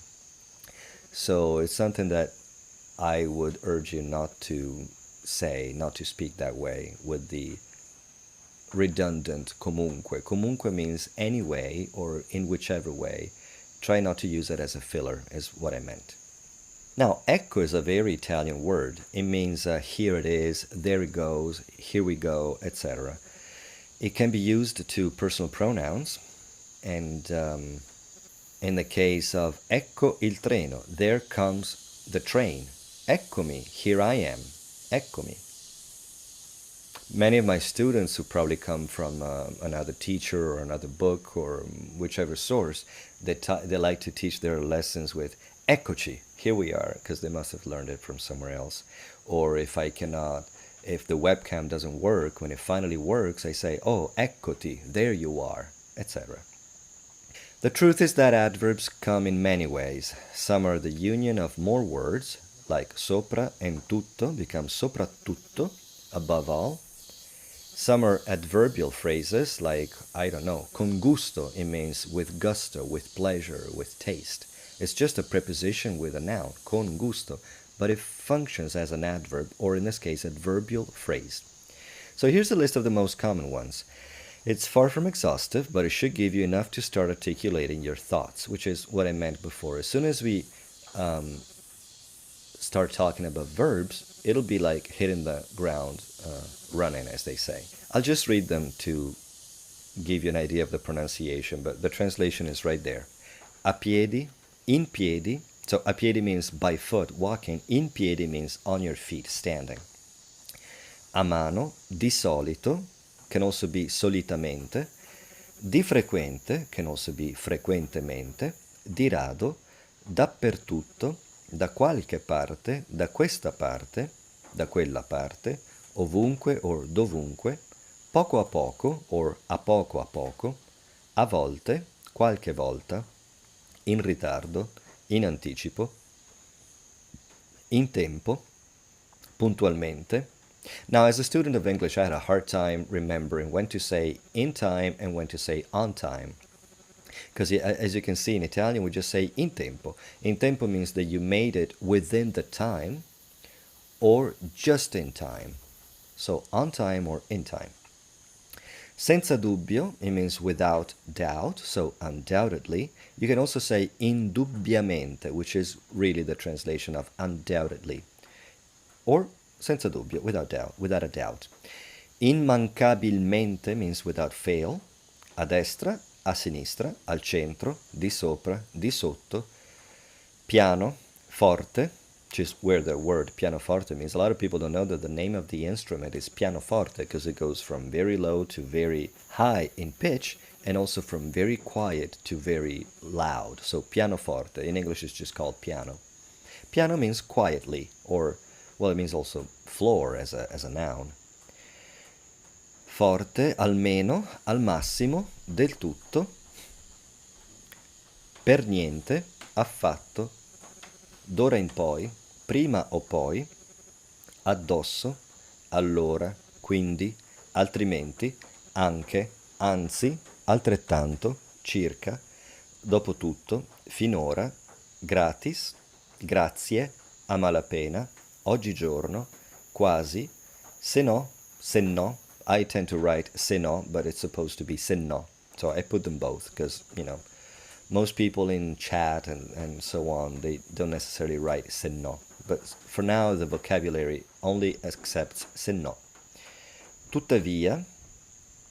Tuttavia means however if it's at the beginning of a sentence, but it can also mean yet.